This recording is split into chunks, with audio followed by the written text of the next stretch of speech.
Shalom, Om Swastiastu, Namo Buddhaya, Salam Kebajikan. Good morning, ladies and gentlemen. It is an absolute honor to welcome you to Bali, the island of the gods and home to Indonesia's cultural diversity and finest hospitality. My name is Putu Ayu Saraswati, serving as your master of ceremony for today's event. On behalf of the committee, I would like to extend the warmest welcome to our honorable guests. And before we start, I would like to once again kindly remind everyone to proceed to your seats as we are about to begin with the event.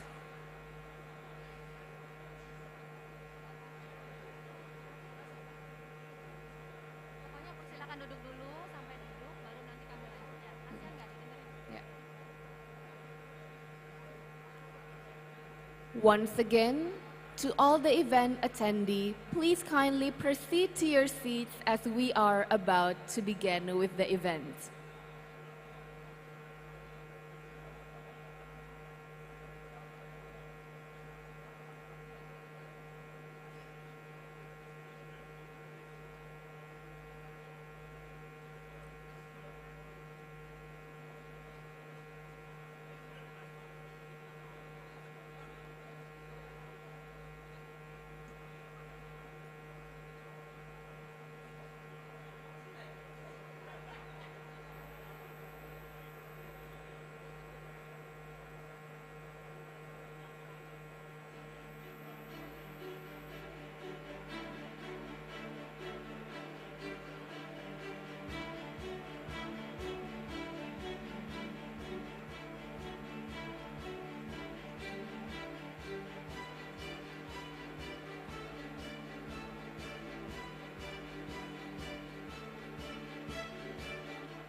Ladies and gentlemen, as the event is starting right now, we ask each and every one to kindly take your seats. Thank you.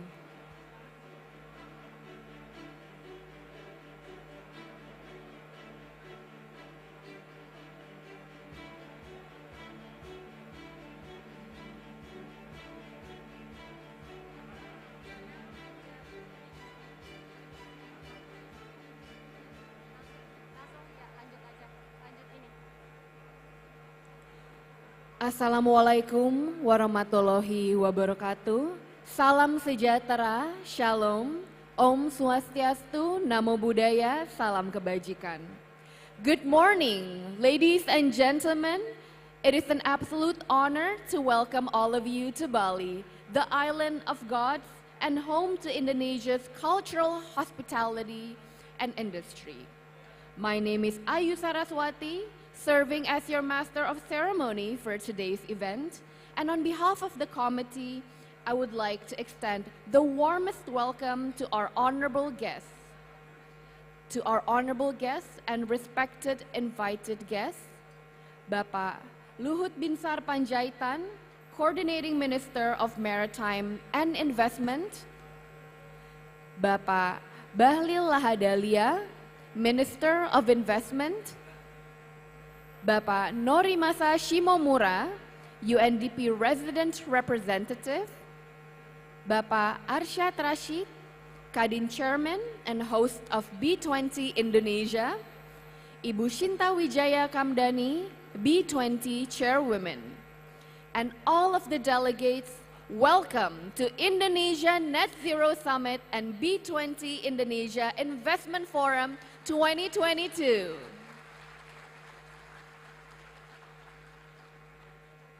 All distinguished delegates, let us stand on our feet to sing Indonesia's national anthem, Indonesia Raya.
Ladies and gentlemen, please kindly be seated.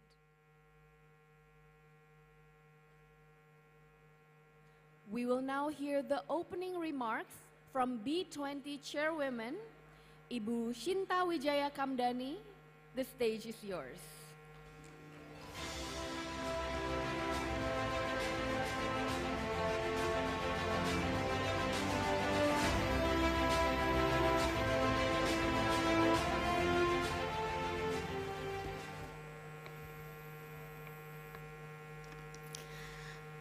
Good morning to you all.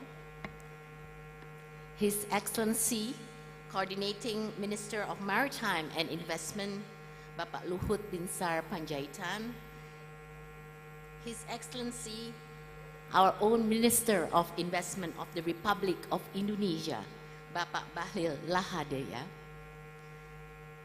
His Excellency, UNDP Resident Representative, Mr. Norimasa Shimomura, the head of OJK, Otoritas Jasa Keuangan, Bapak Mahendra Siregar, and of course, the Indonesian Chamber of Commerce Chairman, Bapak Arsyad Rashid.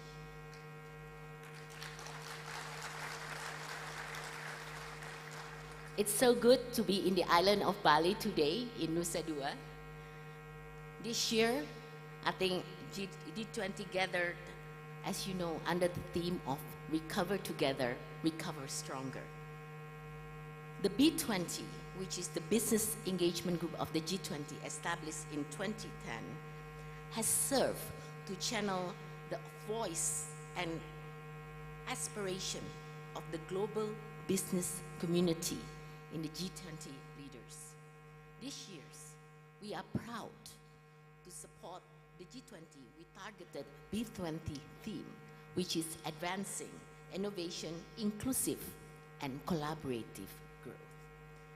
As the chair of the B-20 this year, I'm very proud to kick off this exciting week filled with thought leadership, open dialogues, and concrete actions. The latest report by the UN Environmental Programme mentioned that the world is falling short behind the goals under the Paris Agreement with no credible pathway to achieve the 1.5 degrees Celsius in place. The report also highlighted the performance of G20 members have just started implementing efforts to meet their new targets without strengthening action collectively. The G20 is expected to fall short of the 2030 targets. The data reported by the International Energy Agency showed a significant increase in carbon emission in the year 2021, which came from energy combustion and industrial process. This put 2021 above 2010 as the largest ever year-on-year increase in the energy-related CO2 emission in absolute terms. With the 2015 Paris Agreement, where countries in the world have committed to achieve net zero emission by 2050, Indonesia has set out improved commitment and has also established a nationally determined contribution, or NDC, as a national commitment related to reducing greenhouse gas emission. In September, in accordance with the predetermined deadline, President Joko Widodo approved the submission of Indonesia Enhanced NDC and in the UNFCCC Secretariat by increasing the country emission reduction target from 29% in the first NDC and updated to 31.89% unconditionally, using the country's own resources and capability, and from 41% to 43.2% with international support. To achieve this target, the business sector plays an important role. More and more companies should shift toward more sustainable practice, as business leaders are acknowledging that climate-related catastrophe threats that can directly impact many sides of business. The private sector shall no longer take a back seat in the dynamics of climate actions, because regulators, investors, and the market have adopted business regulation that prioritize the environment, where investment entities cut funds to industries producing high CO2 emission. The business sector has been blamed for producing too much carbon. It's true that the industrial value chain generates 74.5% of GHG emission worldwide. Therefore, consumers are demanding businesses to do business sustainably. But at the same time, the business holds the responsibility to speedy economic recovery. This shows the dilemma that businesses and state leaders are facing in maintaining robust short-term economic targets while keeping the long-term sustainable business on track.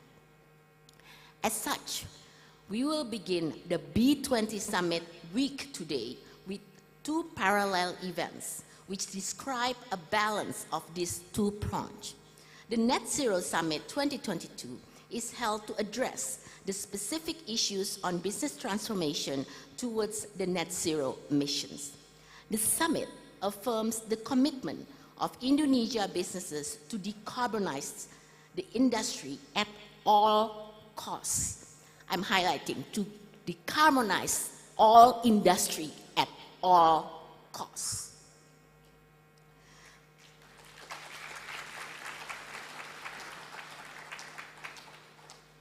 And we will showcase this work of KADIN Net Zero Hub as an initiative by KADIN that assists Indonesia business in lowering the carbon emission. In parallel, the B-20 Investments Forum 2022 is the pathway to ensure that our investment opportunities also respond to this business transformation journey. we are excited to work hand in hand with the Ministry of Investment to launch the Sustainable Investment Guidelines, which will become one of the assessment backbone for our member companies and guide Indonesia's sustainable investment journey. It will then be followed by the B-20 Summit Indonesia to make sure the subject of sustainable investment at the forefront of the G20 countries' agenda, as well as through the support of industry leaders. Our aim is to create an integrated ecosystem for the G20 countries to use trade and investment as powerful driver to greener and more sustainable development in line with Sustainable Development Goals and the World Emission Reduction Targets. We are also excited that this week we also offers very tangible proof of concept that sustainable business and investment can work. Both events today, for example, offers opportunity for multi-stakeholders to collaborate on this promising path toward a decarbonized role. The Net Zero Hub discussed through the summit will assist the company process to start a journey toward net zero by providing toolkits, resources, and guidelines to assist Indonesia private sector in start their net zero journey. The B-20 Investment Forum will showcase more than 20 agreements valued at more than $5 billion and many more to come. It will also showcase readiness of local government across Indonesia, supported by the Ministry of Investment and Ministry of Planning, Bappenas, to attract and manage these investment opportunities, turning commitment into reality on the ground. Our shared vision is to allow more investment to support localized processing ability to produce value-added, high-quality, and sustainable products and services rather than basic raw materials. This will improve the global value chain with more credible and traceable approach. To really walk the talk, our session will involve participants from more than 11 countries, including USA, Singapore, European Union, Australia, representing variety of sectors and a range of company size from large to thriving SMEs in accordance with KADIN inclusivity spirit. We are very happy to represent private sector, government, both national and local, multilateral development agency, civil society, leading non-profit and professional to ensure quality partnership are built. Overall, the two sessions combined today involve more than 60 speakers and more than 1,000 delegates from 20 over countries. All of the supporting organizations working collectively toward a sustainable world and various topics including infrastructure, energy transition, manufacturing, regenerative business, wellness mobility, circular economy, creative economy, digital economy, agriculture, tourism, healthcare, finance, insurance, and blue economy. I'm proud to say that we are indeed on an exciting journey to prepare our member companies with a well-defined framing and action plan to start the journey to be a carbon neutral company and be part of the sustainable business ecosystem. However, the road forward will not be smooth sailing. These are mindsets to be changed, new technologies to be developed, infrastructure to be built, regulations to be strengthened, and investment to be made. Investment to be made. Building this integrated sustainable business ecosystem will not be possible without cooperation at a massive scale.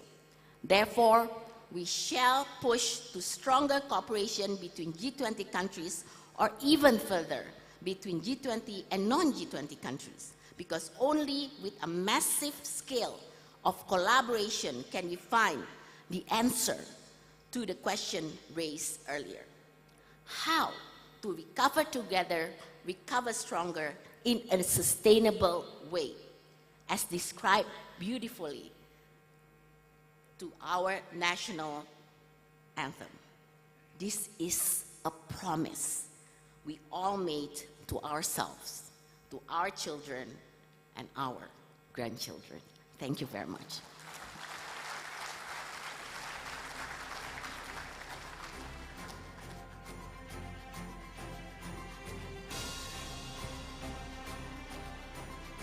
Thank you, Ibu Shinta Wijaya Kamdani, for the powerful opening remark. Now, ladies and gentlemen, please give a warm welcome to our UNDP resident representative, Mr. Norimasa Shimomura.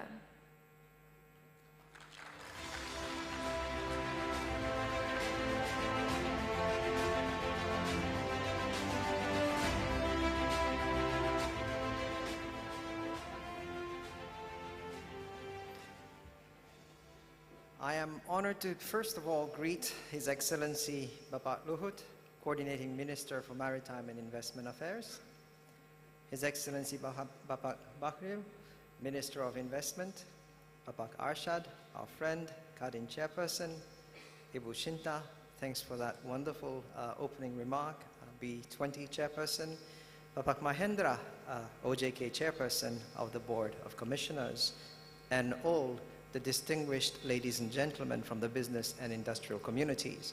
Good morning. Selamat pagi. Any screenwriter must be having a nightmare these days, since our world is getting more surreal than any environmental horror movies.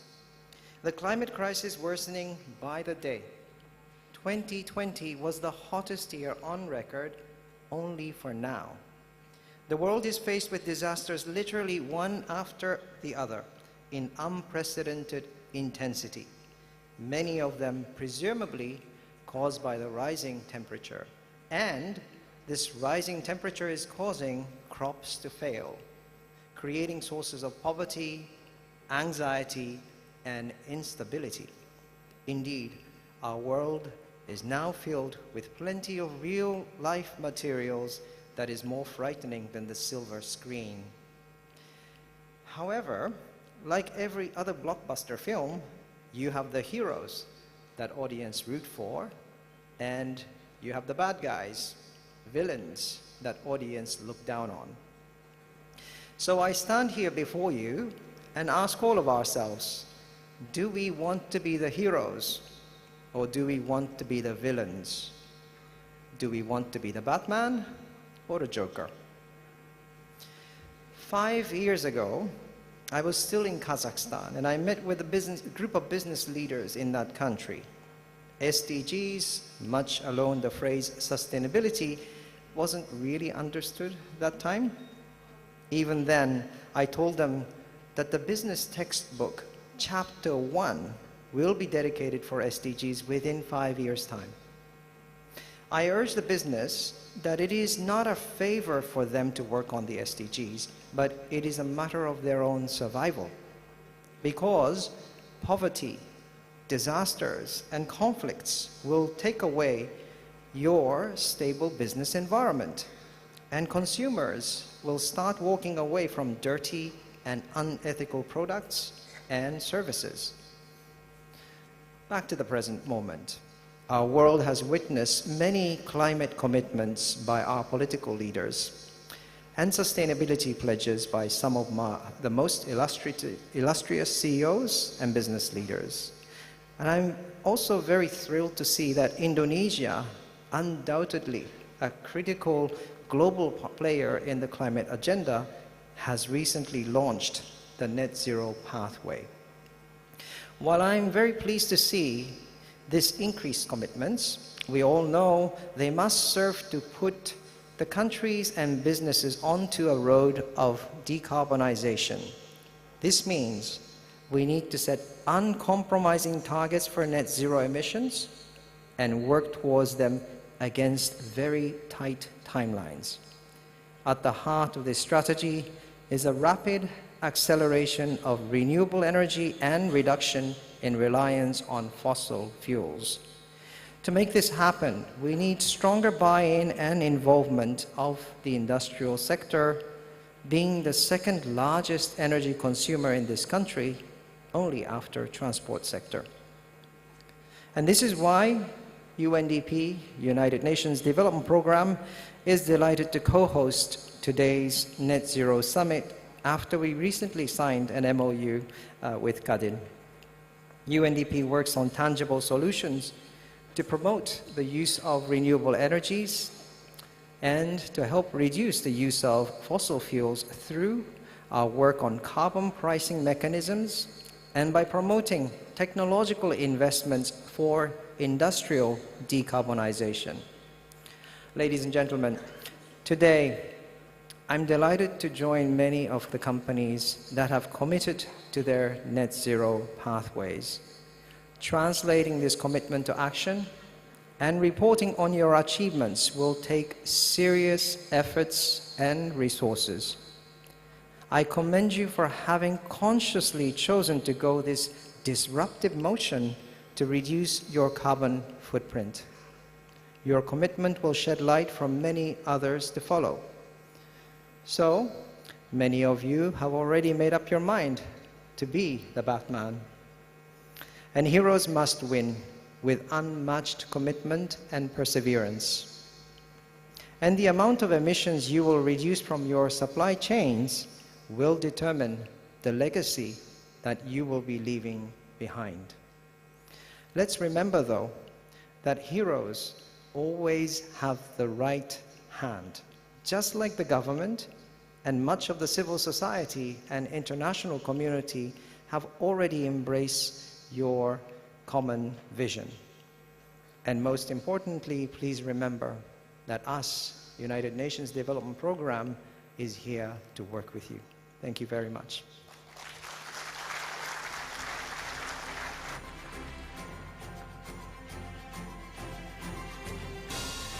Thank you, Mr. Norimasa Shimamura, for the moving speech. Now, ladies and gentlemen, let us welcome the Chairman of Indonesia Chamber of Commerce and Industry and the host of B-20 Indonesia, Bapak Arsyad Rashid.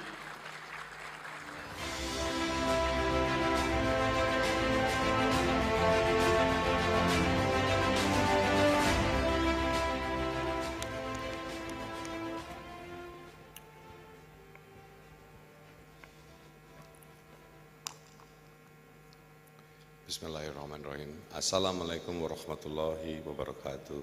Salam sejahtera untuk kita semua. Shalom, Om Swastiastu, Namo Buddhaya, Salam Kebajikan. First of all, honorable guests and your excellencies. First, Excellency Bapak Luhut Panjaitan, our Coordinating Minister of Maritime and Investment, who is actually coming very soon. And also, I would like to Your Excellency Bapak Bahlil Lahadalia, the friend of KADIN, friend of us, our Minister of Investment. And also, Excellency Bapak Mahendra Sirgar, the Chief of Financial Service Authority, or JK, who is also coming very soon. And also, our honorable guest and good friend and partner, Mr. Norimasa Shimamura, the UNDP resident representative. And of course, my friend, the chair of the B-20 and also the coordinating vice chairperson for maritime investment and international affairs at KADIN Indonesia. And to the 900 participants coming from 30 countries who are gathered in this room today, let me welcome you all to Indonesia Net Zero Summit 2022, Industrial Decarbonizations at All Costs. Ladies and gentlemen, at this opportunity, I want to talk about what I think is the mother of all challenges facing the world today. And for the next few decades, it is climate change. Long after geopolitical conflict, disease, and inflation challenges are behind us, the climate crisis will still be with us, only more intense, urgent, and disruptive. Therefore, it is truly a great pleasure for me to see such an overwhelming response to this summit from the global business community. It is an affirmation that the industrial sector has started to truly engage with the issue of climate change. For that reason, KADIN has established the KADIN Net Zero Hub initiative. This initiative was established with a clear objective in the mind of KADIN leadership to create a national net zero ecosystems. KADIN Net Zero Hub serve as home for companies and parties who choose to take the challenge of industrial decarbonization sooner than later. We provide technical assistance for companies who commit to take the net zero pledge and help them in preparing the right pathway of decarbonization based on the standards of Science-Based Initiative, or SBTI.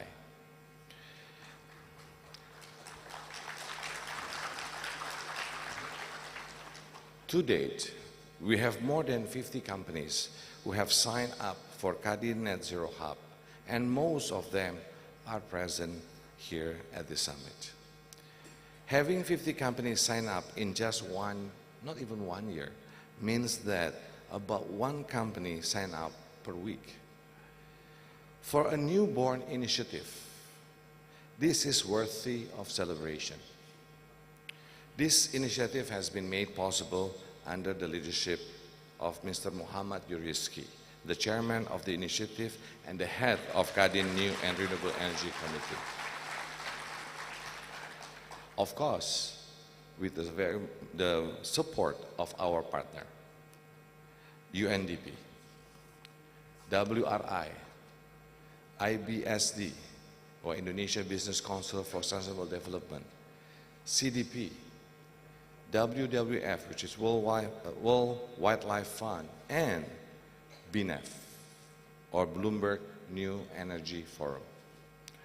And also with the support from our supporters, the multinational companies operating in Indonesia, who are more advanced stage of industrial decarbonization, from whom KADIN Net Zero Hub has benefited from their global experiences. Pledging to net zero is more than just a promise. With the global consumers demanding and watching businesses operating responsibly, a company's credibility is at stake. Allow me to take an opportunity to convey a special message to my fellow Indonesian businesses and members of KADIN, that changing the way we do business is now a pressing matter. Our products do not fulfill the low emission standards, would be unfavorable in the global market. We must change how we do business, challenging ourselves to move from the comfort of doing business as usual. But we all know such changes are impossible without a conducive regulation. Regulation that enable renewable energy to be accessible by the industry, that mandate companies to make sustainable reporting, and that make ways of sustainability linked funds to be more available in Indonesia.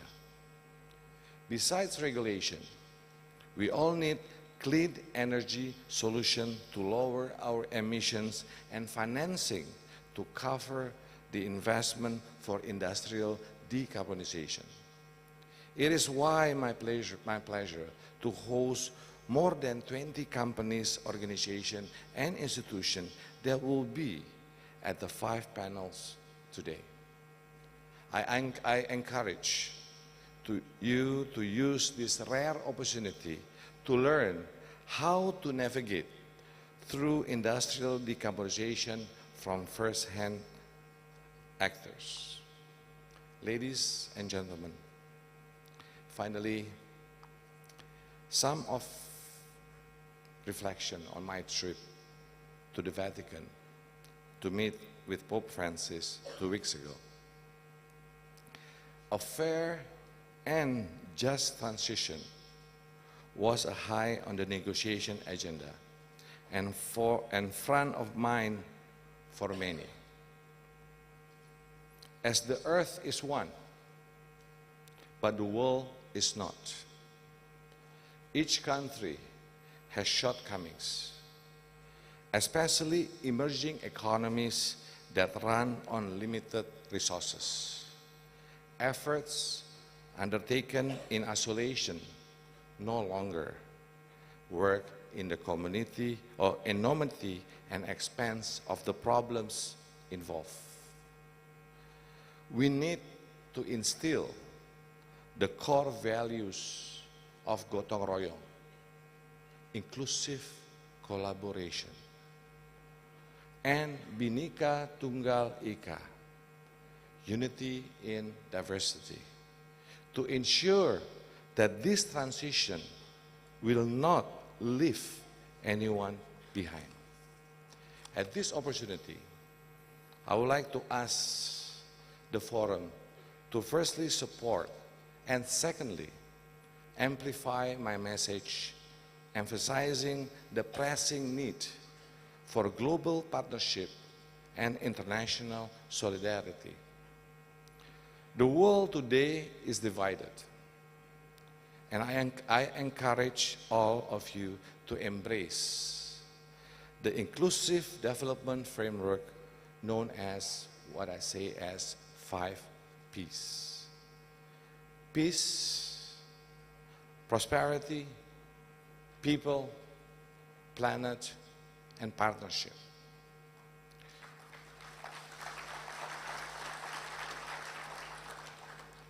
First, P, peace. The prerequisite to any stability. Without peace, any other efforts are futile. Prosperity. This contributes to the realization of peace. Putting an end to social and economic disparity minimizes the chance for conflicts. People. People's development skill. People's development, skills, and autonomy as individuals contribute to life satisfaction, economic development, and prosperity. Planet. Preservation of the planet ensures the longevity and health of the people. Partnership. Inclusive collaboration or gotong royong can expedite the global world in achieving all other peace without leaving anyone behind.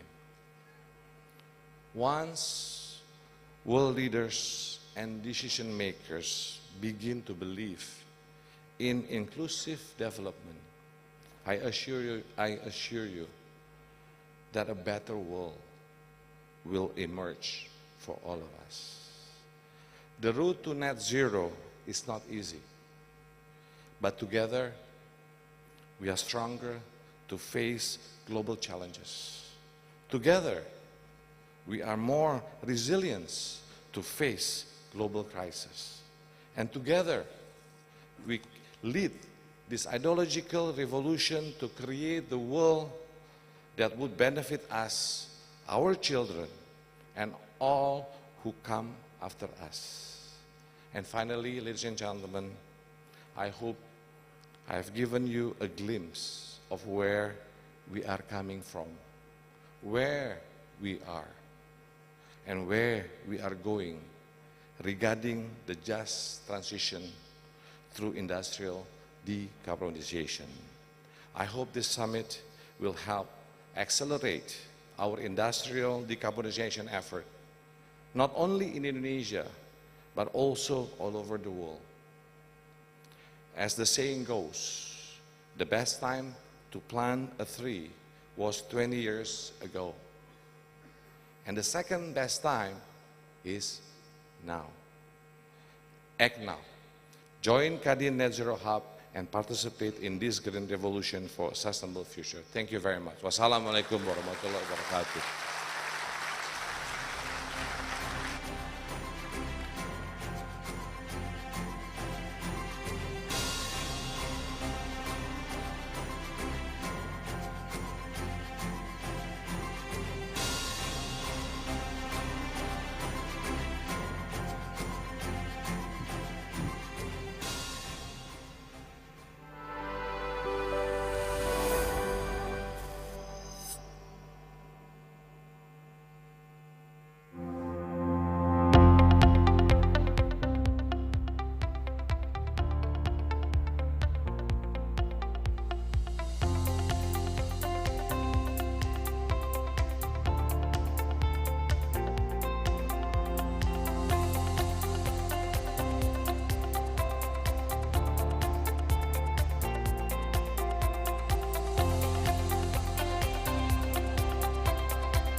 All distinguished delegates, this morning we already have a total of 17 agreements. And even further, we already had much more agreements and we expect to have many, many more to be agreed throughout the day. And allow me now to invite the first 5 agreements to come to the stage. Bapak Danif Danu Saputro, Chief Executive Officer of PT Pertamina Power Indonesia, Mr. Yong-hee Chua, Director of Keppel New Energy Pte Ltd, Mr. Andrew Mingst, General Manager of Hydrogen Asia Pacific Chevron New Energy, Bapak Ahmad Yuniarto, President Director of PT Pertamina Geothermal Energy, Mr. Devon Keith K. Jaya Raj, President Director of PT Schlumberger Geophysics Nusantara, Mr. Hidenao Iragashi, General Manager for EPC Business Plant Engineering, DIF Infrastructure EPC Management Office, Mitsubishi Corporation, Bapak Harum Ahmad Zudi, Director of Operations, PT Wijaya Karya Persero Tbk, Mr. Tu Lin Tao, Overseas Business Development General Manager, Sepkoi Electric Power Construction Co. Ltd, Ibu Nika Widiawati, President Director of PT Pertamina, Mr. Tim Anderson, President Director of PT Sun Cable Indonesia, Mr. Senda Hurmuzan Kanam, Head of ESDM Central Public Service Survey and Testing Center for Electricity, New Renewable Energy and Energy Conservation, Bapak Kasmidi Bulang, Wakil Bupati Kutai Timur, Bapak Insan Syafaat dari Executive Director Pisagro, and Ibu Rukayah Rafiq, Head of Fortasbi.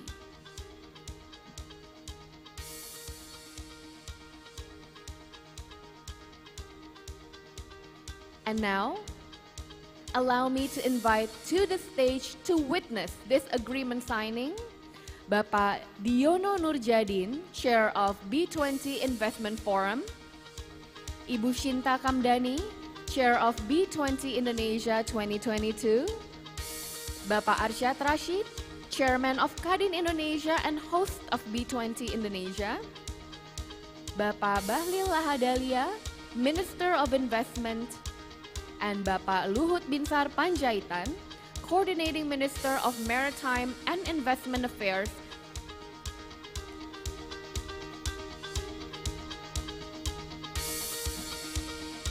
Media and photographer crews are welcome to take pictures.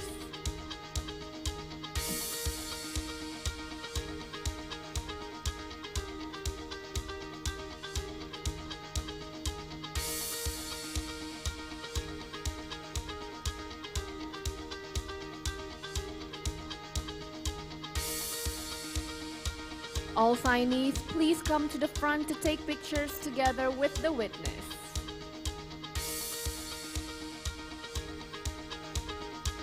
All signees kindly sign the agreement.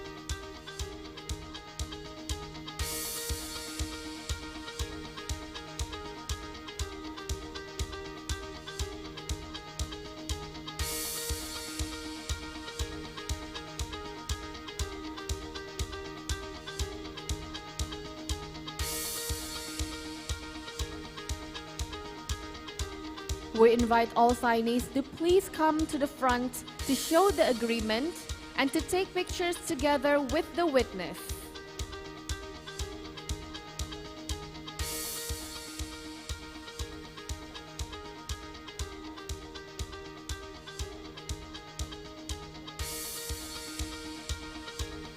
Once again, media and photographer crews are welcome to take pictures.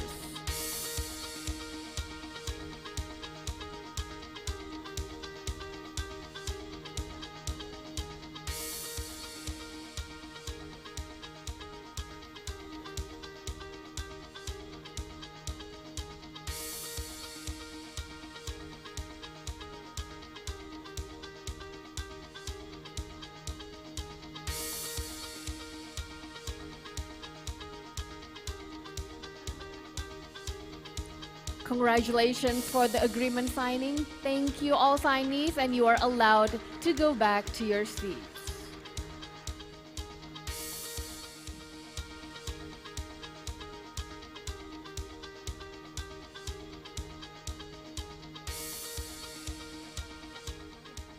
Next, I will invite the next 5 signees. Mr. Denox, Group CEO GSM System Incorporated.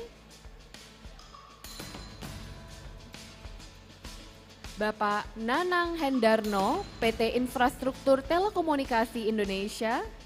Mr. Parijat Dixit, President Director of Halliburton Indonesia. Bapak Yudistian Yunis, Director of PT Geodipa Energy. Mr. Michael Budi, President Director of PT Wir Asia Tbk. Mr. Denon Prawira Atmaja, CEO of PT White Sky Facility. Dr. Andus Zainal Arifin Paliwang, Governor of North Kalimantan. Bapak Hendra Surya Kusuma, Country Director of Fasat Indonesia.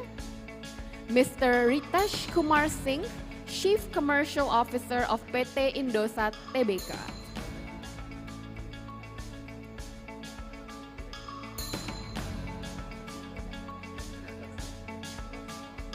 Also inviting Mr. Vikram Sinha of Indosat Ooredoo Hutchinson.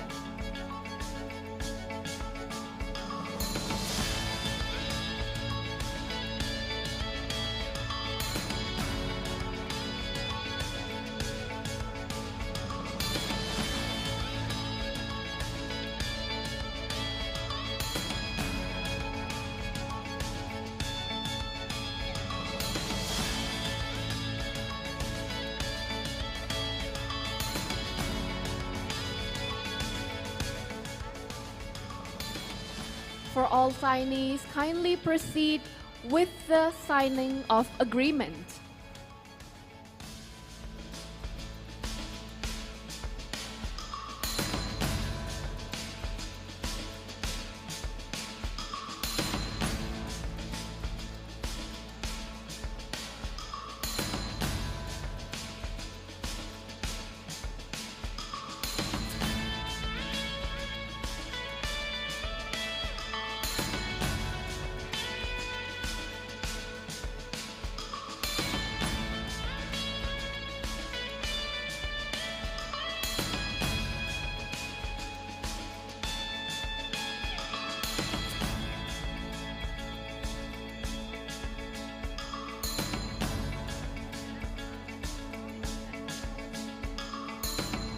Now we invite all the signees to move forward with the witness to take a photo together along with the agreement.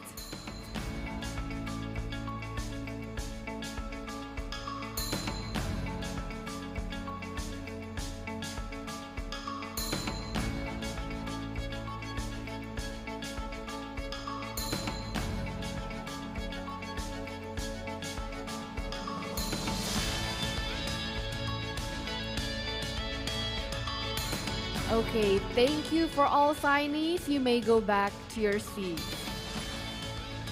For Mr. Diono, Mrs. Shinta, Mr. Arsyad, Mr. Bahlil, and Mr. Luhut, please remain on stage. Congratulations once again for all the signees. You may proceed to your seats.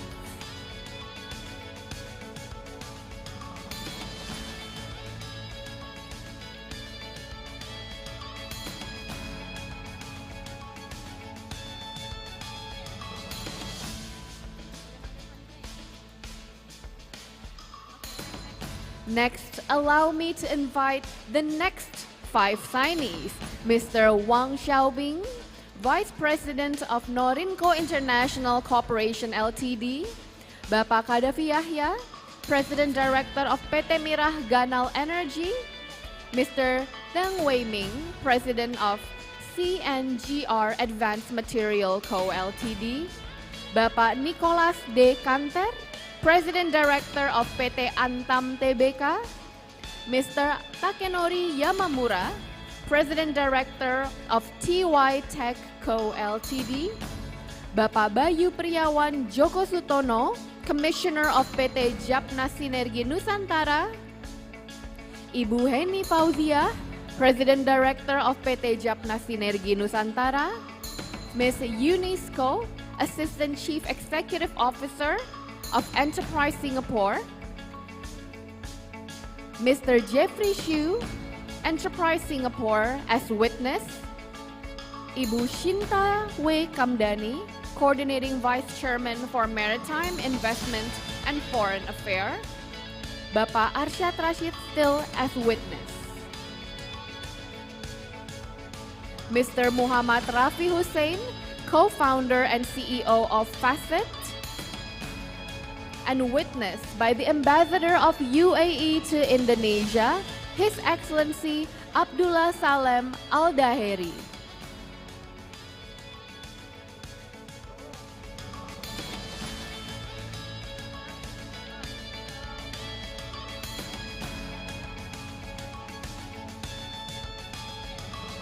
For all signees, please proceed with the signing.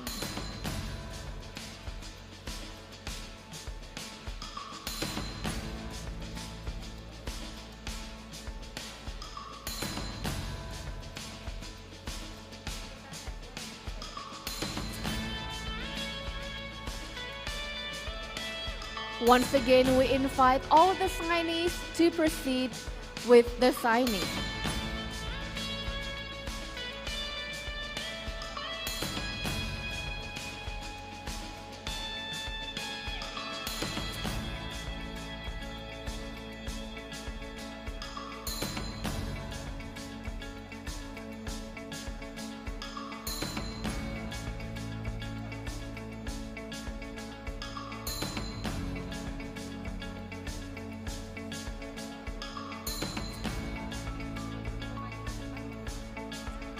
We would like to invite all the signees to move forward with the agreement and take photos.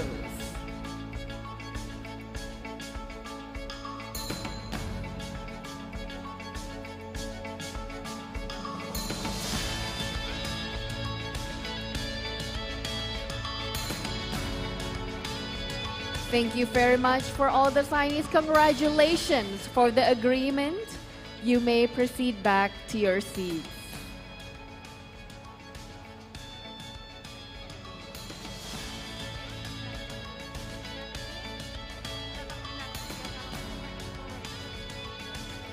For Mr. Diono, Mrs. Shinta, Mr. Arsyad, Mr. Bahlil, and Mr. Luhut, please remain on stage.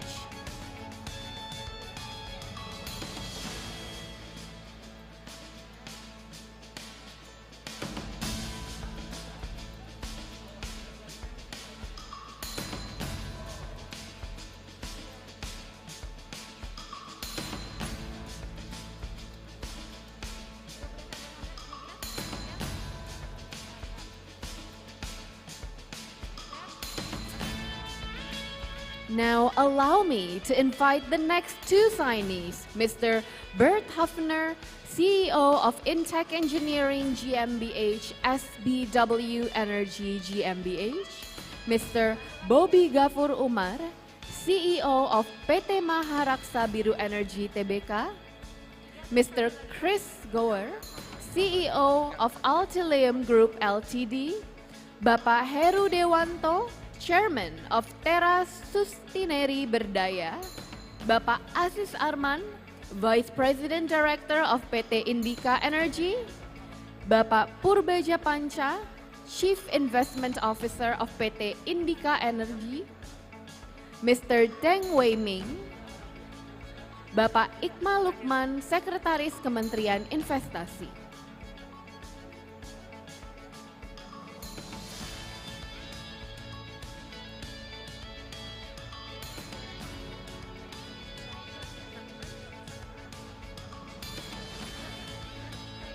For all the signees, kindly proceed with the signing of the agreement.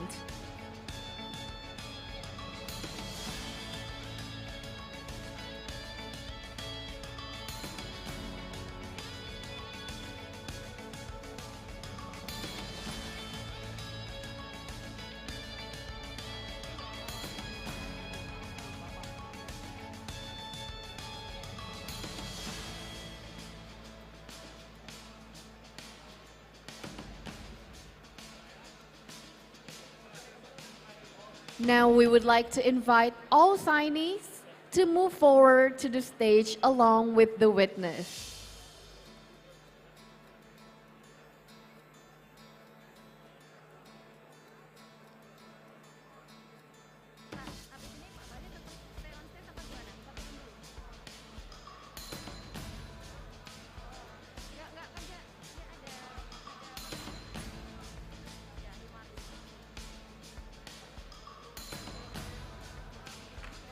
A big congratulations, a big round of applause, ladies and gentlemen. All signees and all witness may go back to your seats.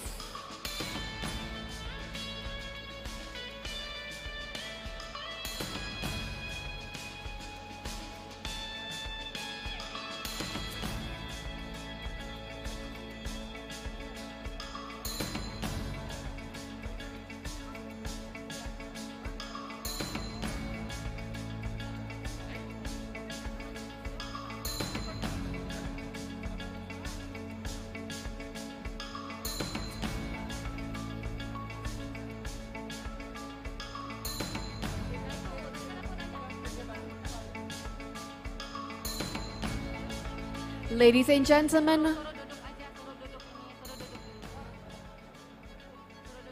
kindly go back to your seats as we will proceed with the event.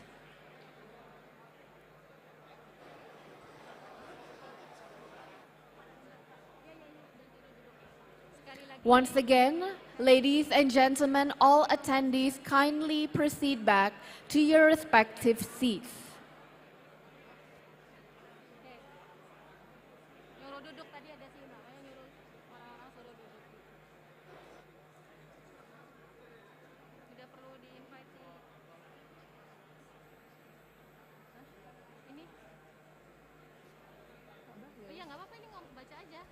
Ladies and gentlemen, we just witnessed 18 agreements on the opening of the Net Zero Summit and B-20 Investment Forum.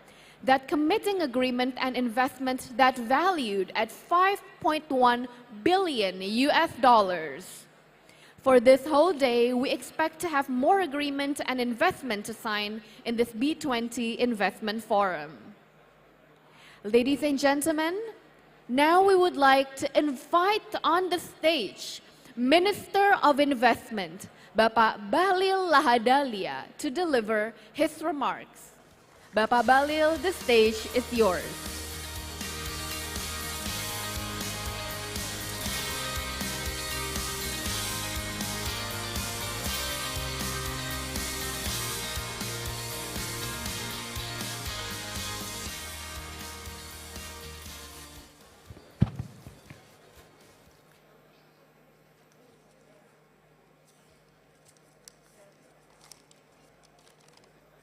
Assalamualaikum warahmatullahi wabarakatuh.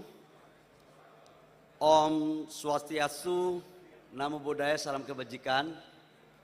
Yang sama-sama kita hormati Pak Menko Marinvest, Bapak Lut Binsar Panjaitan, kita berikan aplaus kepada Pak Menko.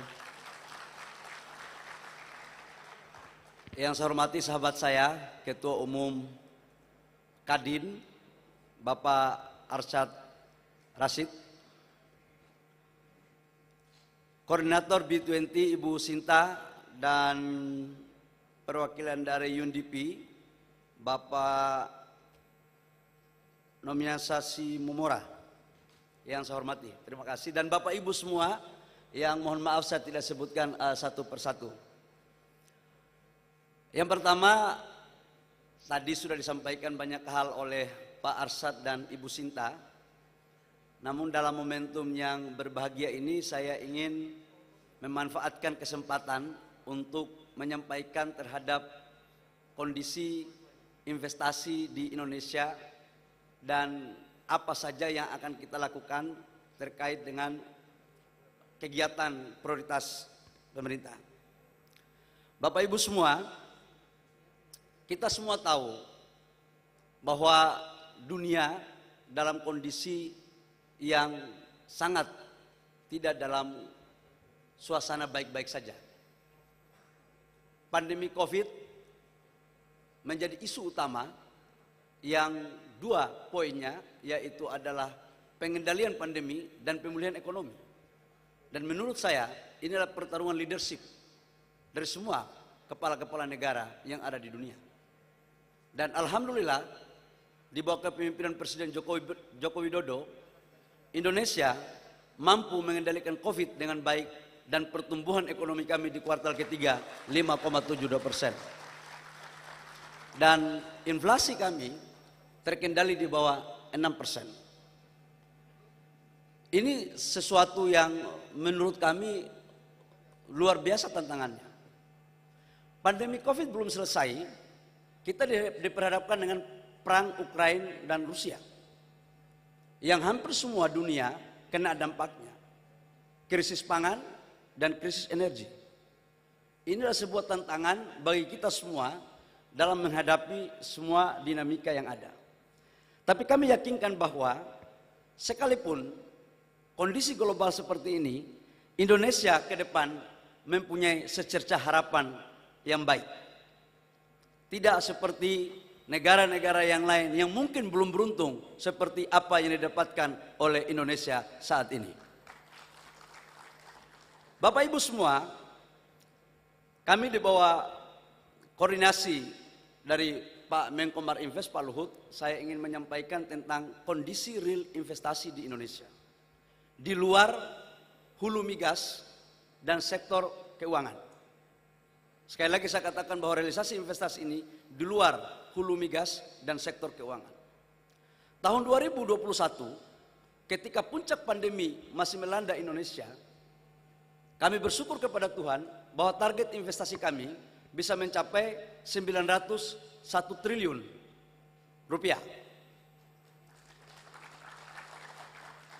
Yang ditargetkan di dalam RPJM pemerintah Indonesia 856 triliun, target Bapak Presiden 900 triliun, dan kami mampu merealisasikan di 2021 sebesar 901 triliun rupiah. Antara foreign direct investment dengan PMDN itu berimbang. Di tahun 2021 rata-rata FDI global itu tidak sebaik tahun-tahun sebelumnya. Tapi Indonesia mampu turunnya tidak lebih dari 7%. Padahal beberapa lembaga global menyatakan bahwa turunnya 30-20%. Yang lebih menggembirakan bagi kami di Indonesia adalah Jawa yang selama ini menjadi tujuan utama para investor tidak lagi menjadi tujuan utama. Dan untuk investasi kita di luar Pulau Jawa sudah melebihi dibandingkan dengan Jawa sebesar 52%. Ini semua terjadi karena pembangunan infrastruktur yang masif yang dilakukan oleh Bapak Jokowi dan Pak JK pada periode pertama. Yang berikut juga kami menyampaikan bahwa negara-negara mana aja yang masuk ke Indonesia. Bapak Ibu semua, ini adalah 10 negara di 2021 yang masuk ke Indonesia. Yang pertama adalah Singapura. Saya mohon maaf kepada saudara-saudara dari Singapura, sekalipun saya tahu bahwa ini bukan uangnya orang Singapura saja. Saya tahu bahwa ini sebagian uang orang Indonesia. Ada uangnya Pak Franky di sana juga, ada uangnya Pak Arsad di sana juga. Jadi menurut saya bukan hal yang luar biasa, biasa-biasa aja. Bahkan dalam beberapa data kami menyatakan bahwa Singapura dijadikan sebagai hub oleh beberapa negara lain. Yang kedua adalah Tiongkok. 2019-2020 Tiongkok menjadi nomor 2. Tapi di 2021 digeser oleh Hong Kong. Dan akibat karena Undang-Undang Cipta Kerja, Eropa yang selama ini cuma 1 negara masuk 10 besar, sekarang udah bisa 2 negara. Dan Amerika yang 4 tahun terakhir tidak pernah masuk 5 besar, sekarang udah masuk 4 besar. Jadi Indonesia tidak benar kalau hanya lebih condong memprioritaskan kepada 1 negara tertentu. Kami di Indonesia bebas karena kami mengenal ekonomi bebas aktif. Selama mengikuti aturan perundang-undangan yang berlaku di negara kami. Bapak Ibu semua, bagaimana di 2021 dan 2022? Bapak Presiden Jokowi dan Pak Menko Pak Luhut mengarahkan kepada kami untuk harus mendorong kepada sektor industrialisasi. Kami terjemahkan bahwa di tahun 2019 alokasi investasi untuk di sektor industri itu di nomor 4. 2020 kita naikkan dan sekarang 2021 dan 2022 untuk di sektor industri logam dasar dan bukan mesin dan peralatannya itu mencapai nomor 1. Artinya industrialisasi, hilirisasi betul-betul sekarang lagi dilakukan di Indonesia secara masif dari Aceh sampai Papua. Ini data-datanya Bapak Ibu semua. Bagaimana di 2022? 2022 Bapak Presiden memerintahkan kepada kami untuk mencapai pertumbuhan ekonomi di atas 5,3%, investasi di sektor real di luar hulu migas dan keuangan harus mencapai 1.200 triliun. Dan di kuartal ketiga kami mampu mencatatkan 307,8 triliun atau 25,7% dari total akumulasi yang ada. Dan itu tumbuh untuk FDI-nya tumbuh sebesar 63,6%. Mungkin Pak Menko, ini salah satu FDI tumbuh terbesar dalam sepanjang sejarah kita di pasca reformasi. Jadi teman-teman investor dari luar nggak perlu ragu. Apalagi yang kalian ragukan di Indonesia, stabil, pertumbuhan ekonominya bagus, inflasinya terjaga. Kalau sudah ada Indonesia, ngapain memilih negara yang lain lagi? Yang berikut, akumulasi investasi kami dari tahun 2022 Januari sampai dengan September, itu sudah mencapai 892,4 triliun, tinggal 74%. Sekali lagi, di luar Pulau Jawa sekarang sudah lebih besar. Di Sulawesi Tengah, di Maluku Utara, di Kalimantan, di Sumatera. Jadi pemerataan pertumbuhan ini sudah terjadi. Bapak Ibu semua, apa yang saya mau sampaikan? Indonesia dalam arah kebijakannya tetap konsisten pada transformasi ekonomi menuju pada hilirisasi. Dan ini terjadi akibat karena reform regulasi yang masif dilakukan oleh pemerintah Indonesia lewat Undang-Undang Cipta Kerja. Karena seluruh perizinan sekarang tersentralize lewat OSS.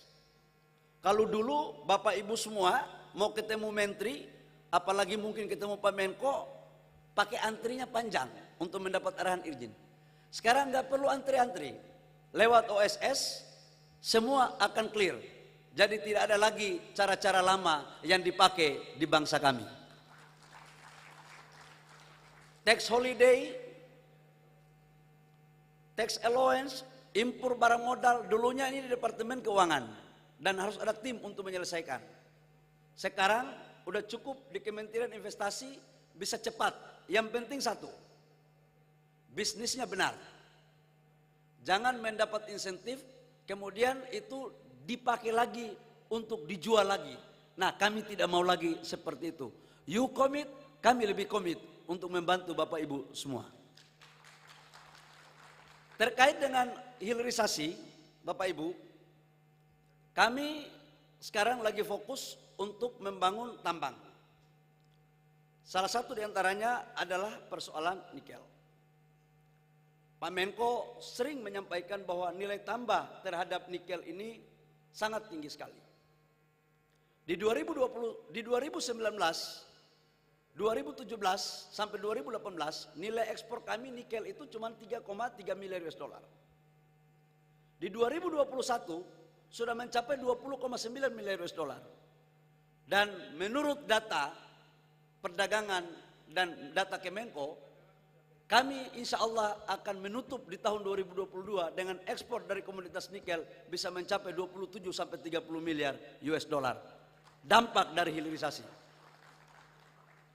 Jadi hilirisasi nikel ini saya tahu banyak negara-negara yang nggak setuju, termasuk Uni Eropa. Mohon maaf, saya harus bicara jujur-jujur aja. Tadi kita bicara tentang karbonisasi, kita bicara tentang industri yang ramah lingkungan. Bapak Ibu tahu semua nggak bahwa salah satu alasan kami melarang ekspor raw material karena proses penambangan yang harus berdasarkan lingkungan yang baik. Kami tidak mau ada penambang-penambang yang tidak memenuhi kaidah-kaidah lingkungan. Hilirisasi kita lakukan dengan memakai energi baru terbarukan. Kemudian kami melakukan ekspor kepada dunia. Tapi apa yang terjadi? Kami dibawa ke WTO. Tapi kami Indonesia, bangsa yang sudah merdeka, sedikit pun kami tidak mundur untuk menghadapi semua tantangan ketika negara kami ingin maju. Ini baru satu sektor nikel, dan sekarang sudah mulai tahap kepada beberapa sektor pertambangan lain, timah, boksit, dan lainnya.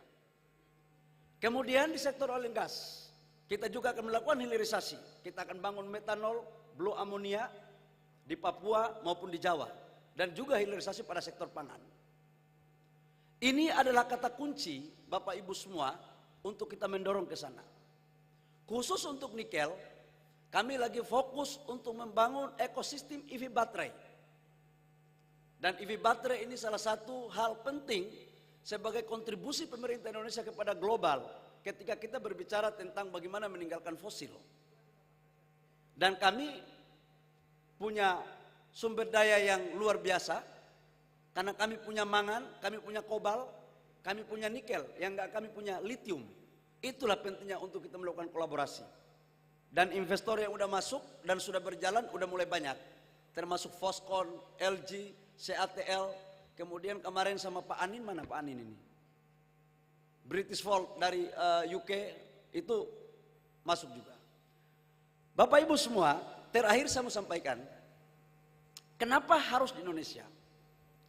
Menguasai pasar Asia Tenggara, populasi Asia Tenggara itu 43% itu di Indonesia. Kami punya bonus demografi. Di 2030-2035, Indonesia mempunyai usia produktif sebesar 60-65%. Jadi, sumber daya alam kami juga lebih besar dibandingkan dengan Asia Tenggara yang lain. Jadi atas nama Asia Tenggara yang seharusnya secara populasi lebih pantas disandang oleh Indonesia, bukan negara yang lain-lain itu.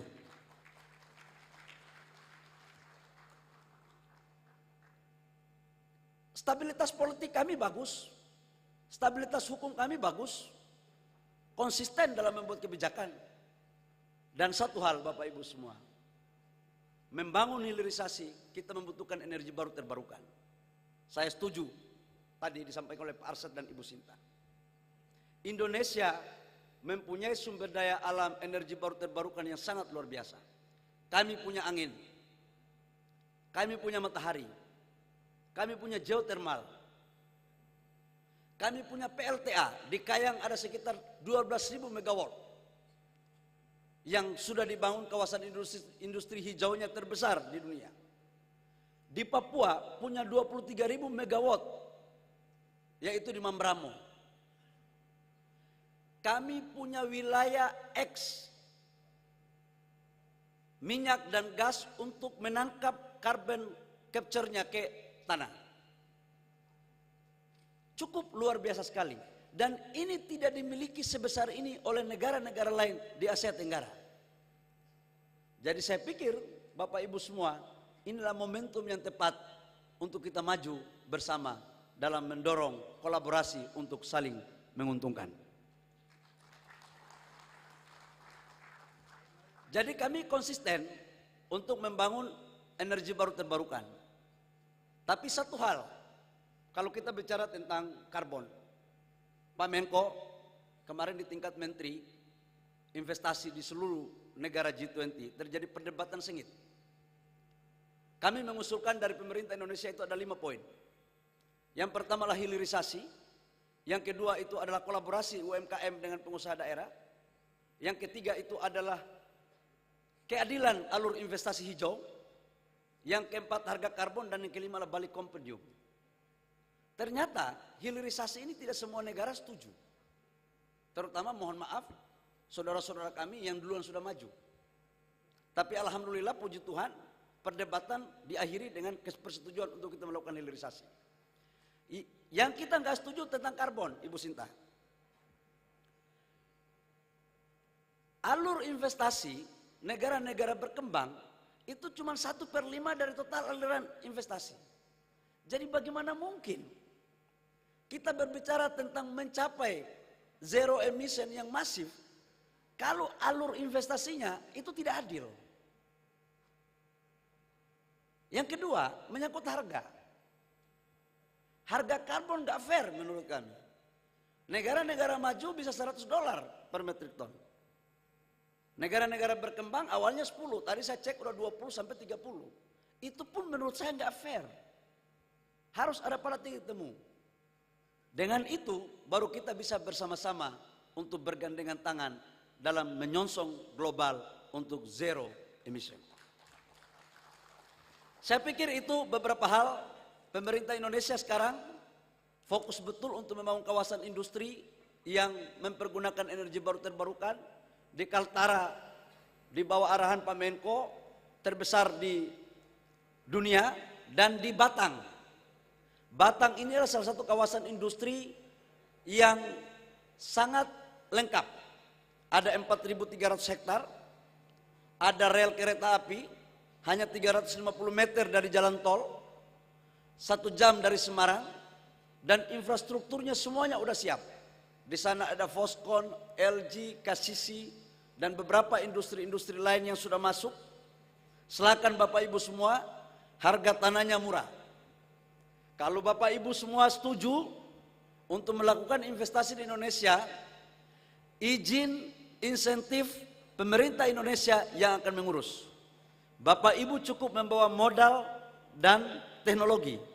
Selama Bapak Ibu semua mengikuti aturan yang berlaku dan berkolaborasi dengan pengusaha nasional dan UMKM dalam rangka membangun kerjasama untuk saling menguntungkan.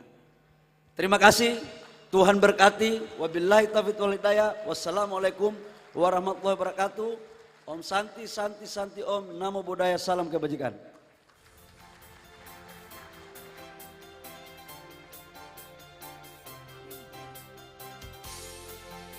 Terima kasih Bapak Bahlil, thank you for the inspiring remarks.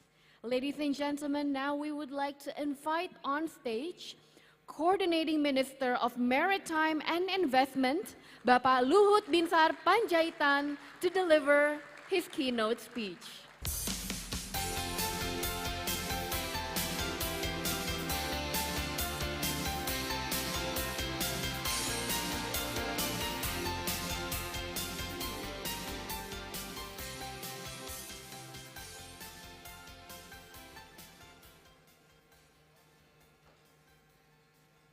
Om Swastiastu. Ladies and gentlemen, allow me to give a quick presentation about Indonesia. I think the title of this, Indonesia Net Zero Summit 2022, Industrial Decarbonization at all costs. This is, I think, the target of the government of Indonesia. Let me introduce to you, Indonesia is the largest archipelagic country in the world with the great potential. If you look at this slide, I'm so glad that B-20 organized by Indonesian Chambers of Commerce.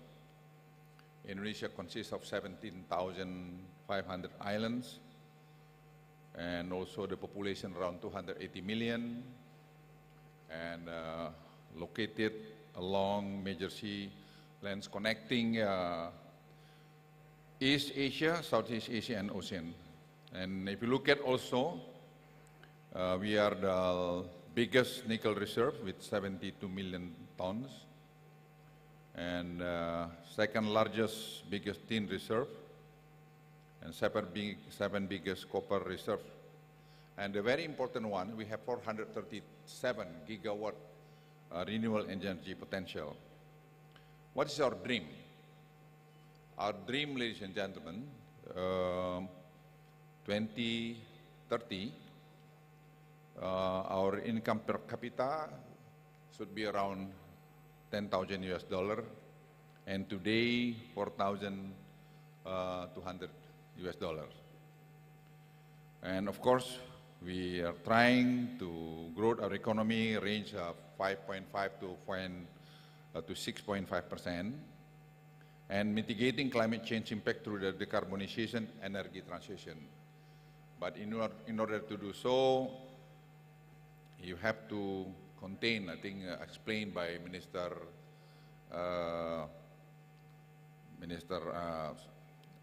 Bahlil about this pandemic, which is I think very, very important, and we are quite success to do so. Although we are still cautious about this because the mitigation of the COVID, transforming the economy from commodity-based to industry-based, and increasing efficiency through digitalization, and strengthening economic resilience through the increased village fund, which is, I think, not many people aware why our economy quite stable.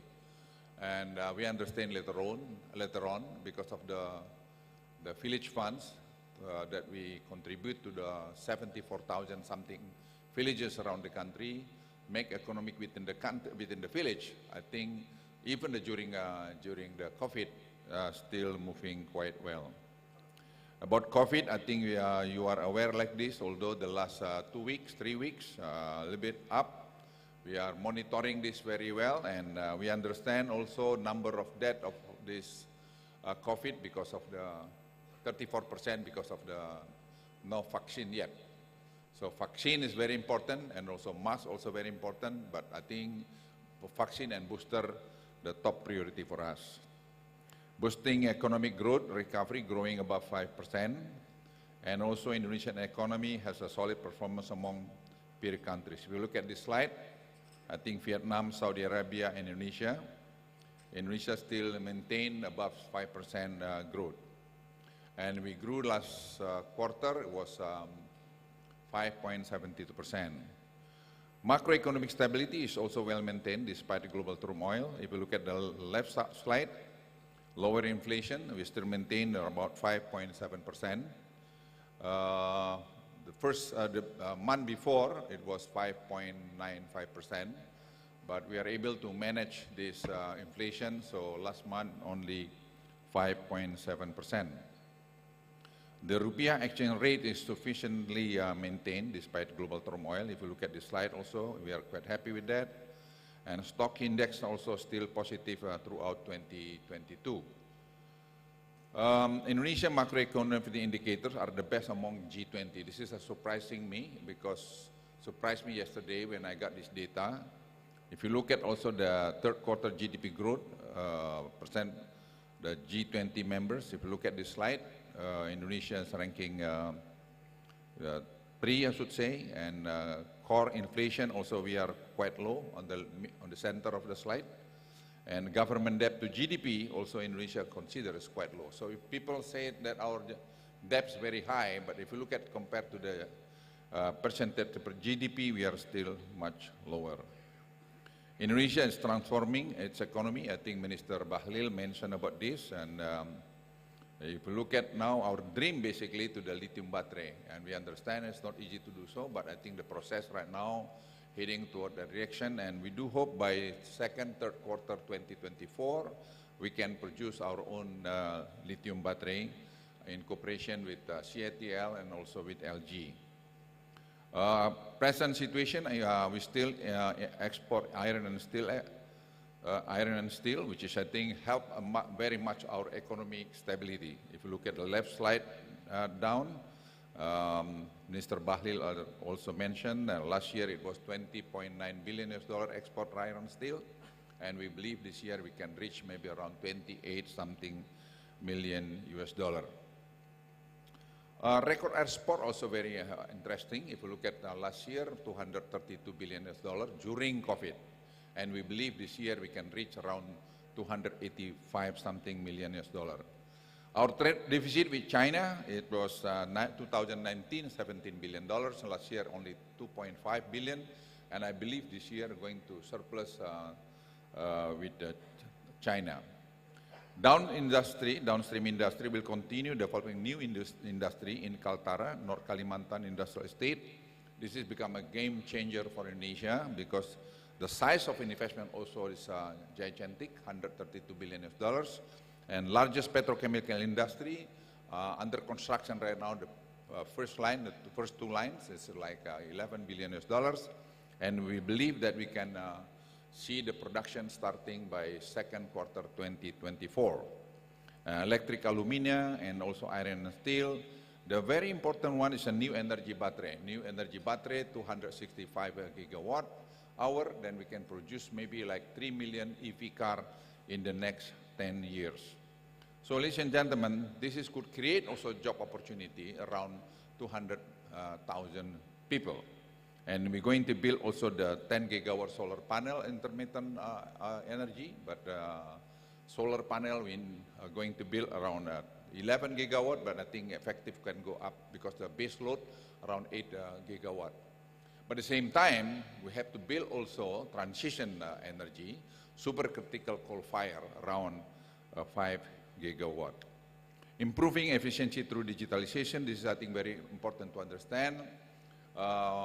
This one could reduce corruption and also reduce costs, and revenue, state revenue can go up, and local industry and SME also could create job opportunity and also technology. Ladies and gentlemen, if I may explain a little bit about this, our government procurement, state budget is like 1,200 trillion rupiah, and state-owned company like 400 trillion rupiah, altogether around 120 billion US dollar every year. But it's like 90% we import. So started this year, we allow only gradually, this year 400 trillion rupiah, this is local made. So this could trigger our economic growth 1.7% on top of existing economic growth. And then it's also could create like 2 million jobs in Indonesia and boost also the small medium enterprises. Ladies and gentlemen, this is very important for Indonesia because this is like Minister Bahlil mentioned investment a lot, foreign direct investment, but this is also from the left pocket to the right pocket of the government of Indonesia, because every year we spend this government procurement that much.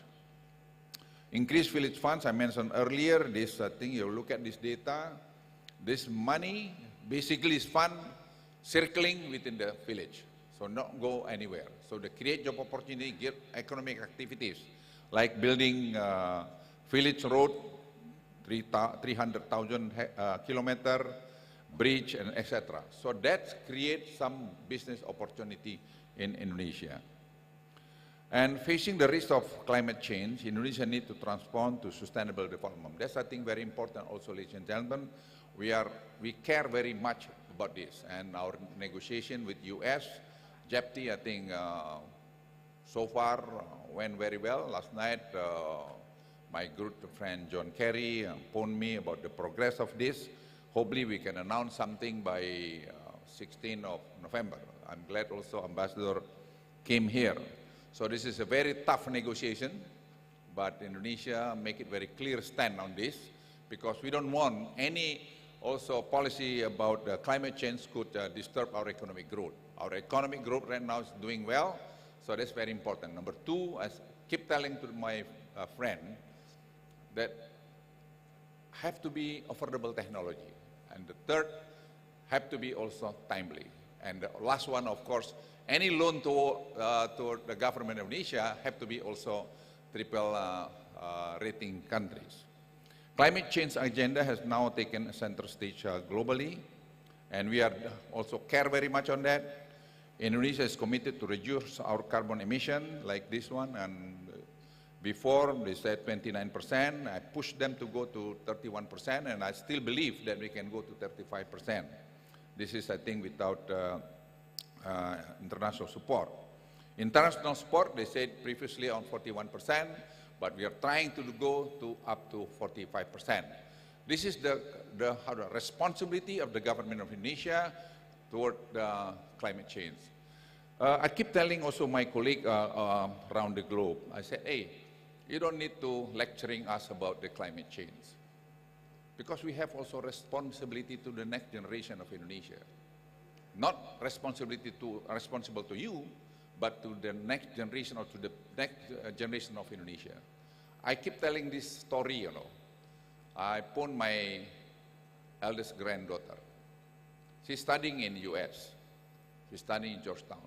One day I phoned her, I said, hey, Faye, I think you should, and she said, oh, Apung, please remember my generation. Any policy you make have to be the interest of my next generation. This one is very important. So then I told my friend anywhere, hey, you don't need lecturing us about the climate change. Our responsibility to the next generation of Indonesia is very important. I showed them this slide. This slide is very important. 80% of the carbon emission globally is belong to the member of G20. If you look at this slide, the yellow one is Indonesia, 2.3 ton per capita, while the baseline is 4.5 ton per capita. And if you look at the red one, that's the default country. Like, Ambassador Kim, US like 14.7 ton per capita. Yeah. When I had bilateral with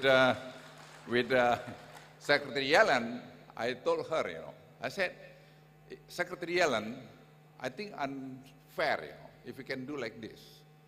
What I propose, you're doing like this, we're doing like this, and then we go down together. That's fair. And she said to me, it makes sense. And then later on, we formed a task force to negotiate. And I sent 3 of my young people from my office to negotiate. I think Ambassador Kim was there to negotiate with the US team. They're fighting, I think, around 8 months until 2 days ago, they already achieved agreement on this issue.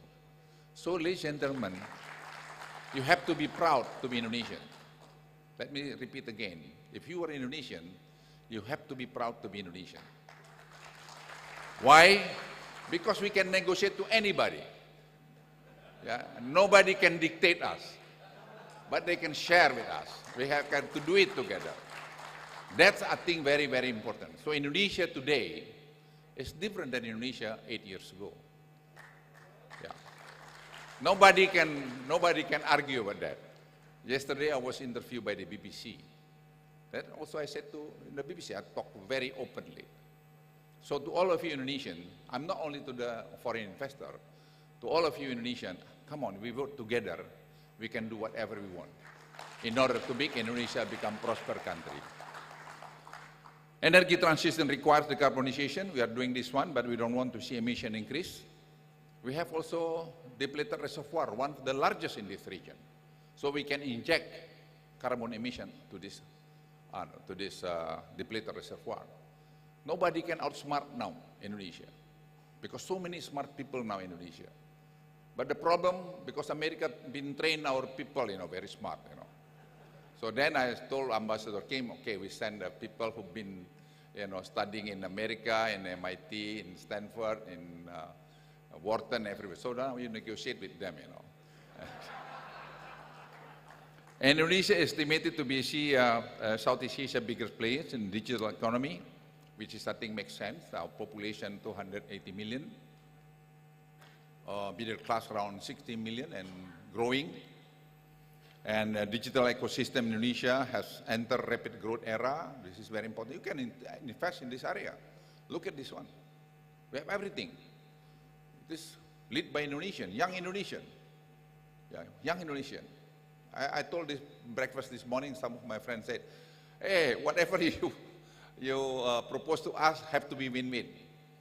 Before, years, decades, we are outsmarted by many countries. Today, the era of today is different. Because the young people of Indonesia, within the government and the decision-making process, we make it transparent, we reduce as much as possible hanky-panky within this government. I promise you. So if you want to invest in Indonesia, don't hesitate, just do it. If you have any problem, you let me know. The presidency, I think G20, 3 focus areas, strengthening global health architecture, I think ongoing, digital transformation and energy transition. And we are happy so far. Let me also share to you the preparation of G20, I should say, so far went so well. We have some minor here and there, but in general, we are very happy. It's not easy to deal with, especially to so many, rich country. They want this and that and that, but have to be compromised. But there we have the corridor. I keep telling them, we are not only dealing with you, but we are also dealing with the other countries. So please do understand. If we make this kind of policy on specific issue like security, like this, like that, this is for the benefit everybody.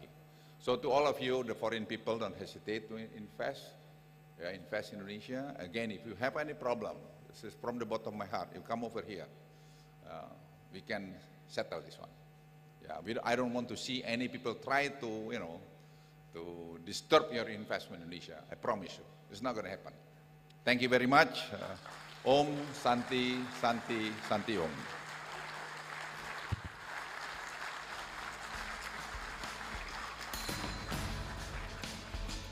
Thank you so much, Bapak Luhut, for the very powerful remarks. I'll kindly remain on stage as we will proceed with the joint opening ceremony. We'd like to once again invite back to the stage Bapak Luhut Binsar Panjaitan. We would like to also invite Bapak Bahlil Lahadalia, Minister of Investment, Mr. Norimasa Shimomura, UNDP Resident Representative, Bapak Arsyad Rashid, KADIN Chairman and host of B-20 Indonesia, and Ibu Shinta Wijaya Kamdani, B-20 Chairwoman, to take the stage and join in our opening ceremony. Ladies and gentlemen, on the count of 3,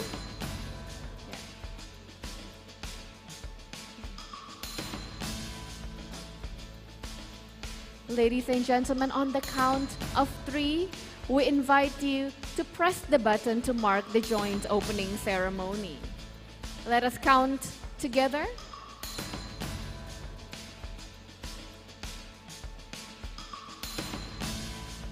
Let us count together. 1, 2, 3.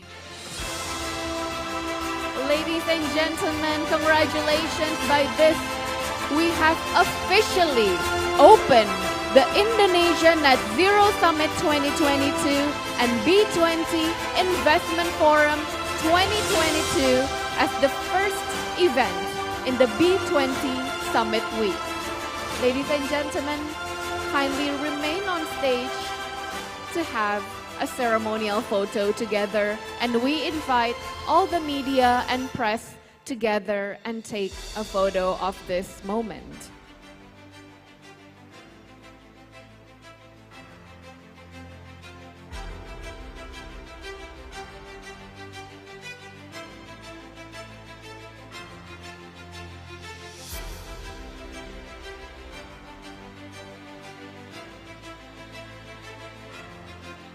Once again, we can say Bali. Thank you so much Bapak Luhut Binsar Panjaitan, Bapak Bahlil Lahadalia, Ibu Cinta Wijaya, Mr. Nori Masashi Momura, dan Bapak Arsyad Rashid.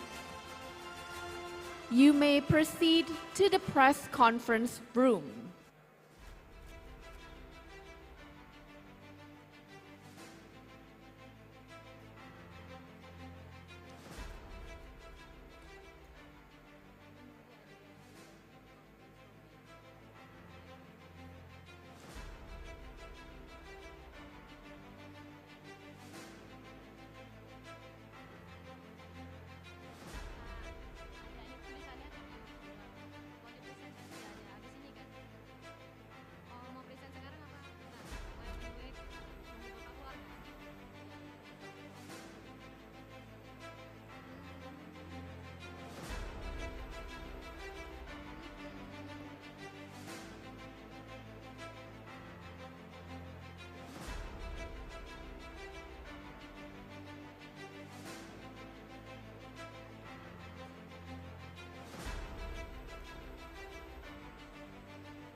Thank you once again, Bapak Luhut Binsar Panjaitan, Bapak Bahlil Lahadalia, Ibu Shinta Wijaya Kamdani, Mr. Nori Masashi Momura, and Bapak Arsyad Rashid. You may proceed to the press conference room.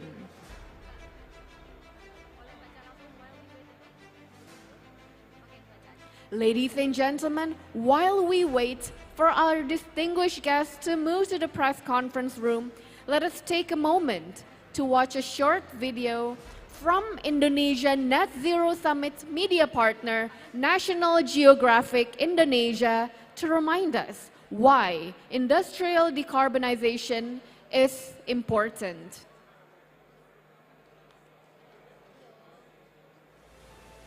Dunia usaha sedang berada di sebuah persimpangan.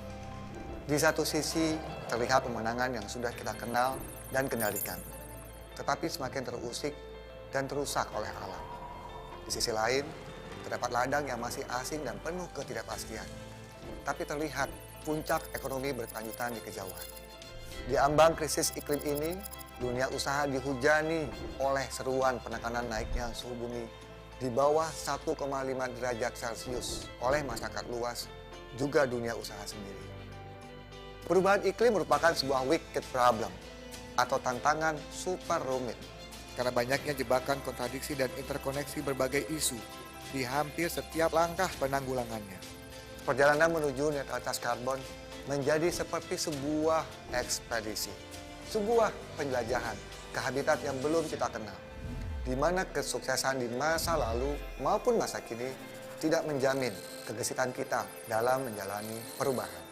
Yang mutlak hanya satu, bahwa keberlangsungan dunia usaha bergantung pada suksesnya ekspedisi ini.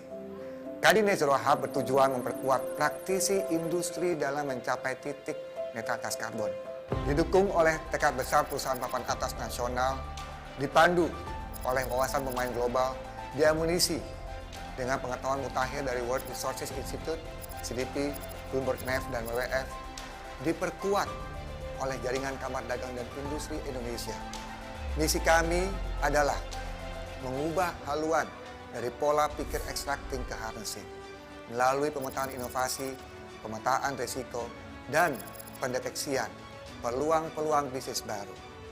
Visi kami adalah Indonesia berada di puncak netralitas karbon dengan kebanggaan yang datang bukan dari kesuksesan kita dalam menaklukkan alam, tetapi keberhasilan kita dalam mempertahankan integritas dalam berinovasi.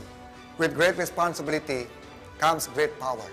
Bergabunglah dengan KADIN Net Zero Hub, bukan untuk bertanding, tetapi untuk bermitra dengan alam dan sumber dayanya demi ekonomi berkelanjutan.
Ladies and gentlemen, we are now proceeding to the Net Zero Summit.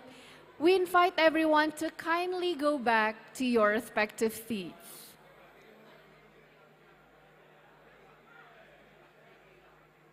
Once again, ladies and gentlemen, we are finally proceeding to Indonesia Net Zero Summit 2022. And before we proceed, once again, we would like to invite everyone to go back to your respective seats. Thank you.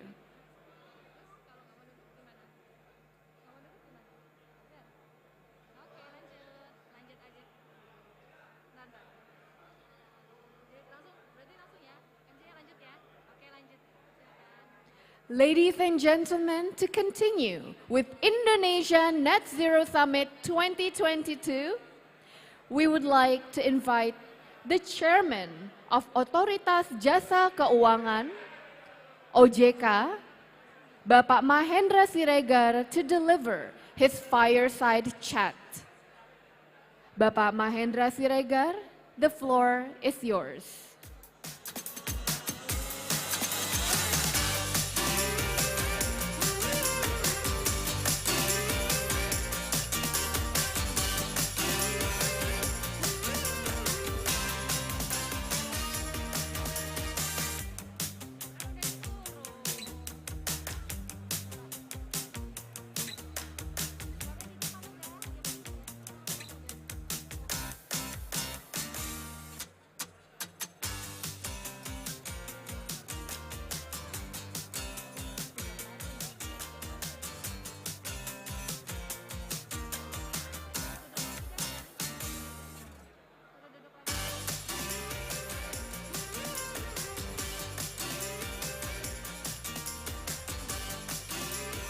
Ladies and gentlemen, once again, we are proceeding to Indonesia Net Zero Summit.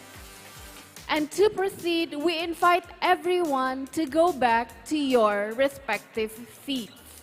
Thank you.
Ladies and gentlemen, to continue with Indonesia Net Zero Summit, we would like to invite the Chairman of Otoritas Jasa Keuangan, Bapak Mahendra Siregar, to deliver his fireside chat. Bapak Mahendra Siregar, the floor is yours.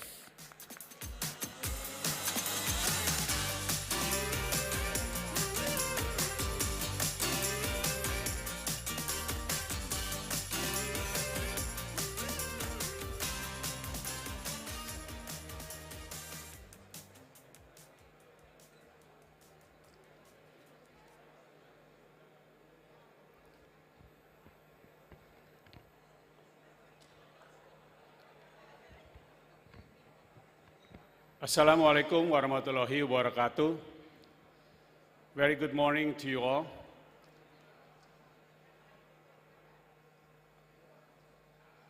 Excellencies, dear participants, let me start my remarks by saying that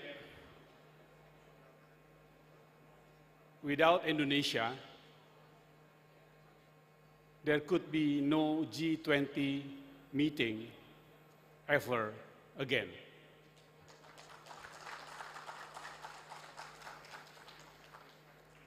because despite what happened in many parts of the world,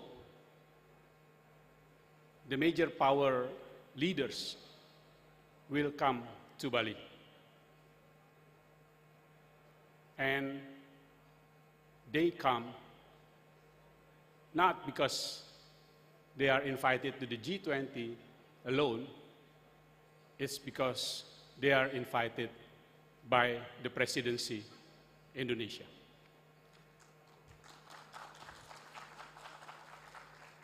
On this occasion, I would like to say a few words on how Indonesia should update its national interest with current global reality within the issue of net zero.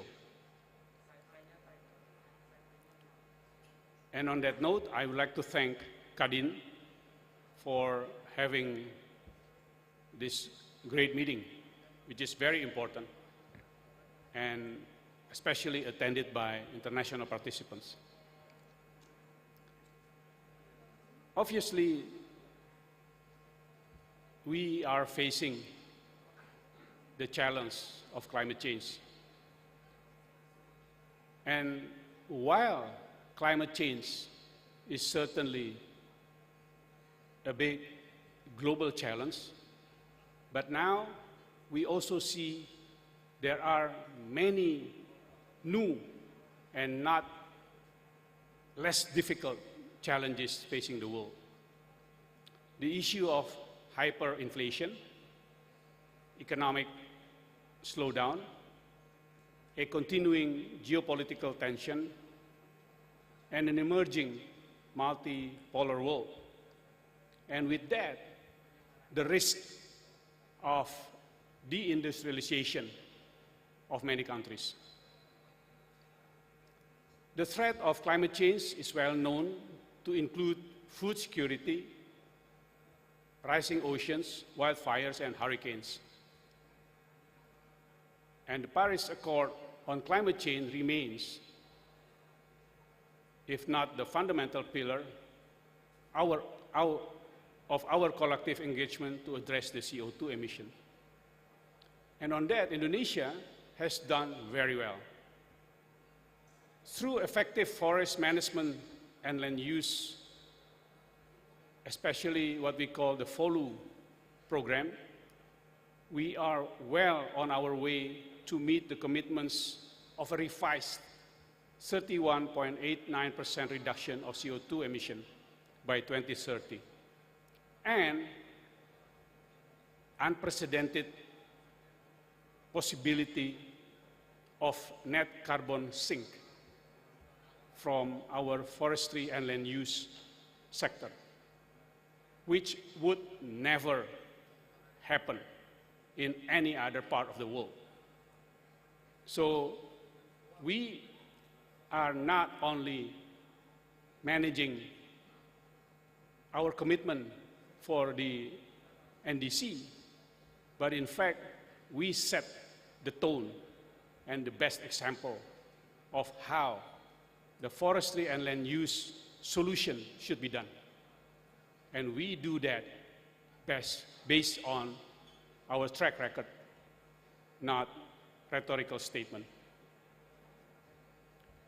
And while we are, of course, willing to go further to set out our NDCs beyond 43%, that is the revised percentage of the conditional target, we have also made it clear that these enhanced targets can only be met with external financial assistance. And in this respect, we have estimated that the financial budget required to meet those targets would amount to 3,800 trillion rupiah, which obviously goes well beyond our government's budget. and the most advanced economies, who are the major polluters of the past and still hold the mantle at present, have expressed on numerous occasions their financial commitment to assist emerging and developing economies to implement these more ambitious goals. A number of emerging and developing nations have stressed in COP26 in Glasgow, and again now in COP27 in Sharm el-Sheikh, the need to provide commitments in the forms of grants. But up to date, they have suggested instead the financial support would come in the forms of loans. By the way, would be on terms and conditions unlikely to attract governments or stakeholders. The underlying problem for advanced nations is that they no longer possess the financial resources and economic growth to meet these commitments. And even if the solution just to print more money by the advanced nations just to meet the moral obligations, they would just add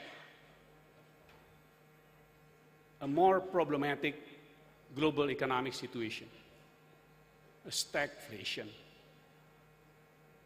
the tailwinds of which are, if anything, more severe on developing economies in the short term than the environment itself. So that is the challenge. While we will achieve our unconditional target of CO2 emission reduction by 2030, and we were promised to be provided financial assistance to achieve higher than that, the reality is the financial resources are not there. And those that were promised to be given in the form of grants, at the best now, turn out to be in the form of loan, in which the terms and conditions are not attractive for any government in developing countries and the stakeholders. Now, with that in mind, how should we go about in dealing with this situation? That is how I think it is important that we elaborate strategies to optimize financing resources that we possess, developing countries, and in our case, Indonesia, at the national level, based on close cooperation between governments, authorities, and stakeholders, especially industries.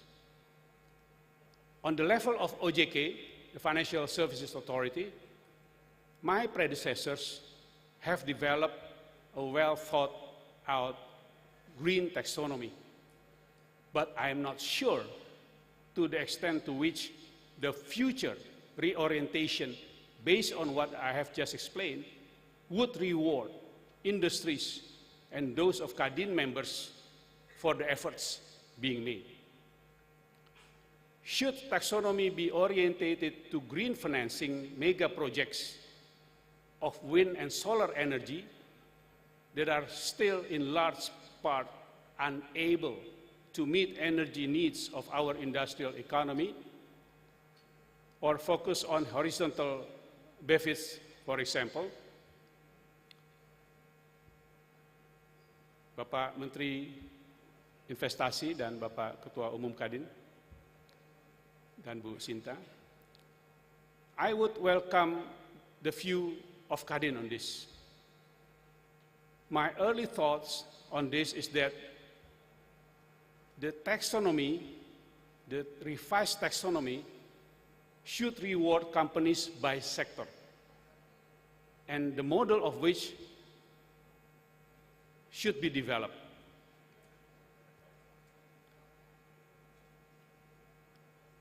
This is something we have to revisit based on the new reality I've just explained. And as a possibility, we should focus on sustainable development goals, not just climate change mitigation at all costs. For example, a company that contributes substantially to employment and foreign exchange earning, or even mining companies that supplies key raw material for the green economy or the development of downstream value added, should be identified and rewarded. Environmental parameters may then take account of the holistic nature of the environmental challenges to include, among others, waste management and the circular economy, not solely the issue of CO2 emission. And on that, I reach out to KADIN for your views on this. But perhaps the only means that we can adequately address the environment is to grow our economy and deliver economic and social prosperity, the very prerequisite that is required to address the environment in the broadest sense. A further question that arises is whether Indonesia should commit beyond the Paris Accords, bearing in mind the lack of financial commitments of the international community. As I mentioned, I believe it is in our national interest to do so. But it is unlikely in our national interest to encourage a process of deindustrialization that may result from moves toward renewable energy at a pace unable to support our current economic progress. Indonesia has already committed to net CO2 zero emission by 2055 to 60, along with China and other major developing economies and emerging countries. In our view, this is a reasonable time frame within which the exploitation of fossil fuels might still remain important into the foreseeable future, and we should avoid penalizing those industries that contribute to the economic and social stability of our nation. I leave you with these thoughts, and OJK remains open to the views of KADIN stakeholders and colleagues on how to optimize financing within the Sustainable Development Goals and the Green Agenda and our process to revise the taxonomy. Thank you very much.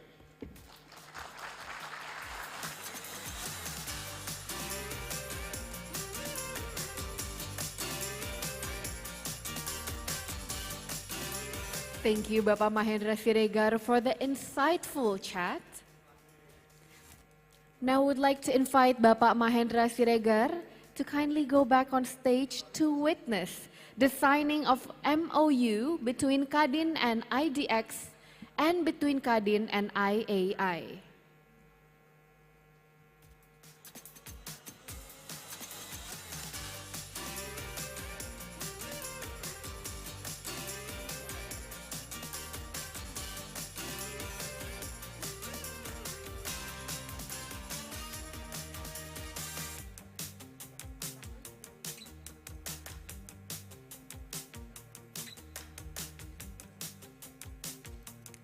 Ladies and gentlemen, we would like to invite Bapak Bahlil Lahadalia. We also would like to invite back Bapak Mahendra Siregar, Ibu Shinta Wijaya Kamdani, B-20 Chairwoman, and also Coordinating Vice Chairman for Maritime Investment and Foreign Relations Indonesia Chamber of Commerce and Industry, Ibu Rosita Ulisinaga, Anggota Dewan Pengurus Nasional Ikatan Akuntan Indonesia, and Bapak Iman Rahman, President Director of PT Bursa Efek Indonesia, and also Bapak Jeffrey Hendrik, Business Development Director of PT Bursa Efek Indonesia.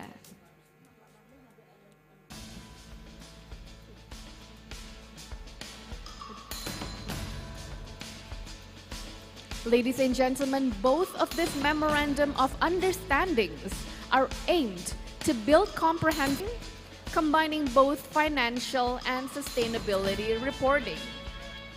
Through these and combining these efforts, Ikatan Akuntan Indonesia, PT Bursa Efek Indonesia, and KADIN are welcoming Indonesian private sector into a new era of comprehensive and corporate reporting.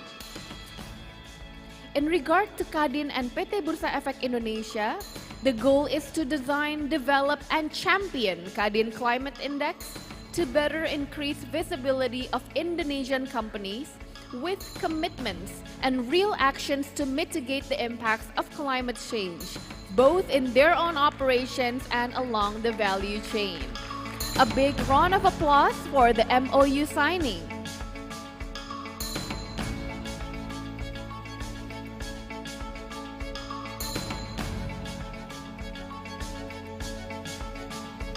Congratulations and thank you Bapak Mahendra Siregar, Ibu Shinta Wijaya Kamdani, Ibu Rosita Ulisinaga, Bapak Iman Rahman, and of course Bapak Bahlil Lahadalia.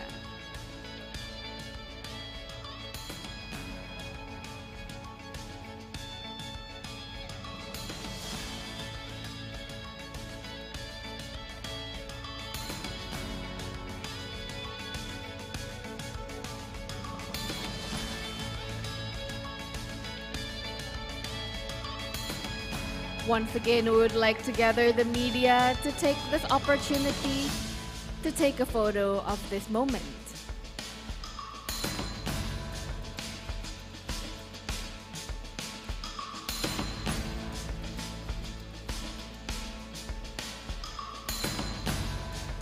Thank you once again. Thank you very much, Bapak Bahlil Lahadalia, Bapak Mahendra Siregar, Ibu Shinta Wijaya Kamdani, Ibu Rosita Ulisinaga, Bapak Iman Rahman, Bapak Jeffrey Hendrik, dan Bapak Mahendra Siregar.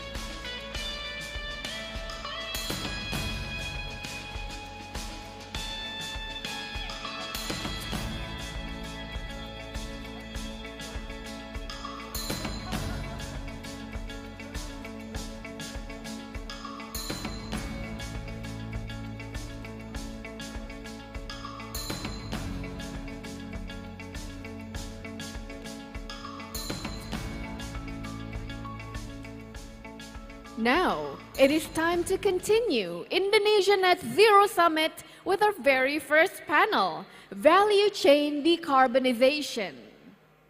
The chairperson for this panel will be Bapak Almo Pradana.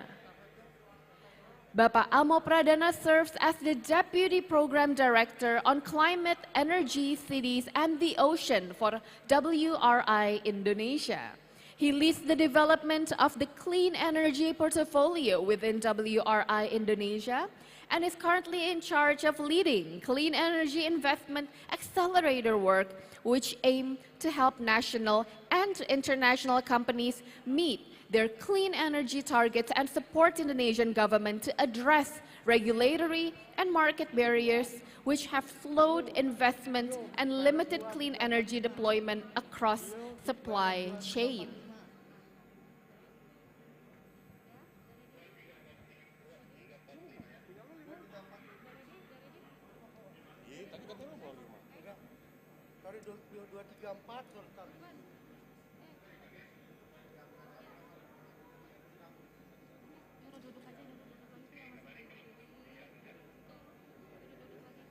Ladies and gentlemen, before we proceed to the next panel, we kindly invite everyone to go back to their respective seats.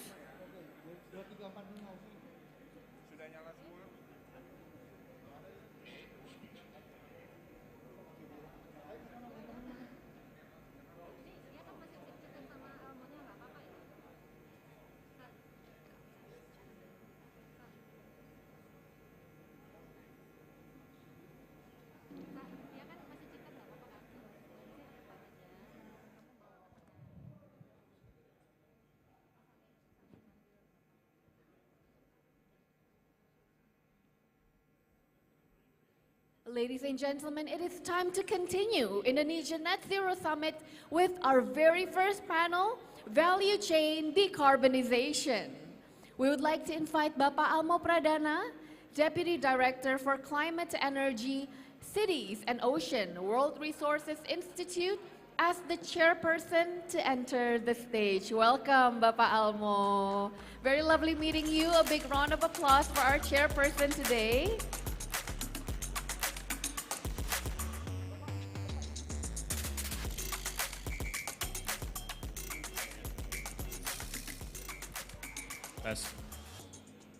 Thank you, MC. So, thank you. Very excited for this job. session, Yes, actually. Likewise. Thank you for the introduction. The stage is yours. Thank you so much. Thank you. So, a very good morning, ladies and gentlemen, delegates, distinguished guests.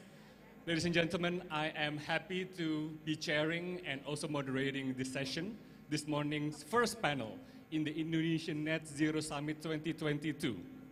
The topic of this session is corporate value chain decarbonization. And again, my name is Almo Pradana. I'm a Deputy Program Director with the World Resources Institute, Indonesia. So I am going to be introducing our panelists for today. The first panelist is Ibu Anya Safira of H&M Indonesia. Ibu Anya is the Program Stakeholder Engagement and Public Affairs Lead of H&M Group Production Office in Indonesia. She leads companies' social and environmental programs and engagement strategy in Indonesia to ensure good business practices throughout Indonesia's supply chain. She spent the last 10 years working at the H&M Group in different positions, including developing initiatives such as Bottle to Fashion and Rantai Tekstil Lestari. Ladies and gentlemen, please welcome Ibu Anya on the stage. The next panel is Pak Agus Ciputra, my dear friend, from the global chemical company, BASF. Pak Agus is the President Director of 3 BASF entities in Indonesia and currently the Chairman of the European Business Chamber of Commerce of Indonesia. Pak Agus joined BASF in 2007 and since then has held positions with BASF in Singapore, Switzerland, Germany and China before finally returning to Indonesia in 2019 to lead the country business and operation. Pak Agus, please join me on the stage. Now our last panelist, but certainly not least, is Ibu Prawitya Sumadio, or Ibu Esi, of Nestle Indonesia.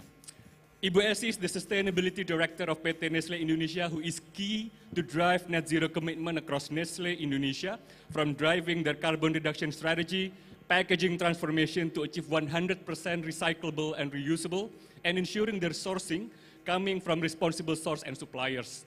She brings 22 years of leadership experience in commercial marketing and sales. Ibu Esi, please join me on the stage.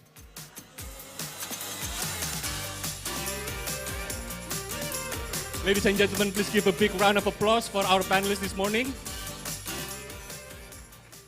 Thank you. So, I am actually instructed by Pak Yus to make sure that you feel in a very, very hot seat today. We have we have fashion industry, we have chemical company, we have fast-moving consumer goods, of course. And I'm happy to have you all of here on the stage with me this morning. I'm going to start with some facts and figures a bit just to frame our discussion. So, according to the World Resources Institute study, 76% of the greenhouse gas emission in the world actually contributed from the private sectors, especially industrial, commercial, and also retails, right, But only 25%, or even less, according to the Science Based Targets initiative, only 25% of those companies set a measurement target to reduce their carbon emission. But, again, unfortunately, the error rate of that calculation of emission reduction target and strategies reach up to 40%, the error rate for that measurement. Now, I am going to start with the topic of data analytics, measurement, and information. Ibu Esi, as you know, the lead for one of the oldest, I would say, and largest multinational companies in Indonesia, PT Nestle Indonesia, right? What is your strategy, Ibu? Or basically, how do you see the current trend of, supply chain decarbonization within Nestle's operation? And what are the commitments that you set across your various business units, and whether you have signed up to targets like science-based target initiatives? Over to you, Ibu Esi. Right. Thank you, Mas Almo. Just before I answer the questions, of course, I would like to say good morning for all of us, distinguished guests, panelists, ladies and gentlemen in this room. To set a context, I have 2 slides to show. Yeah, so I will answer the question along the slide that we have, right? Okay, now, Nestle Indonesia is a leading food and beverages company. It's with the headquarters in Switzerland, of course, and we are operating already in Indonesia for 50 years, yeah, more than 50 years. Now, I said Nestle has made a very much bold commitment to reach net zero emission by 2050, to achieve our packaging to be 100% recyclable, reusable, and reduce 1/3 of the plastic virgin, yeah, by 2025. These two become our company commitment as part of combating the climate and plastic. Now, at Nestle, more than 95% of our GHG emission come from scope 3, right? It means that this come from activity in our value chains. Therefore, it is key important to collaborate with all various suppliers, local and global. Now, the target set to achieve net zero follows the SBTi criteria and SBTi approved, right? The way we do it, we define the baseline, set the target in stages, and where each of the stages has its own related intervention. So it's very, very clear on that one. We have 4 key focus area to guide us to achieve our commitment. One is carbon reduction, sustainable packaging, caring for water, sustainable sourcing. Now, under each pillar, of course, we have identified and implement some of the key activity. Now, we take the whole life cycle approach to determining the carbon footprint of our product.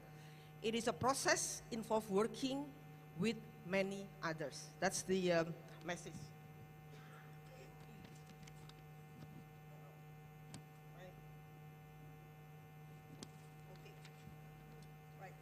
Next slide. Right, now, these are the example of intervention in each of the value chains. Start with our supply sourcing, particularly in the agriculture area. On manufacturing, you will see in the picture, we'll have a full control or intervenes. I will explain that later. On packaging, we have converted our all ready-to-drink range, the plastic straw into a paper straw, and this is the first one in Indonesia happening, right? Now, and also we have our refill concept coming in. However, we don't stop there, yeah? To go further, we also going beyond our scope, conserving forests, particularly in the peatland, and planting trees. So we believe success relies on working with many other organizations, partner, act together to create a better future. Thank you. Thank you so much, Ibu Esi. I think it's very clear and also interesting to see how do you segmentize your business chains right here. And I think the importance for all of the panelists here also to share what are the big multinational corporations that operate in Indonesia on how to do that. I want to go to Pak Agus after this. Pak Agus, your sector, chemical, is considered a hard-to-abate sector, right? And you must have worked with a lot of carbon-intensive raw materials, for sure. I want to know what is your product carbon footprint, Pak, across your value chain and how you map all that into, a good comprehensive strategy within your value chain. Over to you, Pak. Thank you, Pak Almo, and a very good morning to all the distinguished guests and also panelists here. Very warm welcome from my side. My name is Agus from BSF, and to answer to that questions, actually the key words that you've mentioned just now is the hard. It's hard, but it's not impossible. And I think at BSF we are very proud as we are the first chemical company to announce our product carbon footprint down to a product level, and this actually means about 45,000 of all products. We do know what is our product carbon footprint. And why is this so important? Because as also Ibu from Nestle just mentioned, a lot of the carbon emissions from the industry is actually coming from scope 3. We, the chemical industry, we are the raw material producer. So we are very often the scope 3 of our customers. Now, if we are not able to provide the calculations of the product carbon footprints, how will our customers know what emissions it generates in the market? So that's the reasons why we feel that it is very important for us as the pioneer here in our industry. Now again, it is hard, but it is not impossible to do it, and we develop through, let's say, years of experience and also utilizing digital technologies in analyzing all the data we have to be able to supply our customers with a product carbon footprint. Now, a lot of questions comes from the customers. Okay, thank you very much. You tell us your product carbon footprints. How are we going to reduce it, right? Now, we first start with transparency, right? We start with transparency. What is it? Then you have some target where you can actually reduce. And we're proud that, and we also not naive that it's not the entire chain of the industry will be able to absorb the cost at this stage. It is costly. It is not coming for free, right? But the question is, do you pay the cost right now or you pay the cost in the future through your environment? And that's the reason why we provide our customers with the flexibility to choose. If there are segment of the consumers, if there are segment of your industry would like to pay for it, are willing to absorb it right now, we are very happy to help you how you decarbonize the entire value chain. That's from me. That's an interesting answer because, thank you, Pak. It's also interesting to see in your slide over there that you start from scope 3, right? And again, in many of these sort of like panel discussion that we had on the way to G20, we see that the scope 3 is basically really the last mile of those sectors that is really difficult to decarbonize.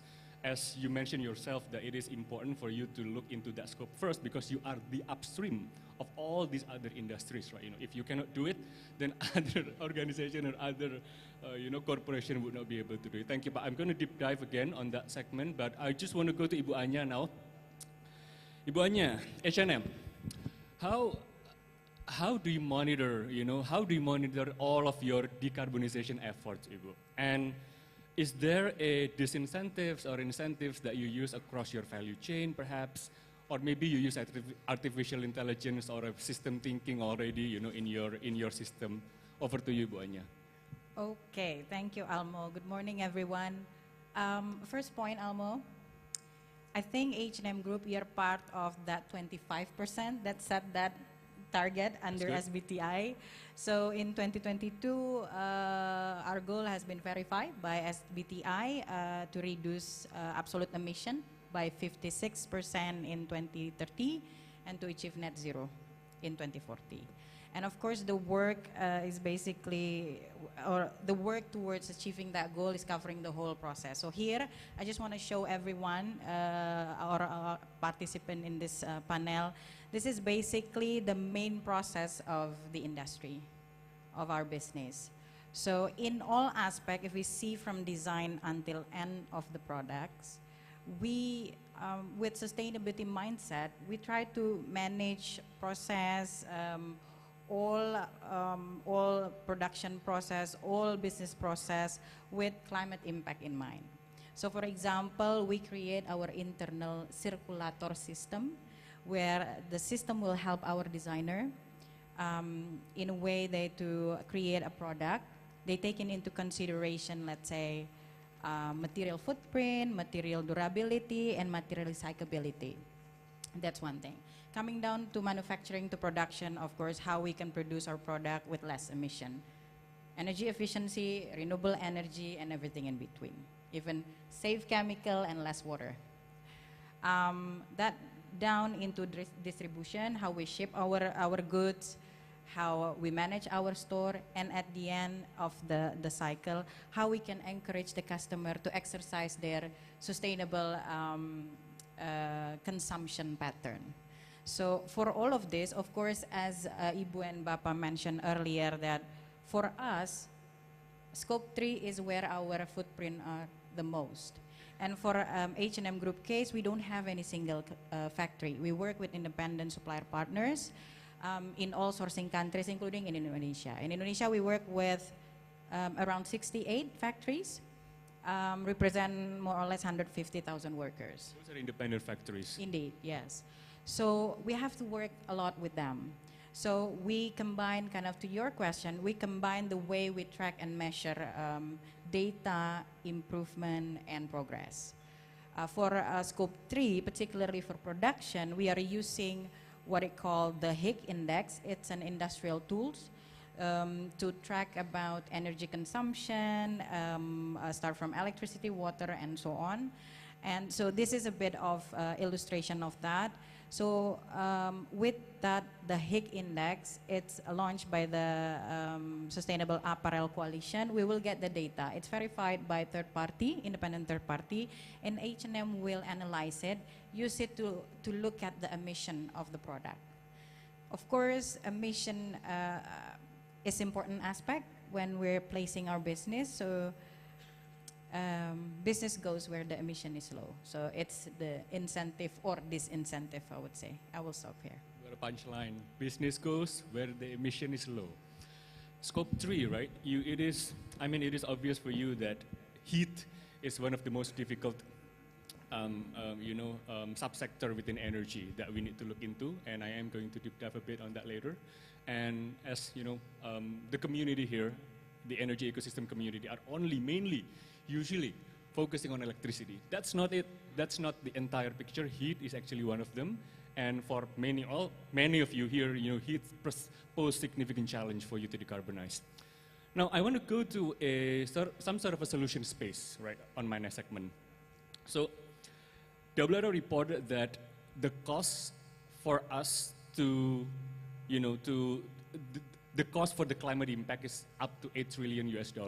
However, if we want to deploy climate solutions, there is a benefit of around $26 trillion.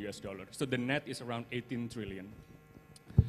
All of you here on the stage with me have committed to work with the Net Zero Hub under KADIN, right? And along with WRI, CDP, UNDP, and others, we will be looking into how do we explore climate solutions across your entire value chains. Now, Ibu Anya, coming back to you.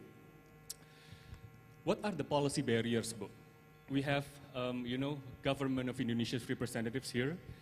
What are the policy barriers, perhaps beyond electricity, heat, question mark? And what should the government of Indonesia looking into to accelerate our climate solutions, Bu Anya? Over to you. Thank you. I think when we're talking about renewable electricity, it's a sexiest issue nowadays. And everyone, as you said, raise up their concern on that. They try to advocate here and there. But for us in garment and textile sector, other than electricity is thermal energy, so heat, where in Indonesia basically it comes from fossil fuel-based energy. So solution on that, we did a bit of research here and there, trying to find solution how to move away from fossil fuel. As I mentioned earlier, emission factor is important. In Indonesia case, we got a combo impact. Fossil comes from electricity on grid, plus on-site heat generation. So I really hope that this complex issue needs to be addressed and hopefully to get help from the policymaker and other stakeholders as well, how to create a local solution to this, I would say, global/local problem. We're looking into biomass. Biomass is a big potential in Indonesia because we have a lot of, for example, agricultural waste. Some says RDF, waste to energy, but you know, a very specific requirement, regulation, policy on that, because at the end of the day, we also need to make sure the sustainable feedstock of alternative. So, of course, we will need policy, clear road, where we want to procure that options, for example. What are the challenges to find that new sustainable feedstock? Of course, beside the concern around biomass, what do you see as the challenge here in the field? It's just because we are too comfortable with fossil fuel. We never see solution beyond that. So I think it's a good start to think about that. We can discuss together. You have the buyer, you have my, supplier partners that will procure for that, because they exactly know that our customer wants low emission production for their fashion apparel. So yeah. Thank you, Ibu Anya. Ibu Esi, technological solutions, Bu. I want to deep dive a bit on that. So what are the technological solutions? Nestle is doing 100,000 things, always. We just were in the sort of like that plastic journey, right? The NPAP event last week in Bali, and we are here in Bali again. I want you to maybe touch a bit on that, and perhaps beyond that, Ibu. What are the technological solutions that you are already deploying, but perhaps now scaling, Bu, hopefully in Indonesia? Okay, right, Mas Almo. Now, a technological solution. I think I mentioned that Nestle 95% in scope 3, but your question is actually scope 1 and 2, where we have very much control, on the execution. And the technological solution that we have implemented just recently is the biomass boiler, right? So I think this is something that we all know. So we are switching from the fossil fuel to a more cleaner one, which is using rice husk. Now, we're talking about the feedstock and so on and so forth. I think we have done a massive, systematic way survey and research, and we have worked with our partner there. So it's now in one of our factory in Karawang, and we will expand to other factory by end of next year. That is number one. So biomass boiler. The second one is we wanted to switch our electricity to a more renewable one. Now, this is something that, again, a challenge in terms of the regulation and so on and so forth. We are in the process of making sure that by early next year we will install our solar panel option in our factory all and finish by 2025. So that's the plan. And the last one, we are thinking about also purchasing racks. Yeah, this is just to ensure we increase the energy, energy mix in that one. So, right. So then, Ibu Esi, and I can conclude a bit that Nestle is interested on a lot more green products, that are coming from the energy market of Indonesia. Then, Ibu Anya, what is your preferred feedstock then for sustainable feedstock? Ibu Esi mentioned about rice husk. What is H&M prefers? We prefer non-fossil fuel, but research, I think, trial and error is still ongoing in our supply chain currently. It depends on the process. Is it the garment manufacturing or fabric mills, for example? Very technical, but of course calorific value plays a very important role there. How to cope up with energy that they require. So as long as it could be sourced in a ethical and sustainable way, I think we can consider that okay. Is that the consideration as well for Nestle, Bu Esi, the calorific value and of course sustainability, right? Pak Agus, maybe you can help me top it off the ladies' inputs, Pak. So I want to touch on the green jobs, Pak. What are the value creation? No, you don't have to, mention about jobs and etc. But in terms of your deployment of solutions in Indonesia across BASF, how does that transpire into value, Pak? Over to you. All right, so we are, let's say, in this journey, still even globally on a stage where there's still a lot, like also Ibu says, a lot of research and developments going in, right? So we take, let's say, the learnings that we've seen globally into our country. So one of it is, for example, the Together for Sustainability. I don't know if Bapak Ibu here have ever heard about it. Together for Sustainability is an initiative where the goal is to actually globalizations and standardizations of supplier evaluations and audits. Right? And what does this mean? This means actually we are having a supplier engagement program to not only assess, but also improve the sustainability criteria, right? And this is also what we're doing in Indonesia. So we do actually assess our suppliers, and not only assess, but then we give also input how they could be even more sustainable in their productions, in their processes. And if we come back again to carbon emissions, as a disclosure, BSF is a co-founder of the TFS. We are in an expert advisory group of the SBTI, and that's the reasons why we are able to also help each other. This is not a single fight story. This requires combinations and collaborations with all sort of industries. Has it transpired to value? That's your questions. Maybe not today, but it will come, right? There are more and more inquiry, for example, for FMCGs, for fashions. There are more and more inquiries, how can I get a more sustainable products, right? For example, and then you will definitely later on to look into the scope 3 suppliers who have the solutions for you. So for example, for let's say in the area of fashions, we are very proud that we have launched what we call as a ChemCycling products. So it's a product that's actually produced from a recyclates, right? Exactly similar properties, it's just come from different feedstock.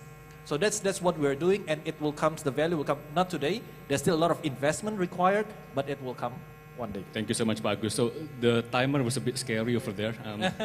So my last segment.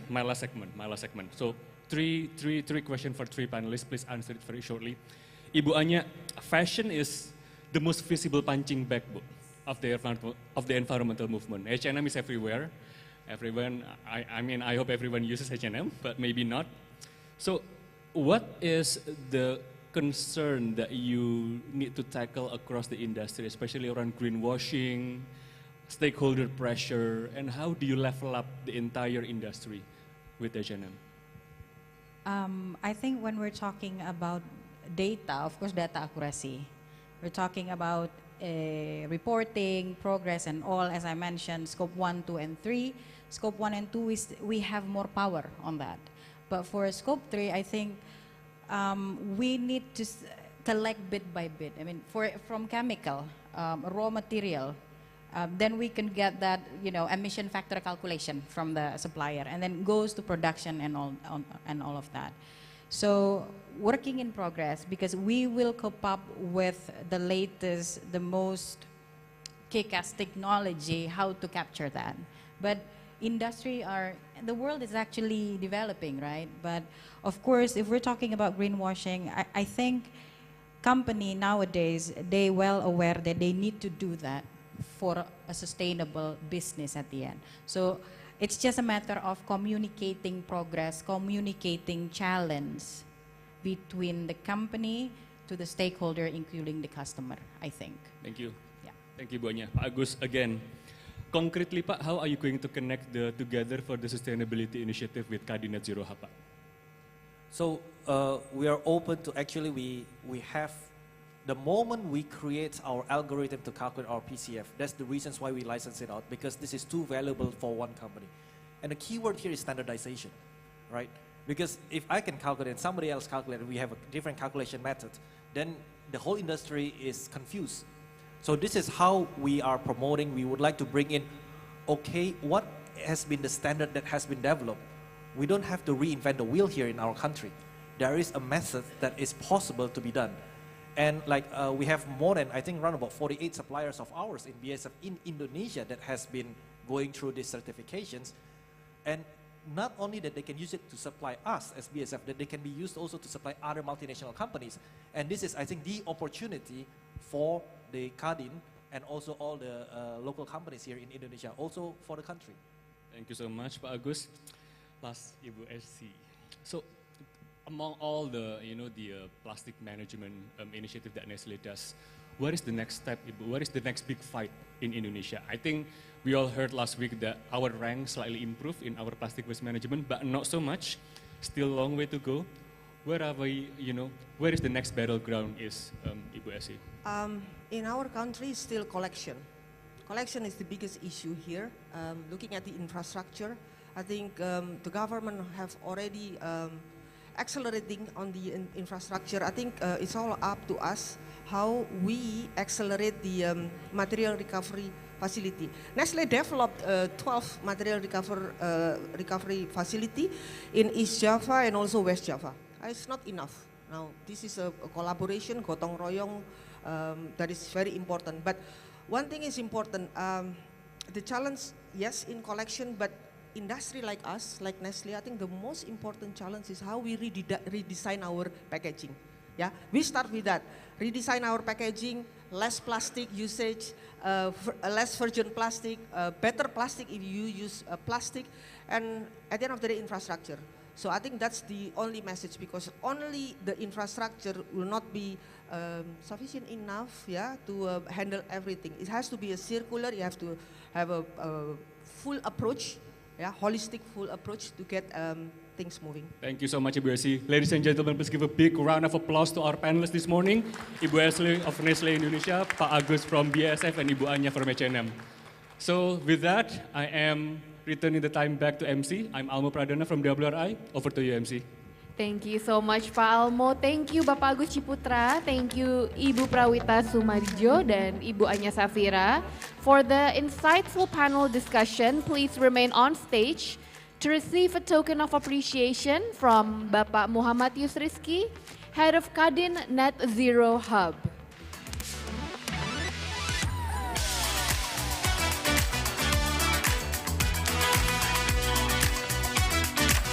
Ladies and gentlemen, these are more than just token of appreciation, but also a reminder that the work that we are doing are important, because we only have a limited time to mitigate the impacts of climate change.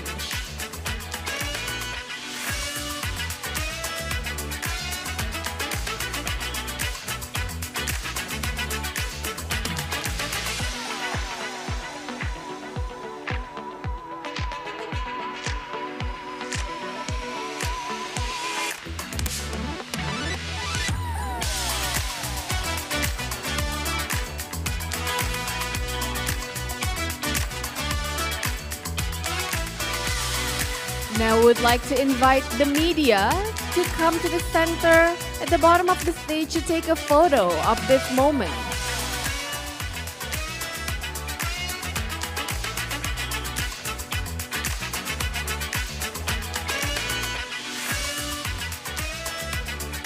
Okay, thank you so much Bapak Muhammad Yusriski, Bapak Almo Pradana, Ibu Anya Safira, Ibu Prawita Sumadijo, dan Bapak Agus Ciputra.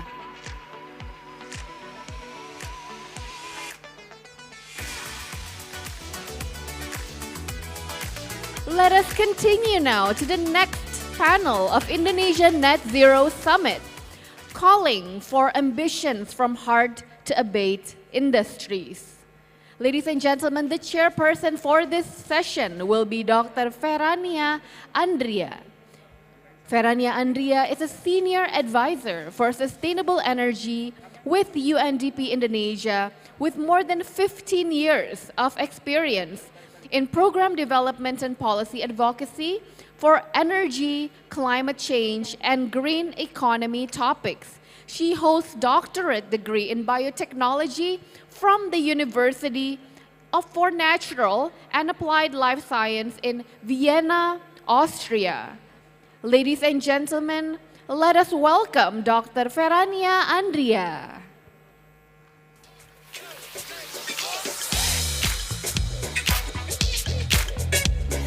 Selamat siang, Mbak.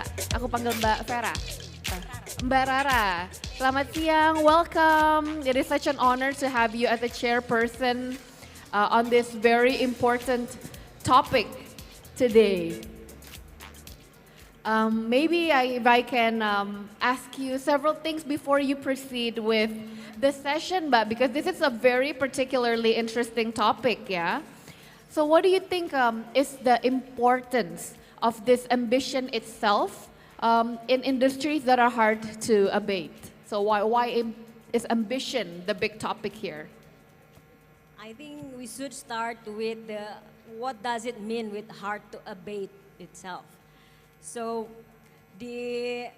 now in the previous session, we know that there are so many actions already there, but now for the sectors that really depends on the fossil fuel and limited technologies, cost effectiveness is very low, so it's even need more ambition towards the net zero.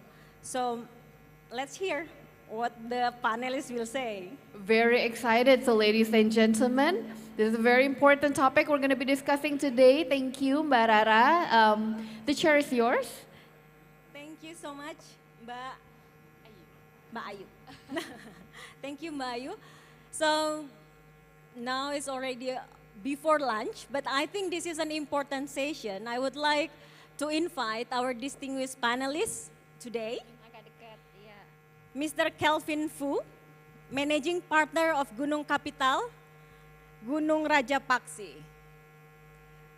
Pak Kelvin, welcome to the stage.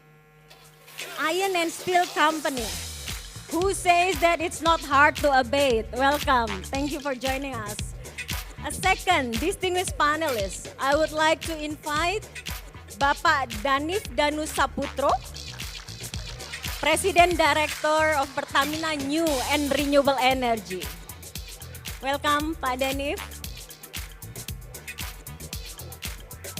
Petrochemical Holding, but now we will ask you why now you are into the new and renewable energy. Thank you. The last one, I would like to invite Ms. Kathy Gao. Ms. Kathy is a Senior Associate Hydrogen Research from Bloomberg NEF. You know that to convince hard to abate companies that there is an opportunities, we need also an international research institute that can convince you. Actually, there are the opportunities. So thank you so much for joining me and also ladies and gentlemen here. We have that's a very tight schedule. We have 22 minutes only. So allow me to start with the first question. Oh, I forgot. I think I have been introduced. I'm Ferrani Andrea from UNDP. But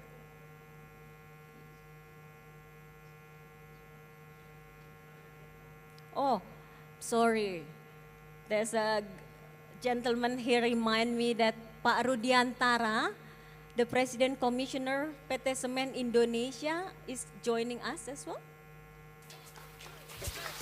Oh, I'm sorry, Pak Rudiantara. I thought that I was informed that you couldn't make it.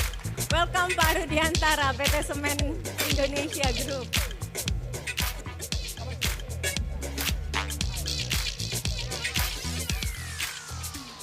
Thank you. Very great combination. We have cement industry, petrochemicals, and also iron and steel.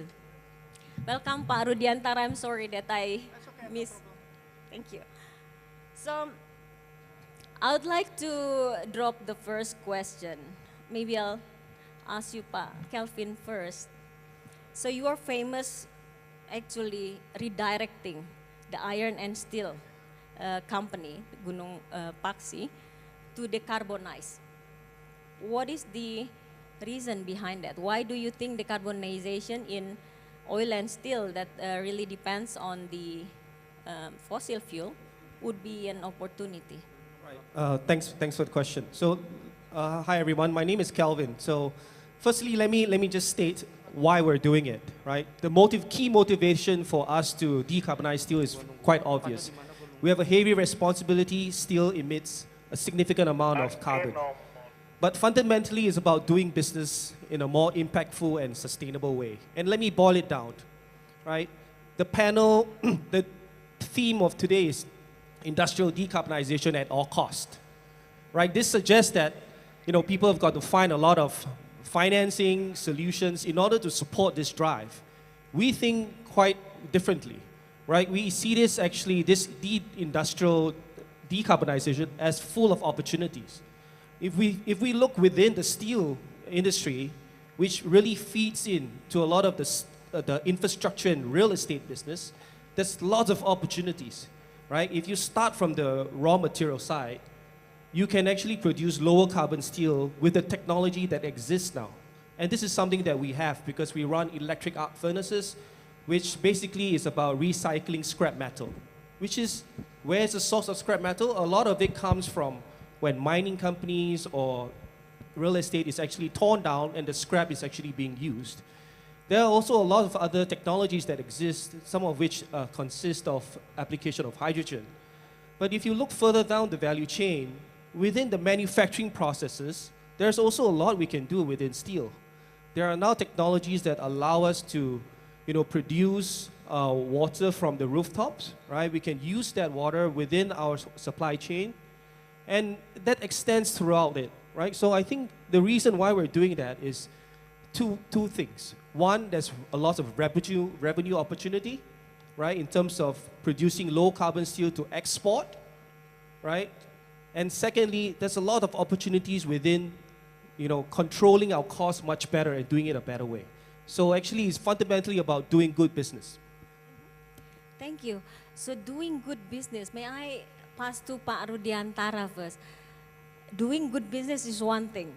There's an opportunity, but there's also a cost associated with it. So you said that, I don't know whether the green steel actually can be competitive in price in the market. I would like to invite from the cement industry, Pak. Would that be, I know that the Cement Indonesia group is already following the SBTI, so I think that's a good starting point. But what about the cost competitiveness? Thank you, Mbak Rara. Yes, indeed, we already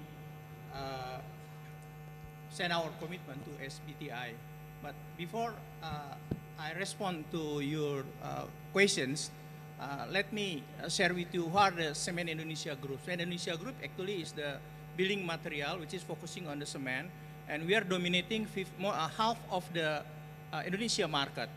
So we are considered as the largest, one of the largest carbon emitter in the country. That is number one. But from the cost point of view, I think although the title is the carbon reductions at all costs, I don't believe this one at all costs. Number one, from the macroeconomic, from the macro point of view, yes, indeed, Indonesia has pledged ourselves into international market, but Indonesia per capita of carbon emissions is only 2.3 tons per capita. This is within the G20 countries. Yeah. Lower than us is only, I think, India and Brazil. If we compare to the more advanced countries like Canada, America, they produce around 50 tons per capita. So we are still much lower. Yeah? So, but this is not the reason for us not to address this issue. Yeah. So in the cement industry, we categorize three scope of issue that we have to address. Number one is the direct issue, which is in the productions of the clinker of the cement itself, because we have to consume the coal. Yeah, this is the largest carbon emissions come from. Second is in the cement packaging, cement mill. The first one is more or less represent more or less 75% of our carbon emissions, the direct one. And then the power one, which is electricity, yeah, which is supplied by PLN right now, this represents more or less around 8% of our carbon emissions. The rest is for transportations, because we have to transport the cement from our plant to the city, to the customer, which is really beyond our control, but we still have to calculate that one. This is represent more or less 17% of our carbon emission come from. So, but we have to put the spoon where the mouth is, which is scope number 1 and scope number 2. Now, scope number 1, we are trying to replace the use of the fossil fuel, which is in this case is coal, whether using the RDF waste to energy. Yesterday, I visited one of the RDF plant here in Bali, in Kertalangu, but unfortunately, they are only able to produce only 400 tons per day, while our consumption per year is 7 million. Yeah, we already operate one of our RDF, I say in Cilacap, but again, the production is only able to produce daily around 150 tons. So it's still far. We need more. We need hundreds of RDF facilities in this country. Yeah. Don't ask me how I'm going to finance this one. Where is coming from our capex or our opex? Yeah, we have to be creative on to structure the finance on this one. I think Chief Danif has an experience in this one. He's the master, he's an expert how to structure the financing this one. Because at the end, we are as an off-taker, whoever sell this RDF, yeah, or probably the rice husk in South Sulawesi, the lumbung padi is in South Sulawesi. We are also doing that one in South Sulawesi. But they are the one who sell to us. Yeah, they need our rating as an off-taker. So we have to be creative. It's not necessarily come out from as a capex from our company. You know, that is from the financing point of view. That is our challenge. And then the third one, the most important thing, the socializations, literations on the ecosystem, supply chain of to how to produce waste to energy. This one. We can see right now only probably less than 5 facilities on RDF throughout the country. As I said, we need the hundreds. Yeah? Even though one RDF depends on the waste that produced by the municipal or agency, yeah, maximum say 1,000 RDF per ton. If I would like to have the target, say half of our coal will be replaced, which is 3.5 million divided by 1,000 per day. Yeah, which is more or less 150,000 divided by what? We need 150 RDF facilities in this country. Who would like to build this one? A new business. Yes, new business. We don't have any problem. We will, as an off-taker, we will buy, you know. So those are the challenge. Then we have to address not only by the cement company like us, but also by the ecosystem. So we need the support from the ecosystem. Supply chains has to be in place. That is, I think, in the nutshell. Thank you so much, Pak Rudiantara. I think it's an interesting taken note that from the steel industry and also cement industry, there is a financing structure that will save your business when you actually shift towards the cleaner one. And it's not necessarily saying that the product will cost even higher. So if you ask for the advice, the lesson learned, I think the Pak Rudiantara and Pak Kelvin can show that. And the second point is interesting. It opens up a new business opportunity along the supply chain. So start opening the business diversity, and I think that will be another opportunity. I'd like to ask Pak Danif now. I know that you just rebranding the Pertamina New and Renewable Energy back in November. Recently, right? So, how is the Pertamina Holding as a petrochemical oil and gas company having the unit of new and renewable energy? Is it not like offsetting one to another? What is the strategy of Pertamina? It's an opportune questions. Yeah, we just rebranding. So Pertamina Power New Renewable Energy is one of the 6 key strategic subholding of Pertamina. We are basically leading and driving the energy transition of Pertamina, right? So we are the future of Pertamina. On this energy transition journey, Pertamina will still need to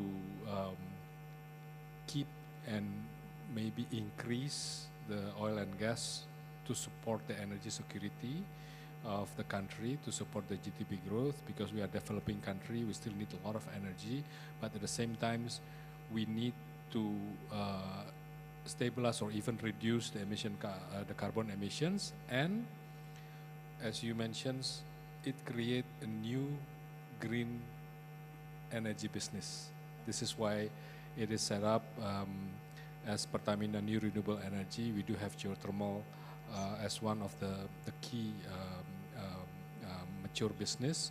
But the one that I would like to explore maybe a little bit more here, Marara, is the opportunity to decarbonize on the hard-to-abate industries, right?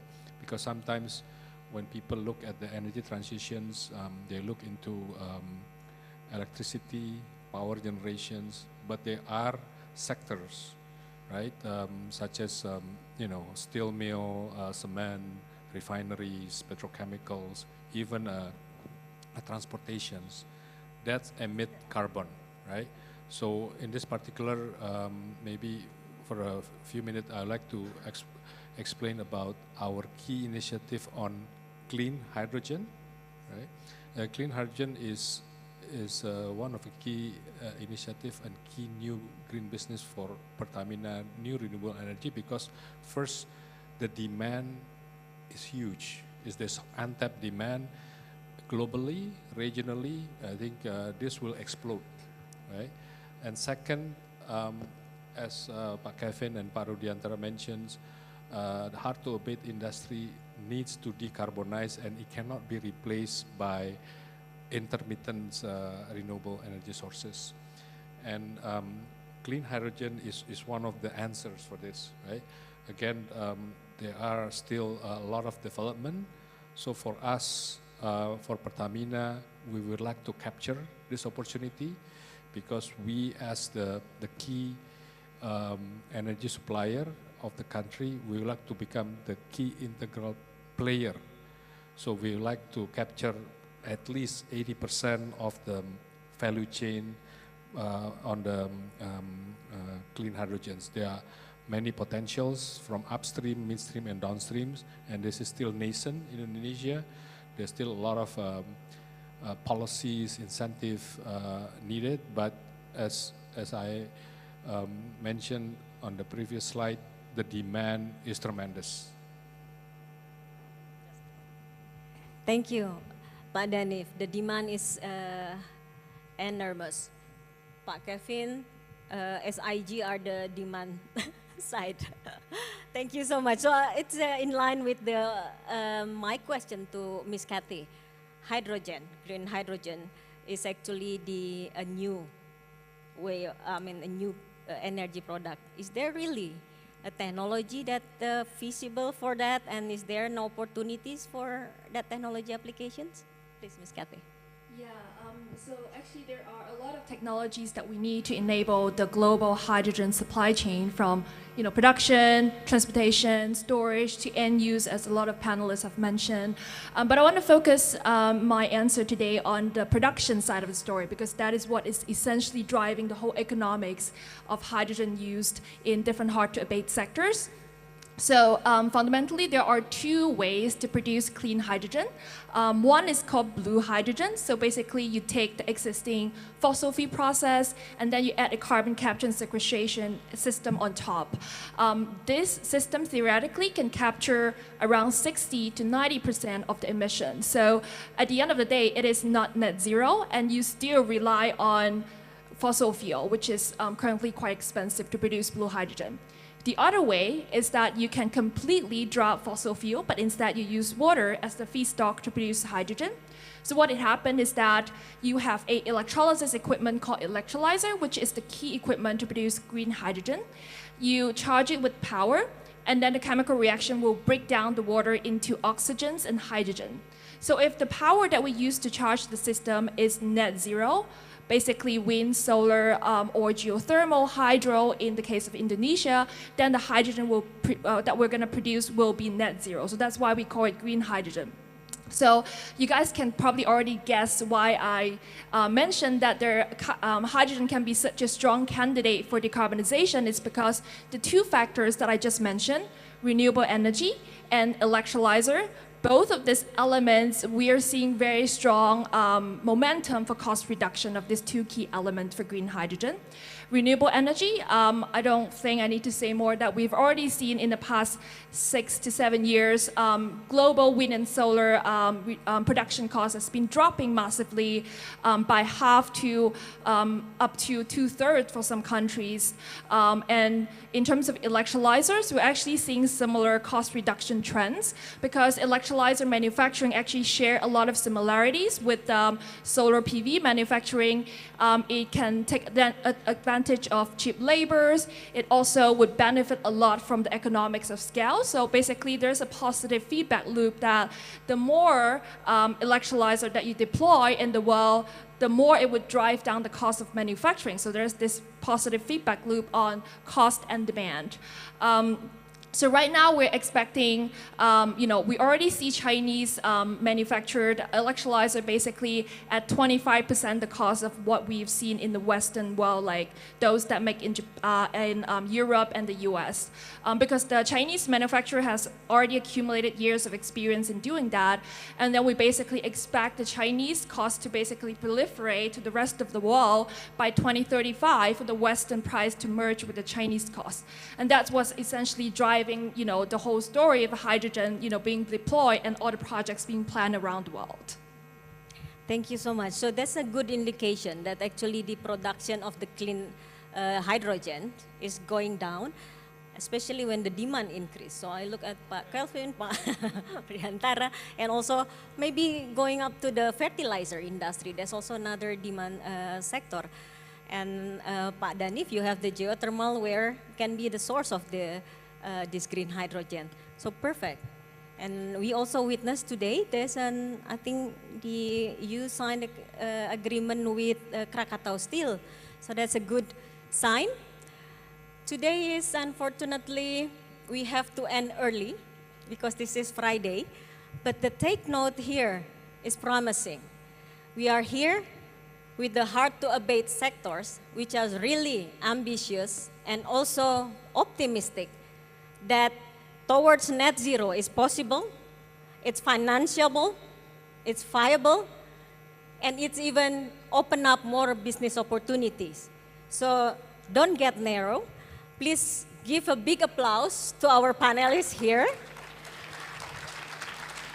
Because I think they're showing their commitment to attend Net Zero Summit from the hard-to-abate sector, because otherwise they may attend Never Zero Summit. So big applause again. Thank you so much for sharing with us the optimism. And I'll return to Mbak Ayu. Thank you. Thank you so much, Dr. Ferania, Bapak Rudiantara, Bapak Danif Danusaputro, Bapak Kelvin Fu, and Miss Kathy Gao. Please remain on stage to receive tokens of appreciation from Mr. Muhammad Yusriski, UNDP resident representative.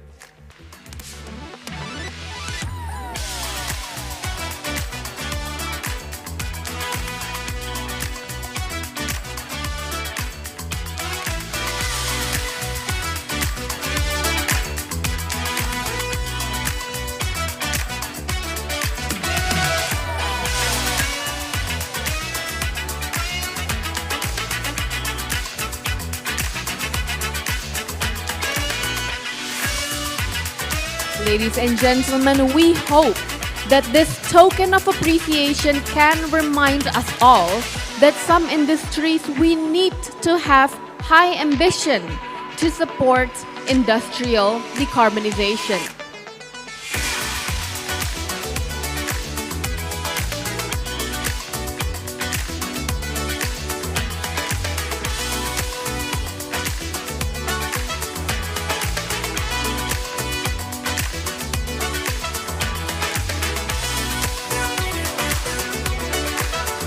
We invite the press and media to gather in front of the stage to take a photo of this moment.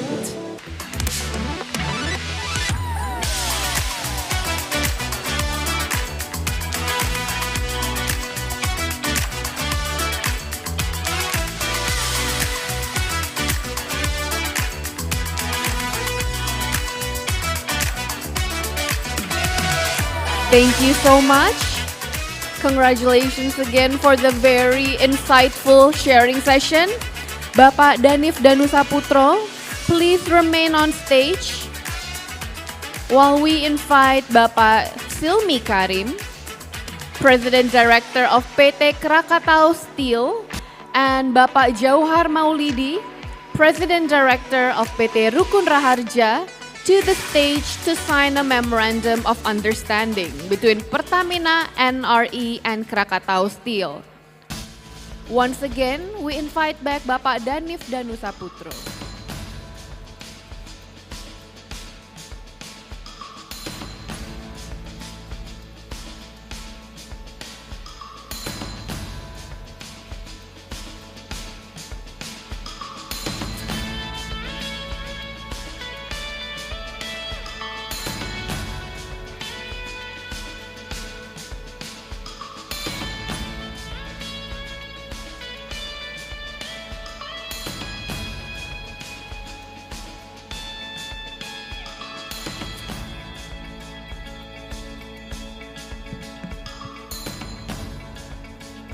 Ladies and gentlemen, we would like to invite once again Bapak Danif Danusaputro.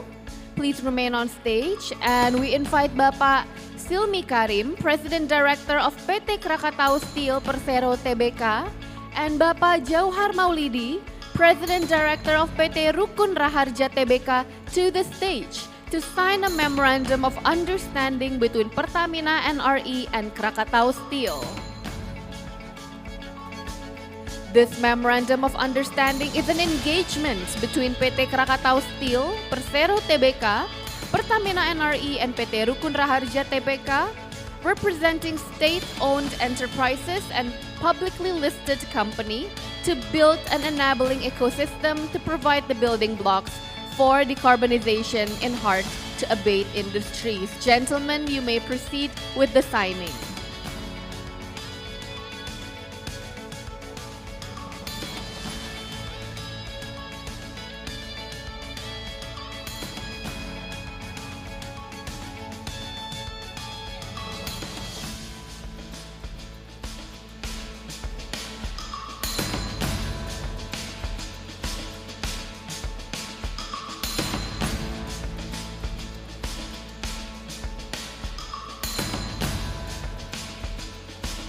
Gentlemen, you can show the MOU documents as we invite the media to take a photo of this very important moment.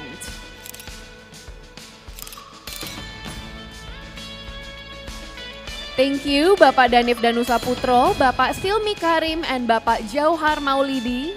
We wish you the best for your cooperation.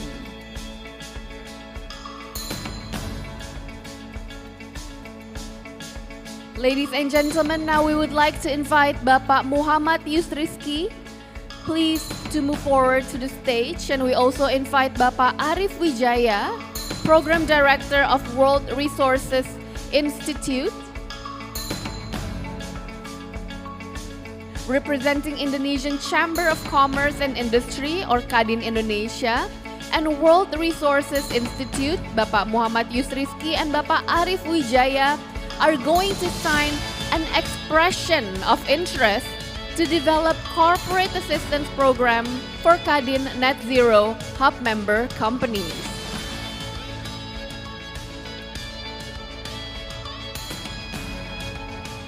Gentlemen, you may proceed to signing. Designed and developed by World Resources Institute and KADIN Net Zero Hub, Corporate Assistance Programs is a 16-week program aimed to assist Indonesian companies in preparing their corporate net zero roadmap.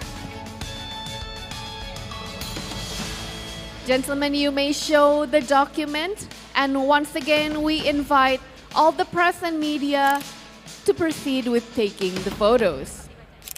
We hope from this corporate assistance program, more Indonesian companies can join their global peers in pledging to be a net zero company by 2015. Thank you, gentlemen. You may proceed back to the stage.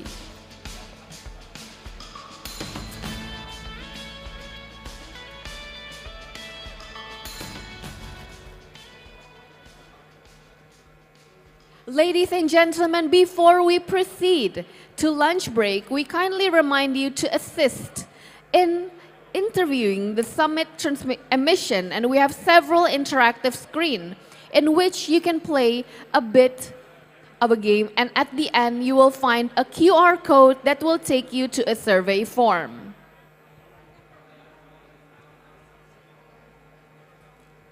Dear audience, let us now take a lunch break. The lunch buffet tables will be provided at the Seminyak Lounge. We also would like to remind you that there are 2 themed lunches at Kintamani 1, hosted by East Ventures, and Kintamani 2, hosted by PT Bank HSBC Indonesia. For audience who will be joining the themed lunch, your lunch will be served at each respective rooms. And also for audience who wish to do their Friday prayer, it will be held at the Singaraja Terrace. Please enjoy your break and have a wonderful networking session. Thank you.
about the thing. Ooh. Talk about the thing. Well.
Ladies and gentlemen, good afternoon and welcome back to Net Zero Summit 2022.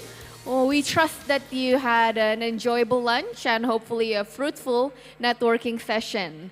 Now we are proceeding back to the agenda for today, and our next speaker is a distinguished investment professional with 12 years of experience in investing across alternative assets, including venture capital, private equity, private credit, and special situations, and in various industries. She serves as a partner at East Ventures. Please give a warm applause and welcome for Ibu Afina Sugiarto. Welcome, Ibu Afina. The stage is yours. Thank you.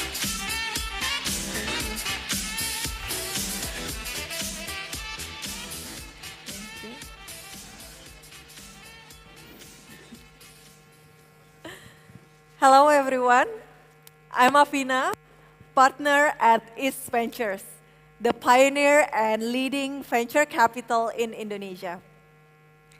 The G20 Indonesia presidency has put Indonesia into the spotlight, and it's for great reasons. As a pioneer in venture capital investment in Indonesia since 2009, where there was no venture capital funding in the country, we have witnessed the growth of Indonesia digital economy from merely 13% internet penetration or 30 million people to 75% today, comprising of 200 million internet citizens and the fourth largest in the world. A market size based on the recent Google, Temasek and Bain study of $77 billion US. And it's expected to grow and double even further in 3 years. Today, we believe a new wave is brewing in the green economy in Indonesia. With environmental, social, and governance, or ESG factors, becoming an imperative building blocks in business operations, it's inevitable that the world will shift to solutions that will be better for the environment. Another statistics from Google study, 73% of Southeast Asia consumers and businesses are willing to choose sustainable products and services given the option. As a venture capital firm, we believe that we must catch this opportunity at the right time. And hence, our portfolio companies currently comprises of the next generations of Southeast Asian businesses addressing the climate crisis. Surya is our portfolio company that allows businesses and industrial estate to enjoy renewable energy from solar with zero upfront costs. I know one of the founders is here, and I'm sure you'll get to see one of their slides here at the front of the plenary. Waste for Change is another portfolio company of ours, tackling waste management issue in Indonesia and contributing to circular economy. Three Dots, a platform that streamlines the sale and purchase of imperfect foods and surplus food, solving the significant food waste problem and also contributing to food security. We are actively scouting and investing across solutions and companies that can deliver impacts on the ground and make progress to achieve decarbonization. We invest across sectors, including renewable energy, sustainable food and agriculture, electric mobility, built environment, and nature solutions. The best solutions are when the products and services can save costs, improve efficiency, and increase yield, output, or productivity. Solutions that, when scaled up, can compete with existing incumbent solutions in economical and sustainable ways. Today, from what we see, Southeast Asia is lagging behind on investments in climate solutions. Southeast Asia portion of tech funding in the past 3 years is only 4.3%, small compared to global. But when we look at climate tech funding, it's even more minuscule. It's at 0.3%. We need to catch up, and we need to change that, as Southeast Asia is one of the most vulnerable regions to climate change. You may ask, why should we invest in Indonesia and Southeast Asia climate tech? First, we can testify for the founders and flourishing tech and digital ecosystem, with home to the most number of unicorns in the region, coupled with generations of tech founders and entrepreneurs who are very mindful about ESG and impacts. We have seen hundreds of opportunities this year alone. Second, the market environment. Blessed with abundant natural resources and demographic bonus to triple our GDP per capita to leap to a developed nation. Indonesia has the world's largest nickel ore, accounting for a quarter of global production, well positioned to capture the global demand for nickel used in energy storage and electric vehicle batteries. We host the third largest tropical forest and 23% of the world's mangrove, the largest carbon sink in Southeast Asia. It's a vital part to develop a flourishing carbon economy. With our two offices in Singapore and Indonesia, we witness the complementary relationships in the region. Indonesia with a large market access, and Singapore with development of deep tech. Third, businesses and countries' commitment, and events like this KADIN Net Zero Hub is definitely showing more commitment and intentions to move towards net zero targets. Many of you here are actively looking for and implementing solutions to achieve net zero. All of these factors, supported by collaborations among all the stakeholders, investors, businesses, customers, and governments, will allow us to reach our net zero targets and address the climate crisis. In today's environment, we are faced with many challenges: uncertain geopolitical situation, inflation, rising interest rates, food security, energy crisis, and climate change.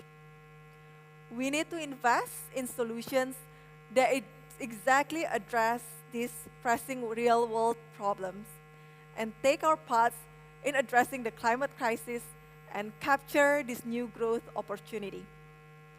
Today, we'd like to invite you to move from intentions and commitments into credible actions so that together we can close the funding gap and scale up climate innovations. We invite you to invest with us in climate solutions to decarbonize the world. Thank you.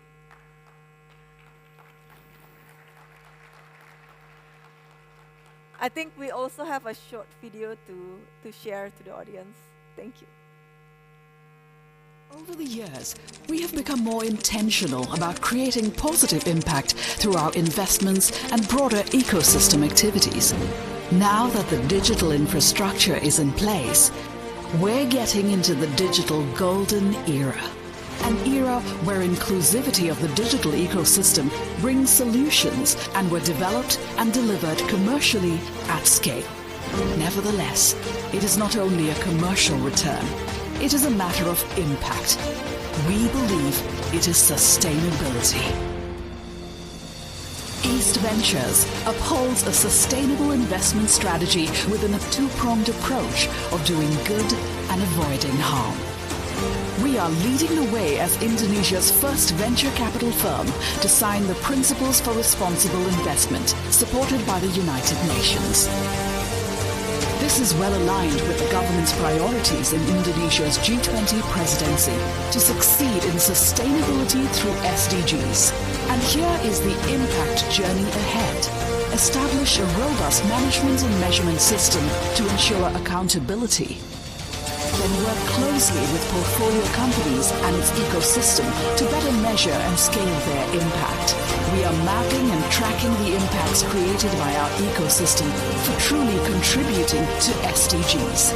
We also look forward to working with like-minded investors who care about sustainability. With the support of the governments and businesses, we believe we would further develop the country. Work together with investors to create a scalable impact on the broader society and ecosystem. Now, with a strong determination to focus on ESG and pursue SDGs objectives, we invite you to join us as the agents of change.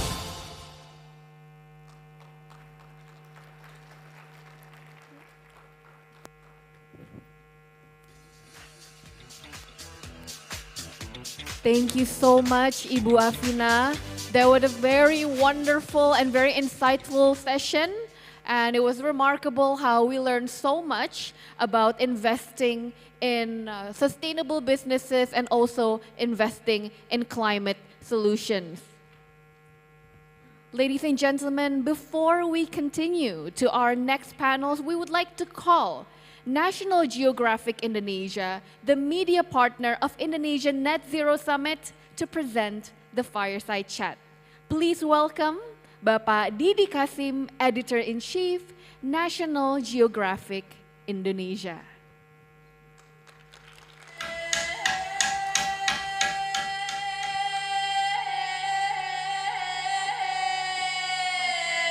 Artinya kita bersama-sama lah menjaga agar hutan kahoy ini tetap lestari sampai ke anak cucu kita nanti.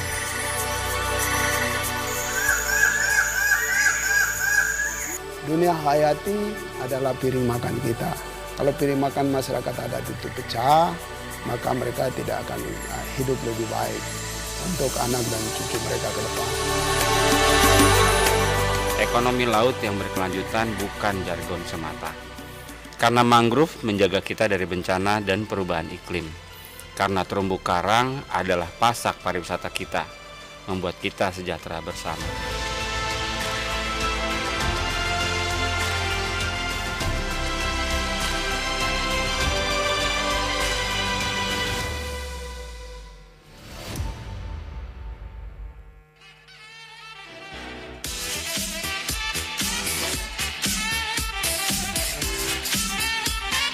Ladies and gentlemen, please welcome Bapak Didi Kasim, Editor-in-Chief, National Geographic Indonesia. Assalamualaikum warahmatullahi wabarakatuh. Good afternoon, ladies and gentlemen. In this brief session, please allow me to share perspective, point of view on how National Geographic Indonesia deals with the issues of climate change and decarbonization. We often use storytelling, what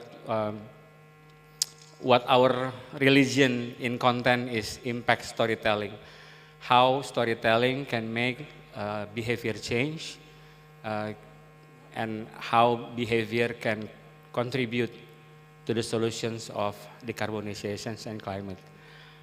So, we think that consumer willingness to change their carbon behavior will rely on the way we tell stories about decarbonization.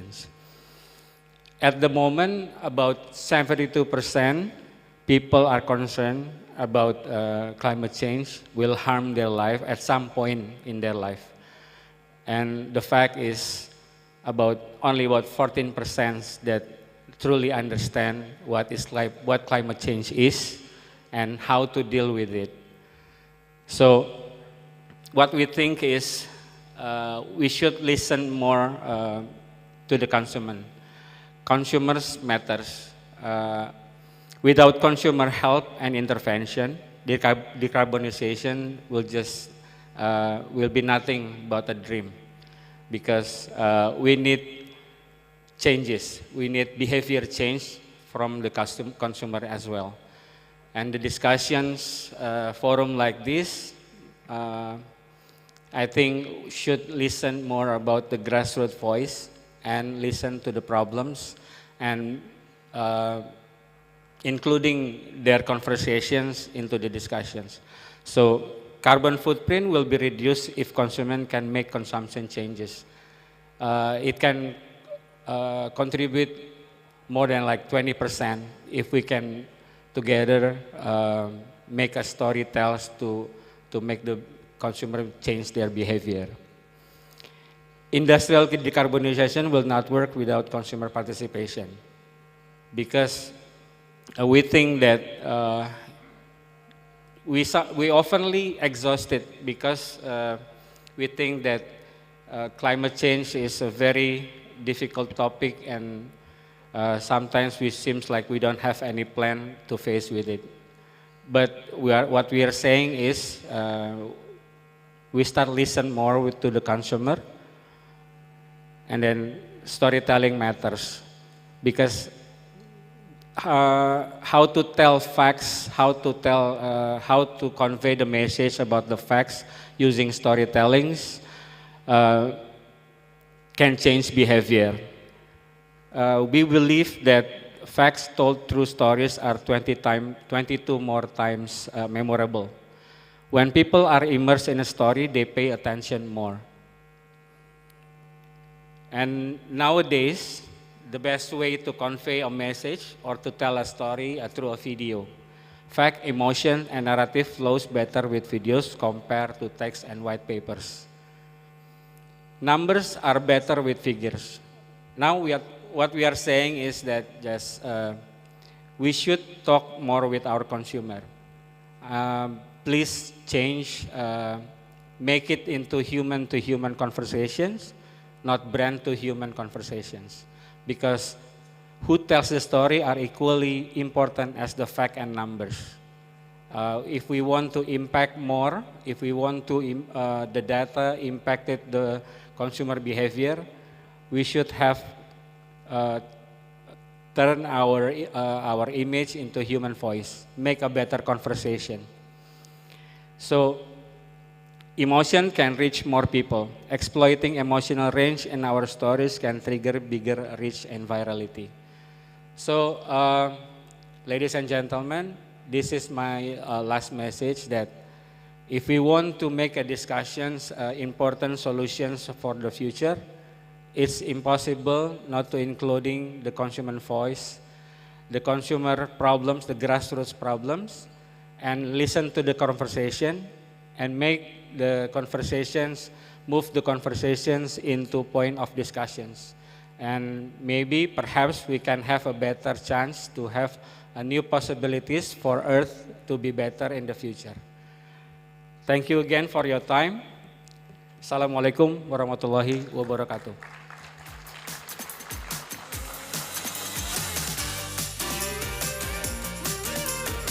Ladies and gentlemen, a big warm round of applause to Bapak Didi Kasim and for sharing with us the significance and the importance of storytelling and our fight for decarbonization. Ladies and gentlemen, we are now moving forward to our next panel session, and this time we're going to discuss zero carbon electricity and how Indonesian companies are working towards this.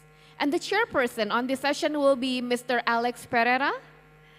Mr. Alex Pereira is Deputy Director of WRI's Energy Program and the Corporate Partnership Lead for Energy, joining WRI in 2007.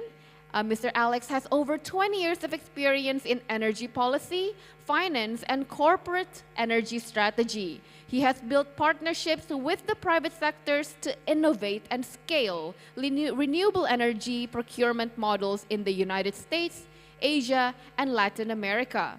Prior to joining WRI, he helped found a company called Big Belly Solar, a renewable energy company that developed solar-powered trash compactors that help cities reduce diesel fuel consumption from trash collection trucks. Ladies and gentlemen, a big round of applause for Mr. Alex Ferreira.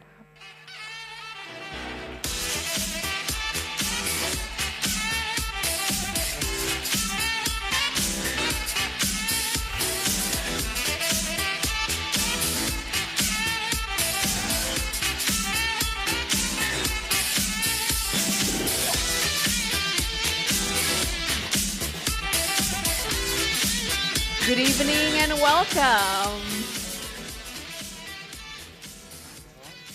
Is that on? Is that on? No.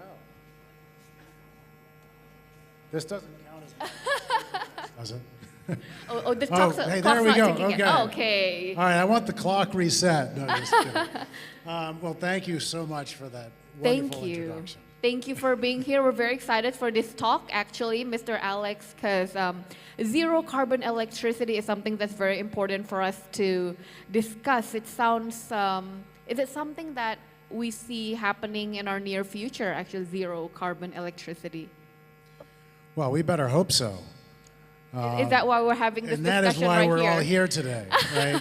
That is exactly the conversation we're going to have today about what are companies doing to drive this change. We're seeing an incredible movement. So I had to look it up to refresh my memory.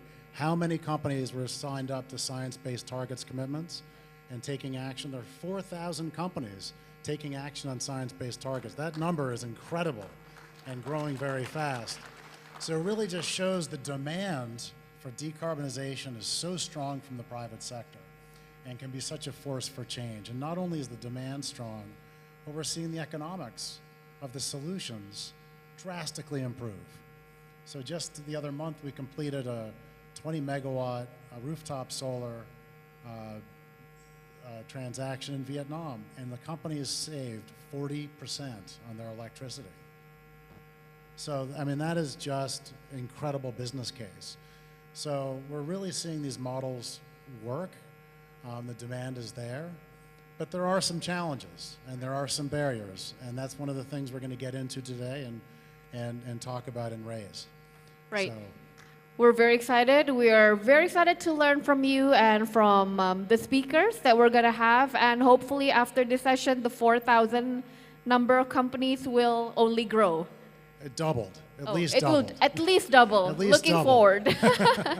The stage is yours, Mr. Alex. Thank you so much. Thank you so much. So we have limited time today and a lot to cover, so I'm just going to invite the speakers to come right up. So in no particular order, but first, Ika Noviera from Multi Bintang, Indonesia. She's the Director of Corporate Affairs. Come on up. We know this is exactly where you want to be after a big lunch. So we're gonna have some fun. You can pick a seat. Eka Satria, the CEO of Medco Power Indonesia. And I learned just before that he also went to school in Boston, and so we suffered the Boston winters together. January, February in Boston is not like Bali. Next we have Ken Haig, Head of Energy and Environmental Policy for Asia Pacific and Japan for Amazon Web Services. And last but not least, Agung Wicaksono from PT Jababeka Infrastructure, Managing Director.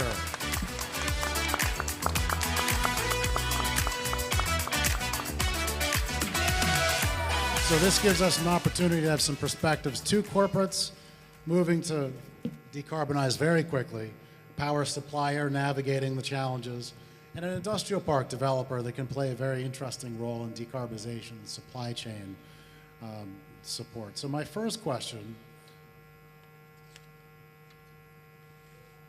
is actually over to Medco, and just thinking about your portfolio of generation. We know you have some fossil fuel, but now increasingly geothermal and other solutions. And in light of the demand from companies, how is the generator thinking about this? Where do you see your portfolio going? How are you responding to this? Where do you see yourself going over the next 10 years? Good questions. But by the way, good afternoon, everybody. Nice to be here. But first of all, I'd like to say appreciation for KADIN, Pak Yus, for this Net Zero Hub initiative. I think these are the things that the country need. So back to us, I think Medco Energy is one of the leading energy company in Indonesia. Yeah, we have 3 platforms. We have EP, we have power, and we have also natural resources, which is coal. Last year, the company signed, we made a pledge that by 2050, the company going to be net zero. Yeah, and then there are various drivers actually. I think as you said, number one, I think Pak Luhut mentioned today, energy sector is going to play a very big role, right, in fueling Indonesia to become Indonesia Emas. Number two, inevitable climate change is real, yeah. So we need to do an actions. I think private sector will play a very big role. But the most important thing is an opportunity. Why I'm saying opportunities is that Indonesia is blessed actually with huge renewable potential.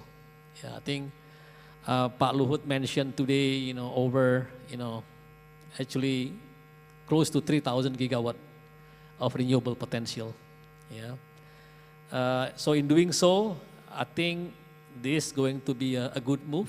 Yeah, as we need to provide actually affordable, yeah, energy, but not only that, sustainable energies, yeah, that we're going to do. In doing so, we are investing in renewable. We have 4 platforms. We have gas to power. We believe that gas is going to be energy transition in providing a stable energy. But most important thing here is that we are investing heavily on geothermal. We believe geothermal is going to be big here, yeah, as a base case. Renewable, PVs, and O&M. So one of the recent case that we have is that we have Aman Mineral in transitioning their energy transitions. So from coal, we're installing the biggest PV ground mounted, 26 megawatt. And we also bring LNG and later wind. So that's one example. In Bali, late this year, I think we're going to fuel Bali with probably the biggest PV projects, 2 by 25 megawatt in East and West Bali with PLN. So that's one of the examples that we are doing. I think we understand that, the world need clean and better energies. And I think we are here to support that movement. Great, so a very optimistic view of the potential out there. My next question, going to one of the companies, Multi-Bintang.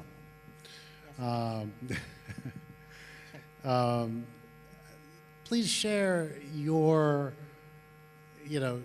where are your targets? We're hearing a lot, 2025, 2030, these targets are very near, right? It's like, the truck is approaching fast, or the train, or whatever, the electric, hopefully it's not electric powered, but it's, this is very quickly approaching. So where are your targets?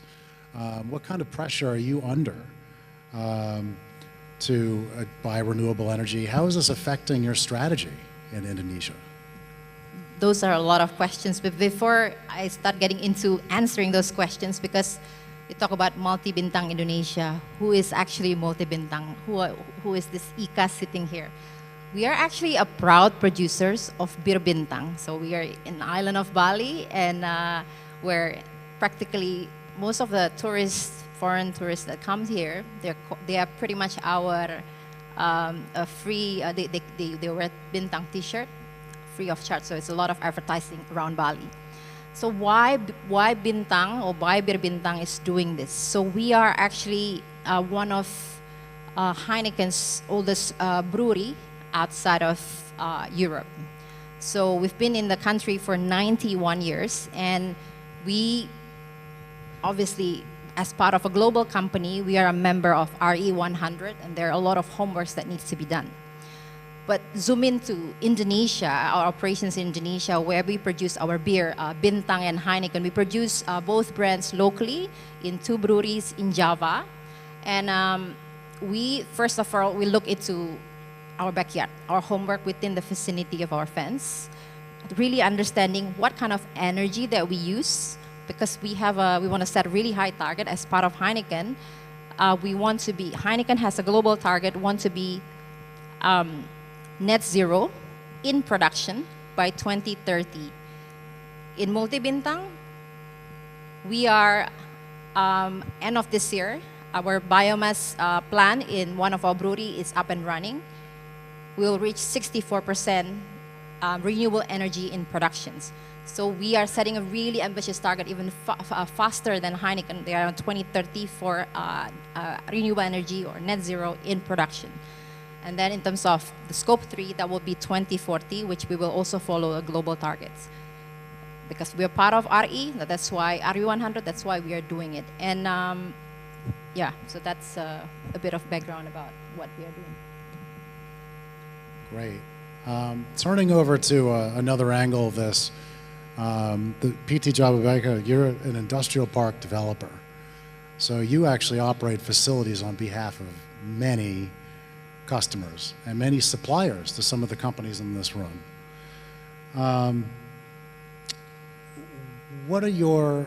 First of all, what are you hearing from your customers in your industrial parks? How do you see your role in supporting their decarbonization and achieving their goals? And what's the opportunity there? Thank you, Alex, and also thank you to KADIN Net Zero Hub, Mr. Yusriski, for inviting. Well, Yus is my senior in college, so it's an instruction from a senior to come, so I do that. But obviously, it's not the reason why I'm here. The reason why I'm here is like what you said. The industrial estate that we run, consisting of 2,000 companies, we're 30 years old, companies coming from 30 different countries, and I'm only here in this company for about a year. And one of the first messages I got from one of the tenants was that, Pa Agung, if my company can't get renewable electricity supply in the next few years, then don't blame me if I have to move to another country.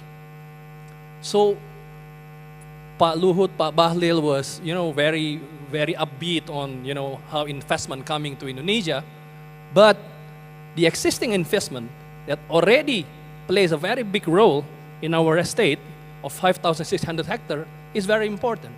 So my job is trying to make sure that they stay and that they get what they need. That is renewable energy, electricity. I think that's the driver from the demand side, yeah. And secondly, I think if we talk about the supply side, our estate in Cikarang, which is about 1 hour drive from Jakarta, actually is supplied by 3 different power sources. PLN is one of that, the other 2, one is Cikarang Listrindo, a private developer, and another one, Bekasi Power, is our subsidiary.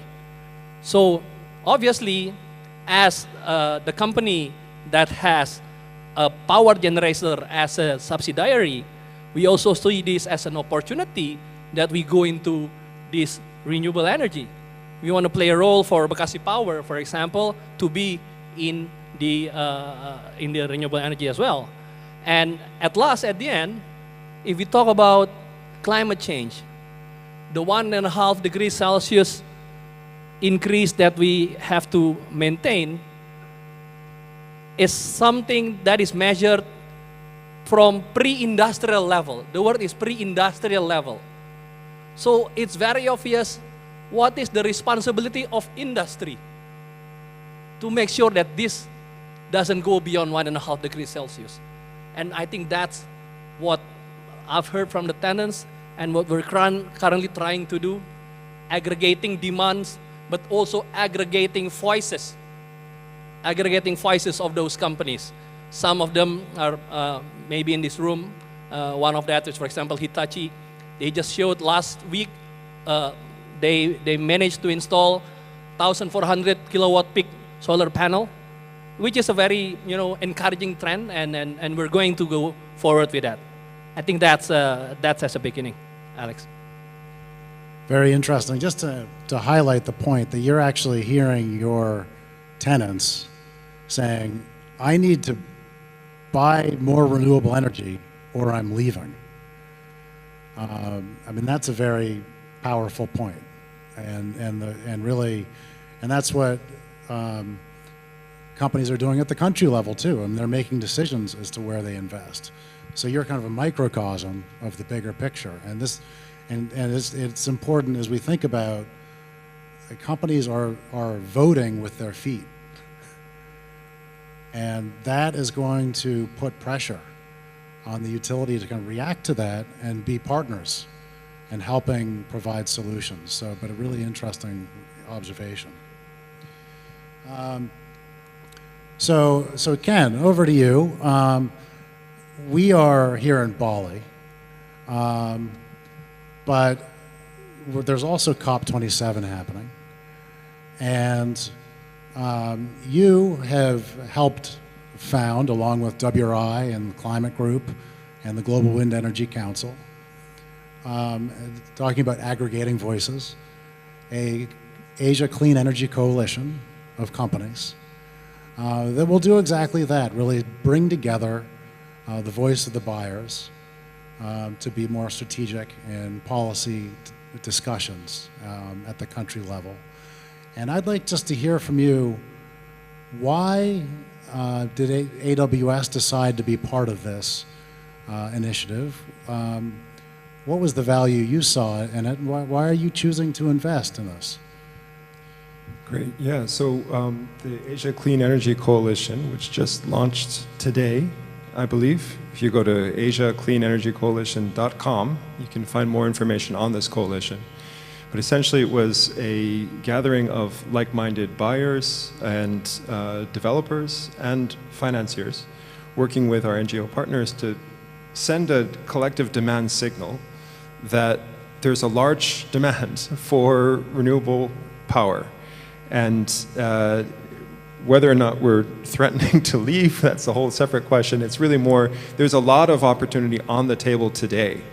If you would make available more renewable power, there are many companies that are willing and ready to invest today in that renewable power. And so that's the point I think that ASEC is really meant to try and address, is how can we collectively try to identify the barriers to putting that investment to work? Because there's a lot of interest in doing so today. I just, for how we're coming at this, so ASEC, Asia Clean Energy Coalition, we've joined as all of Amazon. I sit on the cloud computing part of the Amazon business, and so we operate data centers here in Indonesia as well. We launched our Indonesia region recently. It was a $5 billion investment, US dollar investment over the next 15 years.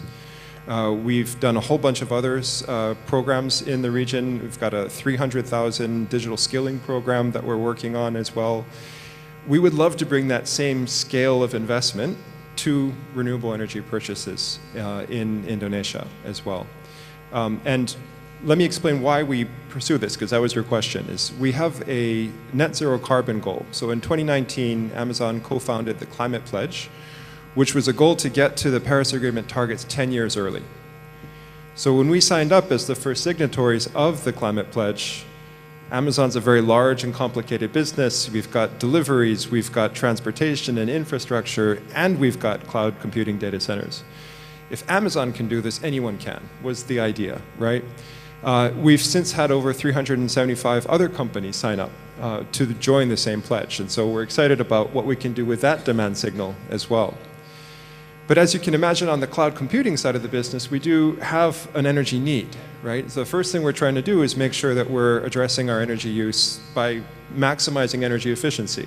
And we've actually found that for Amazon data centers, it's a 5 times increase for the average enterprise or public sector organization. If they move to the cloud today, they would see an 80% reduction in the carbon footprint associated with those IT workloads, simply because of the investments we've made in energy efficiency. So that's something that we're working on, and we can do sort of inside the fence in terms of our operations. What we can't do is the renewable power part. We do need support in terms of, for the remainder of our energy use, we've pledged to reach 100% renewable energy. When I joined Amazon 2.5 years ago, that was a 2030 goal, but we've since upped our ambition. So we're now looking at a 2025 goal.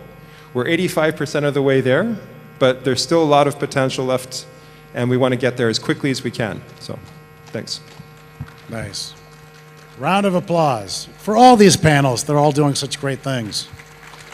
And just on that, on the Asia Clean Energy Coalition, you mentioned the website. It is going to be looking to bring in additional companies over the years, and obviously collaborate with local stakeholders. You know, KADIN, the Net Zero Hub, incredibly powerful coalition in Indonesia. How can these initiatives work together and build on each other? So really excited the power of these coalitions to drive change. I think you said the market cap for Asia Clean Energy Coalition is actually greater than Japan's GDP. That's correct. Is that right? So that's again, significant amount of demand that's being called for more renewable energy. Yeah. If we could meet that, that's opportunity today. Yeah. So, well, really, really fantastic. So just kind of going back to Medco, you talked about, your portfolio, where you're going. We know companies, let's talk about some of the products that you're seeing that might be available for companies. We talked about RECs. There's some green tariff discussions with the utility. What are the solution sets? What are the kinds of offerings that you're seeing? Maybe kind of the next practice offerings that might be really innovative that could be provided to companies to meet their renewable energy needs? Thanks. I think that's a billion-dollar question, if I can ask. The reason why, because, as the demand of renewable energies is increasing significantly, I think there should be also from the regulatory frameworks, a support. I just came back from COP27.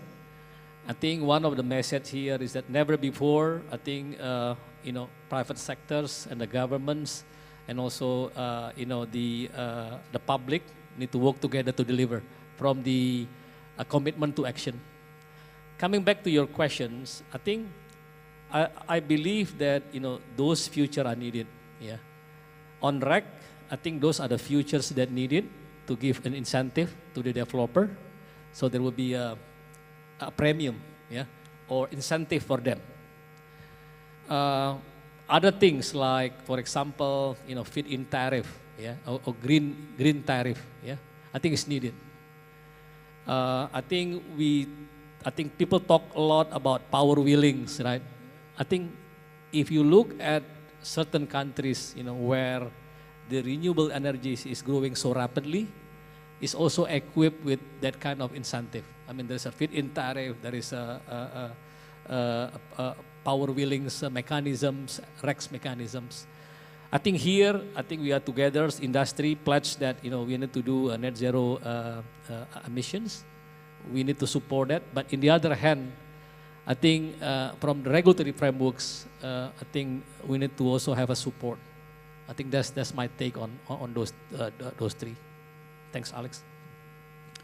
Yeah, I mean, clearly we can't do this alone, and that's why many of these coalitions are about bringing together governments, companies, around a dialogue of what is the win-win. The title of this conference is Net Zero at Any Cost. Well, it doesn't have to be any cost. It can actually be the most affordable solution and beneficial for all parties if we do it right and work together. So I think that's one of the important takeaways. And just going back for the industrial park, you have a power utility. You mentioned this. That makes you're kind of uniquely positioned to offer solutions to tenants, having a utility of your own. Could you just talk about, without divulging any company secrets, or you can divulge company secrets, but what are the kinds of innovations that you're thinking about, taking advantage of that utility? Right. Out of the three power sources that I mentioned, the one that we own is the smallest. Bekasi Power is the smallest. But every further expansion of the estates will fall under their commercial license. So they're the smallest, but they will be the biggest. And that is also the potential for them to go into renewables. So PLN has their wilayah usaha, or a business license, Cikarang Extendro as well, for the first and second stage of the estate that has been fully occupied. But from the third up to the ninth onward, the one that we're building, it will be under Bekasi Power.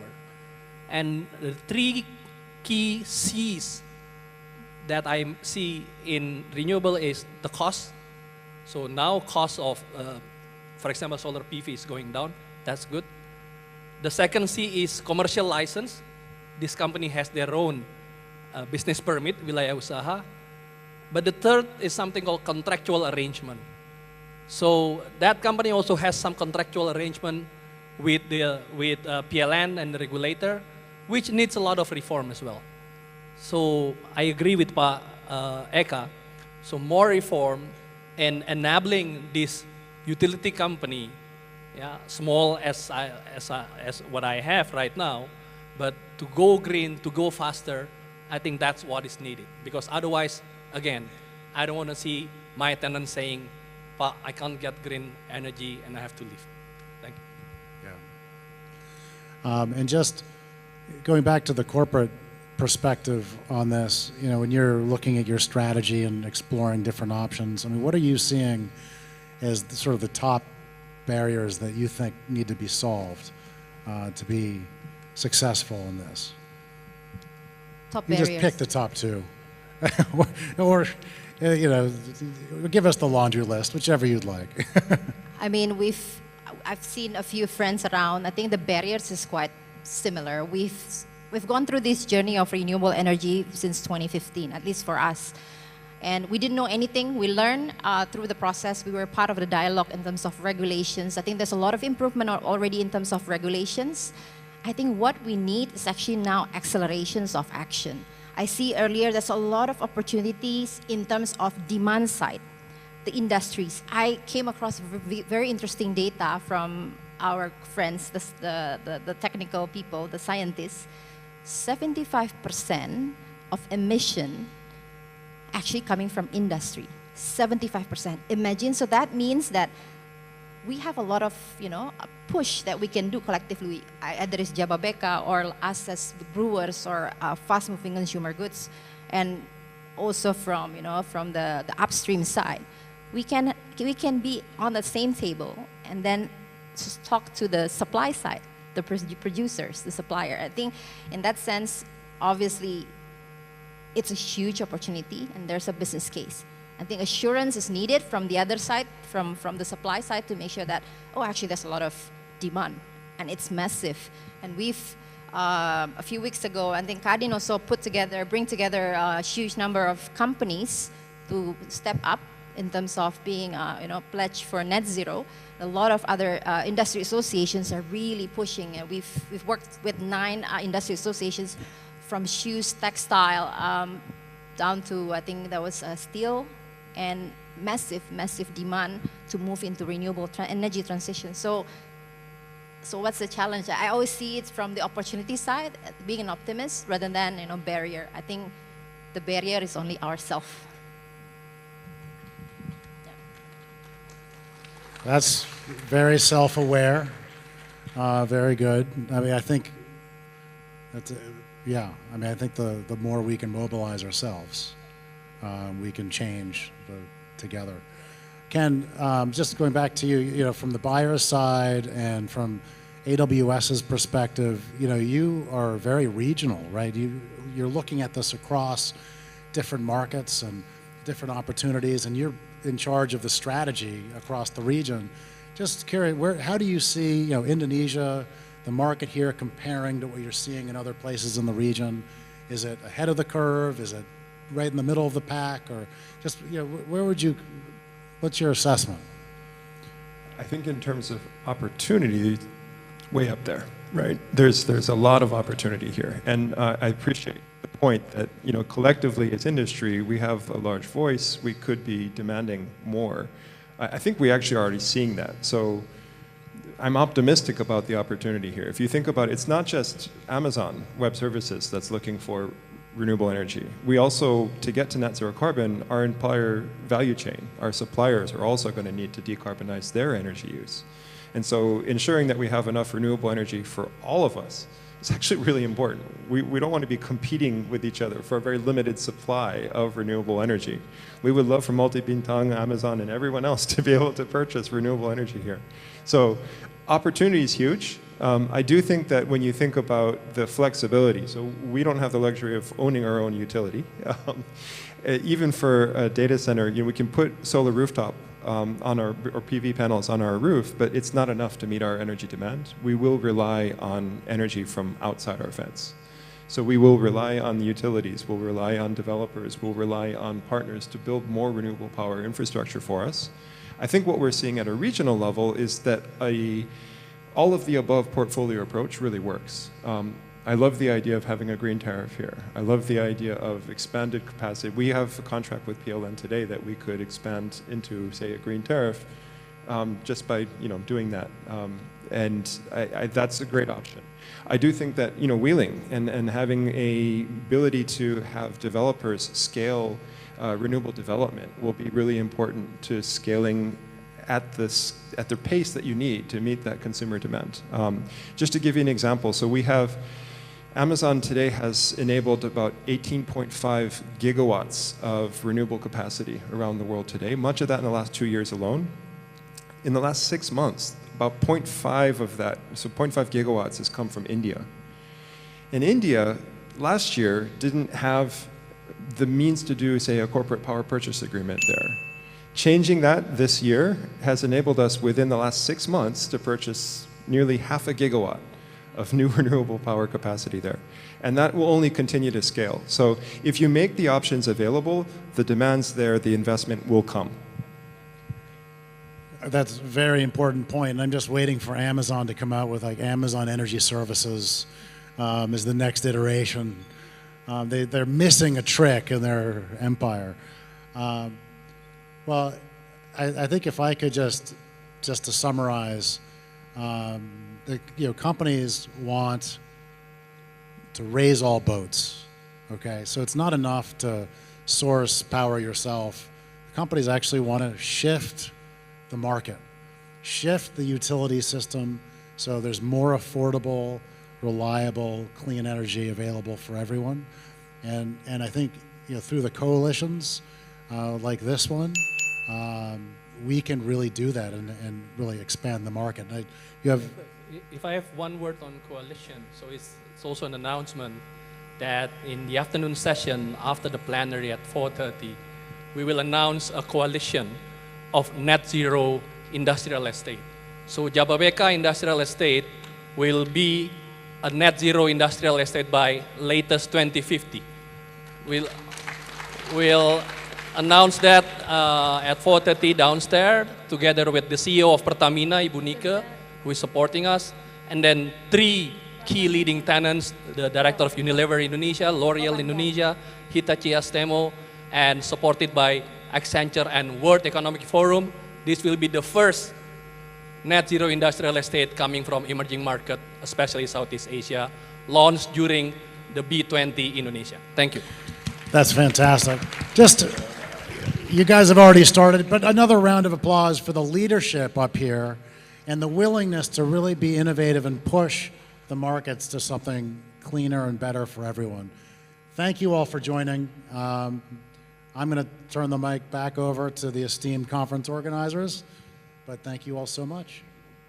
Thank you all so much. Thank you Mr. Alex Pereira, Bapak Eka Satria, Bapak Agung Wicaksono, Ibu Eka Noviera, and Mr. Ken Haig for the insightful panel discussion that will hopefully inspire more and more companies to commit to a renewable corporate energy strategy and have their business prosper while being a part of climate solution. Please remain on stage to receive tokens of appreciation presented by Mr. Francois de Maricourt, President Director of PT HSBC Bank Indonesia.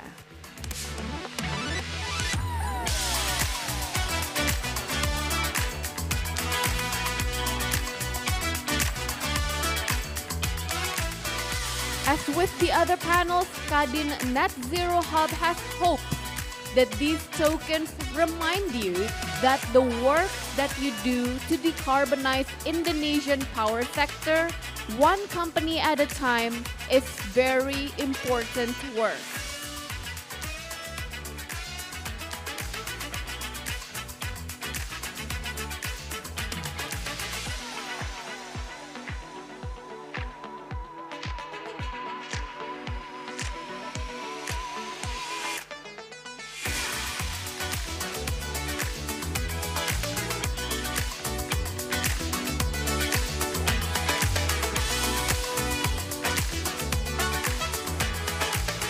Thank you once again, Mr. Francois, Mr. Alex Pereira, Bapak Eka Satria, Bapak Agung Wicaksono, and Ibu Eka Noviera. Thank you very much. You may go back to your seats.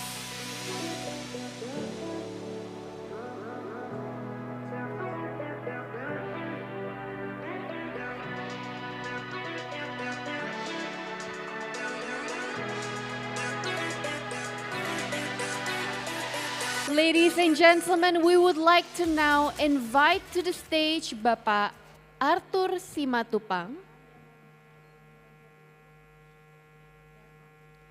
Chairman of Asosiasi Produsen Listrik Swasta Indonesia, Bapak Antoni Utomo, Deputy Head KADIN Net Zero Hub, and Bapak Arif Wijaya, Program Director of World Resources Institute, to sign expressions of interest on renewable procurement options.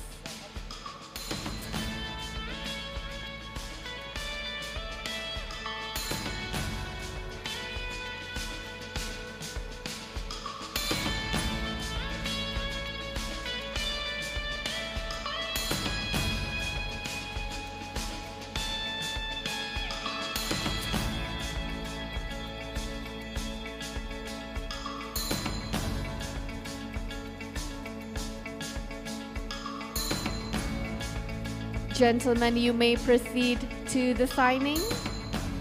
This expression of interest calls for active participation from all parties. APLSE is committed to work on early decommissioning of coal-fired power plants owned by private sector, while KADIN and WRI are committed to conduct mapping, technology, and commercial study to support APLSI commitment and at the need for renewable procurement option from Indonesian companies.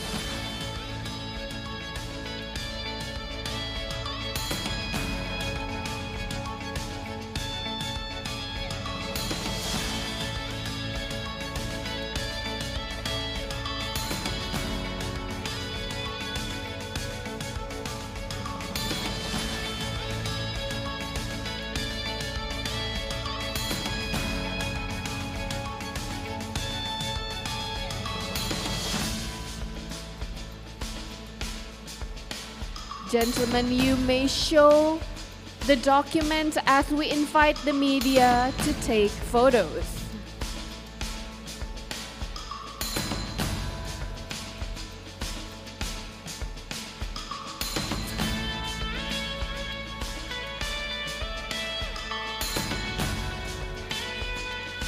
Congratulations and thank you, Bapak Antoni Utomo, Bapak Arthur Simatupang, and Bapak Arif Wijaya. We wish you all the best and we thank you for your efforts.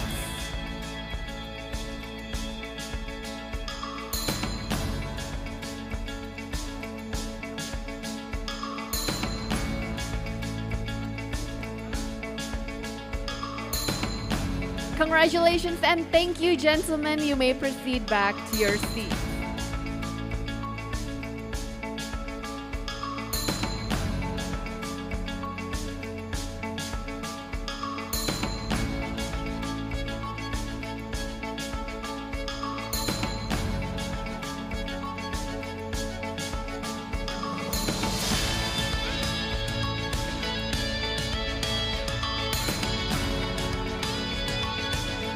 Ladies and gentlemen, our next panel will look at corporate governance and how corporate governance is an integral part in industrial decarbonization.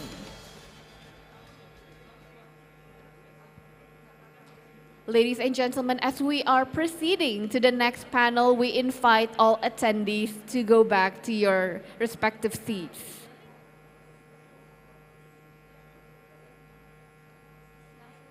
And to lead the next panel will be Mr. John Leung. Mr. John is new director for ASEAN and ANZ regions. He brings 25 years of general management and corporate development experience from the UK and Asia. He has expertise in spread-hardy new territory growth in Asia markets in both enterprise and startups, having spent nearly 20 years working in the region. Please welcome to the stage Mr. John Leung, Director of Southeast Asia and Oceania, CDP. Welcome, welcome, Selamat Mr. siang. John. Selamat siang. Mr. John, we're also looking forward to this event because the previous panels we've heard discussions on renewable energy, technologies, all looking outwards. But I think this is very, very important as we invite business to look inwards into corporate governance. And how important is actually corporate governance in our effort of decarbonization? Very good question, very good question. Thank you, and good afternoon, everybody. Selamat siang again. Corporate governance, well, you talked about change and outward projection. You cannot initiate change unless you look inwards first. So really, you have to look at your own internal policies, your vision for sustainability and how that affects your corporate culture, and that culture then ripples down into all areas of your business around sustainability. So you have to measure yourself internally before you can project outwardly. Right. That sounds like a very important and a very integral topic that we're going to be discussing today, and we look forward to your discussion with the speakers that will be invited on the stage. Mr. John, the stage is yours. Thank you very much. Thank Good you. about you. Do I have some slides? No slides? No slides? I think I was gonna have some slides here about corporate governance. Oh, there we go. So, straight into it. Just for those that you don't know, 1 minute quickly, CDP started in 2000. We're a global non-profit, and we are the foremost global disclosure program or platform. We have over 50% of the world's market cap disclosed to us, and over 20,000 entities globally disclosed to CDP. So we collect that data, and the likes of Bloomberg, who you'll meet tomorrow, buy that data, MSCI, buy that data. In fact, 700 investor signatories, major pension funds, GIC, East Springs, HSB Asset Management, I know HSBC here, buy our data. So when it comes to corporate governance, these are our well-researched statistics. We can see Indonesia is doing very well. 35% increase in the number of Indonesian companies that have board-level oversight on climate issues. So it's trending very, very well. And in 2022, you can't quite see that, but I'll say it, around half of Indonesian companies report to the board on climate issues at least quarterly. So it's trending in the right direction. It's good news, and you should all congratulate yourselves on that trend. Next slide, please. So here, this is my last slide before we go into the panel. Increasing share of Indonesian companies committing to SBTI, so Science-Based Target Initiative within Southeast Asia, and demonstrating best practice. So I don't know what's happened to the figures here. They've disappeared, but I'll talk through those figures. Safe to say, in 2021, there were only 20 companies. In 2022, in the region, there are 99. It's such a small number, but it's great to see that five-fold increase. So it's a 40%, sorry. It's a 40% increase in SBTI commitments for 2022. And I'm pleased to say that within Indonesia, that number has grown eightfold in commitments to science-based targets. Now, if you don't have a science-based target in your organization, you will not meet net zero. Plain and simple. Okay, so that was it for my slides. And now I'm going to welcome our panel guests. So without further ado, and not in any particular order, I'd love to welcome Ibu Connie Ang, CEO of Danone, up to stage.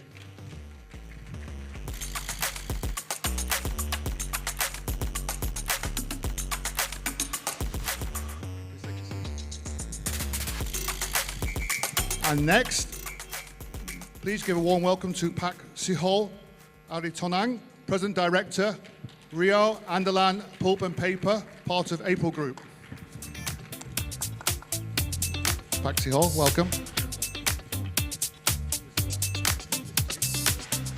And next, please give a warm welcome to Ibu Ana Patricia Sutanto, Vice President Director of Pan Brothers.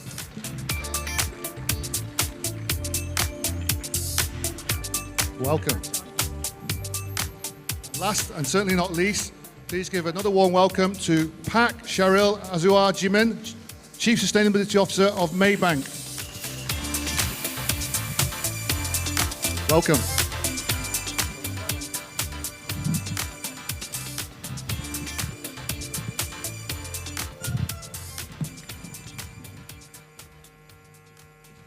So we've got about 25 minutes here, or 26 minutes. We've got a few topics, primarily around governments and the current state of climate governance strategy within all your organizations. And so the first question really is, how was the process to incorporate climate governance in your company? How difficult was that, or what was the sort of frameworks or structures, and over what period of time? If I could put that question to Danone, our multinational, first, please. Thank you, John, for that question. Yes, absolutely, corporate governance is a key part of it. And I think you said just now, culture is key part of it. And I think for Danone, what is important is that it's part of our culture, it's part of our vision, it's part of our mission. And in Danone, our vision is very much about one planet, one health. And one planet is really about whenever you take from the planet, you give back and you leave it in a better place, or at least equal, which is exactly carbon zero.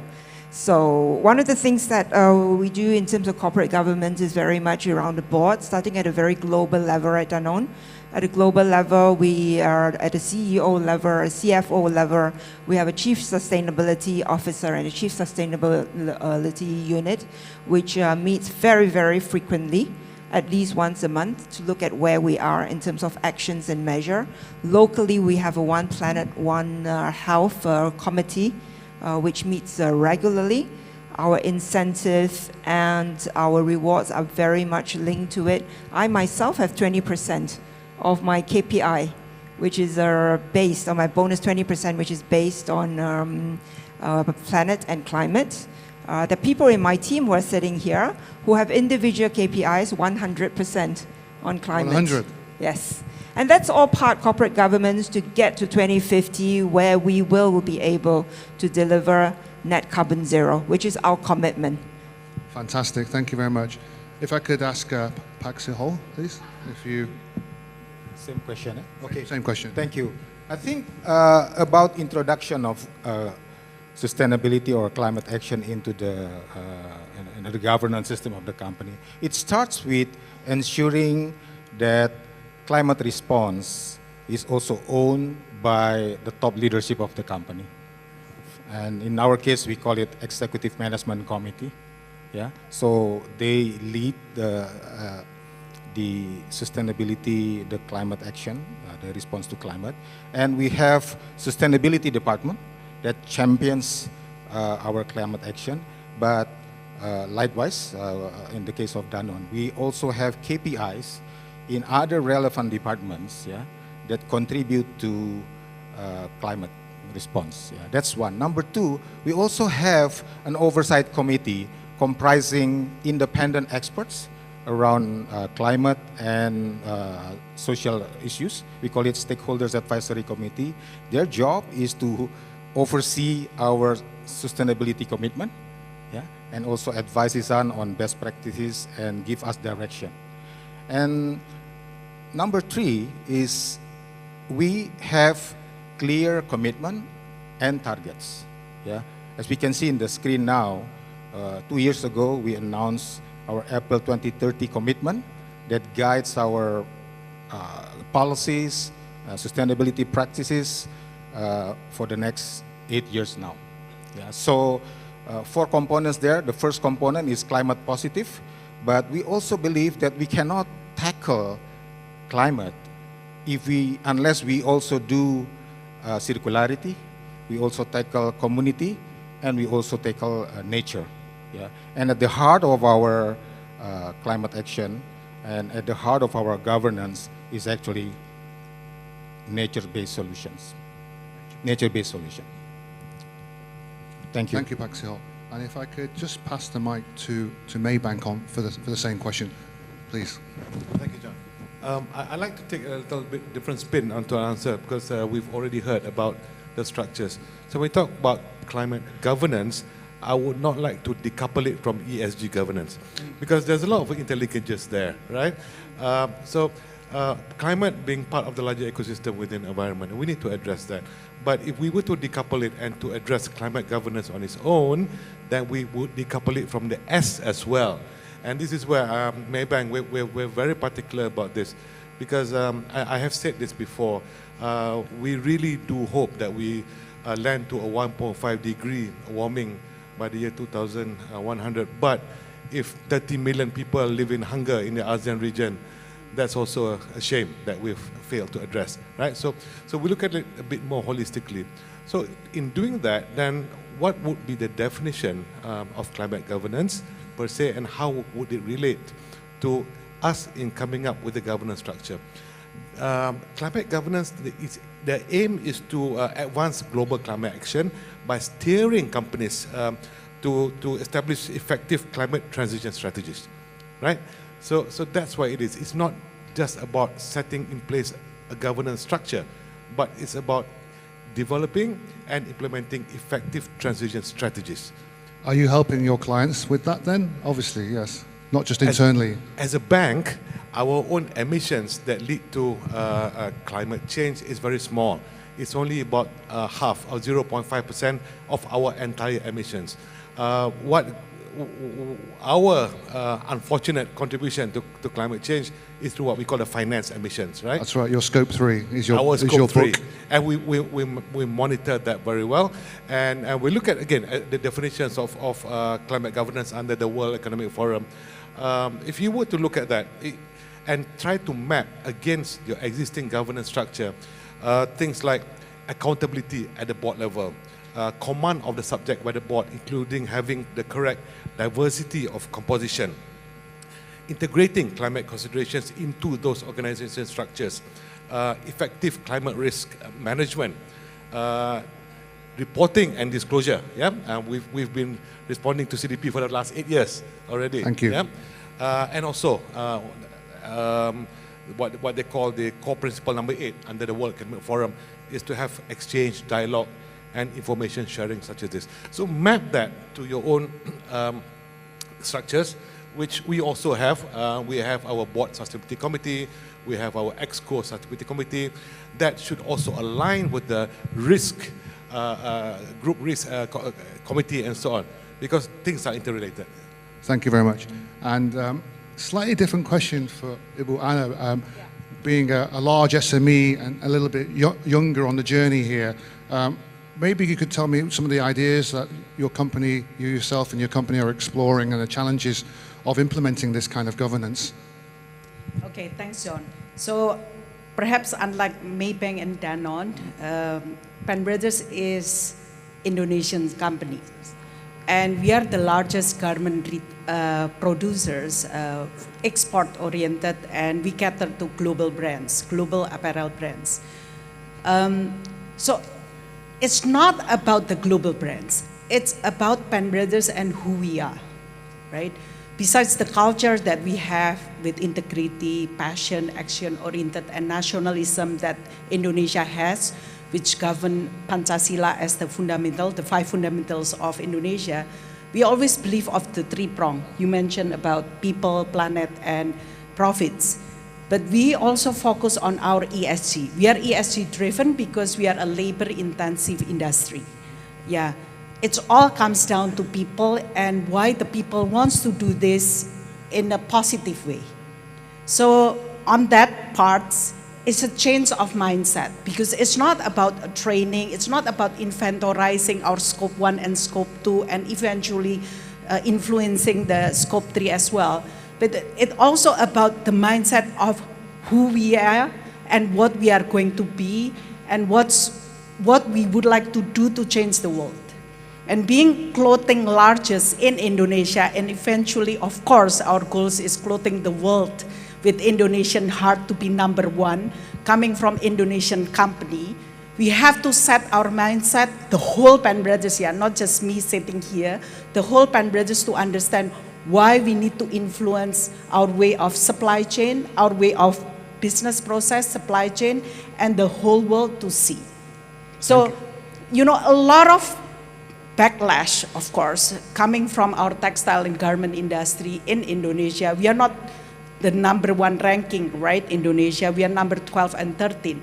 But we want to show that despite everything coming from Indonesia, there is a sustainable textile and garment, and it's not only about the environment part, but also about the people part, and the 3 prongs that I mentioned, that we could be as social comply, we could be net zero, not when the time comes when we would like to pioneer this, as well as profitable. Thank you very much. That's But the 3 just a quick add-on, how much help do you have from your client base, or how much pressure do you have from your client base, the clients you supply to? How much help or pressure do you receive? Surely they have... To be fair with all of you, we started this journey in 2012 because we actually built the first green office LED certificate in Boyolali, Central Java. That's the first green LED office in Central Java in 2012, and we actually start to use it in 2014. Until today, it's still LED certificate, but we start to push our ESG, 10 goals of SDGs since 2020, when we are 40-year anniversary. But now, I just knew recently, in the last 2 years, even after our ESG kickoff, that actually the world, especially European Commissions, asked the Green Bill, which is the zero coal emission by 2030, and definitely after Paris 2020, by 2050 is actually net zero. But Pan Brothers determined to actually finish all of that in 2040, same with the rest of the stakeholders within Pan Brothers. Thank you. Yeah. It's good to see. It's good to see a leading SME lead the way, because most of us all work for SMEs globally, like 90%, and that is where most of the Scope 3 emissions are. So thank you for that. Now I'm just going to move on quickly to the second trend. There's a demand for both internal and internal and external stakeholders to keep growing. However, 77% of investment managers consider it their responsibility to hold companies accountable on climate change and inequality. And 88% of 25 to 40-year-olds say their job is more fulfilling when they can positively impact social and environmental issues. So, how do you think this will push more decision to implement greater policy around climate governance in your organizations? Maybe I could go back to April Group first on this. Thank you. Well, let me give a little bit of context. April is engaged in pulp and paper sector. Yeah, therefore we are engaged in plantation, industrial forests, and also at the downstream level, we have manufacturing operation that produces pulp, paper, and more recently, rayon. Okay, so we are operating in a complete spectrum. We are a land manager, but we are also a manufacturing company. Now, a push for stronger governance is there, and I can say that it's coming from two directions. Yeah. Externally, as we can see, frameworks are evolving. Right? Demand for more disclosure about how we are sustainable, how we are responding to climate issues is increasing. Yeah. And also, there are, global imperatives around climate action, and also at the national level, for instance, the recent introduction of Follow Net Sink 2030 by the government of Indonesia. Companies like ourselves are expected to contribute to the achievement of such target. So those are pressure from external. From internal, of course, there is drive also from the shareholders, from the executive management committee, to really take part in responding to climate issues. There is pressure for us also to really be able to assess the risks and find out, identify the opportunities there so that we can respond to climate issues. And hopefully in the process, we also build sustainable businesses. So the pressure is there. Thank you. And it's a good pressure to have. Thank you. And Ibu Koni, if you could address that question from investor. And I know you're very passionate about culture, and you've won a few leading awards around the culture you've built in Indonesia for Danone. So I think the youth question is very appropriate for you. Thank you. Pressure is, they always say a little bit of pressure is good. Yes. And I think we're all getting pressure, which is good. It holds us accountable. As our panelists spoke of, we are part of ESG, is part of our measure, our earning per share, climate, carbon measurement are very transparent within the company and externally with our investor. They are interested, and we do provide that. We are also CDP accredited, AAA, I'm very proud to say. Yes, you are. Climate, water, forest. We are also the first B Corp company in Indonesia to be accredited, which is Triple Wind, and very much end-to-end supply chain, and it's all about governance as it is about science-based target in your case. I think also in terms of young people, we all know that young people puts pressure on us as businesses to be responsible. I think it's a good thing because one of the things in Danone when we did the data analytics for the HR department, and this is very true in Indonesia as it is globally, that actually they come to Danone because of One Planet, One Health, and they feel that this is part of our DNA and part of our culture. I actually have, everybody knows Indonesia is talent demand, right? There's a lot of demand for talent. I have a lot of mummies who are very senior, and the way to get them to leave their company and join us is to say, my son or my daughter is putting pressure on me to join a responsible climate company. Very good. I never thought of that one.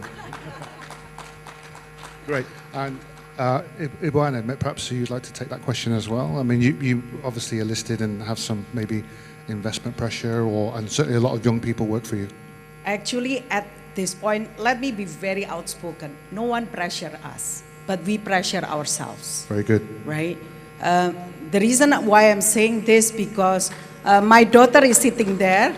She makes sure that our first sustainable report has no hoax or misconstrued manners. So she makes sure that we stick with whatever it is. But it's not about the world is pressuring us. Yeah. We are people. We are part of the three prongs, which is the people. I think it's our responsibility to make sure that we save the earth, not because the world pressure us, because we pressure ourselves to change our mindset. And that's the mindset that we push to the whole pan-Brazilians and to the whole stakeholders that, look, if we want to make a better climate, let's start with us. Let's start with us, not with the world. Thank you. That's brilliant. Slightly different question for Maybank. Portfolio impact is one of the key aspects that's highlighted by financial institutions and their criteria for climate transition.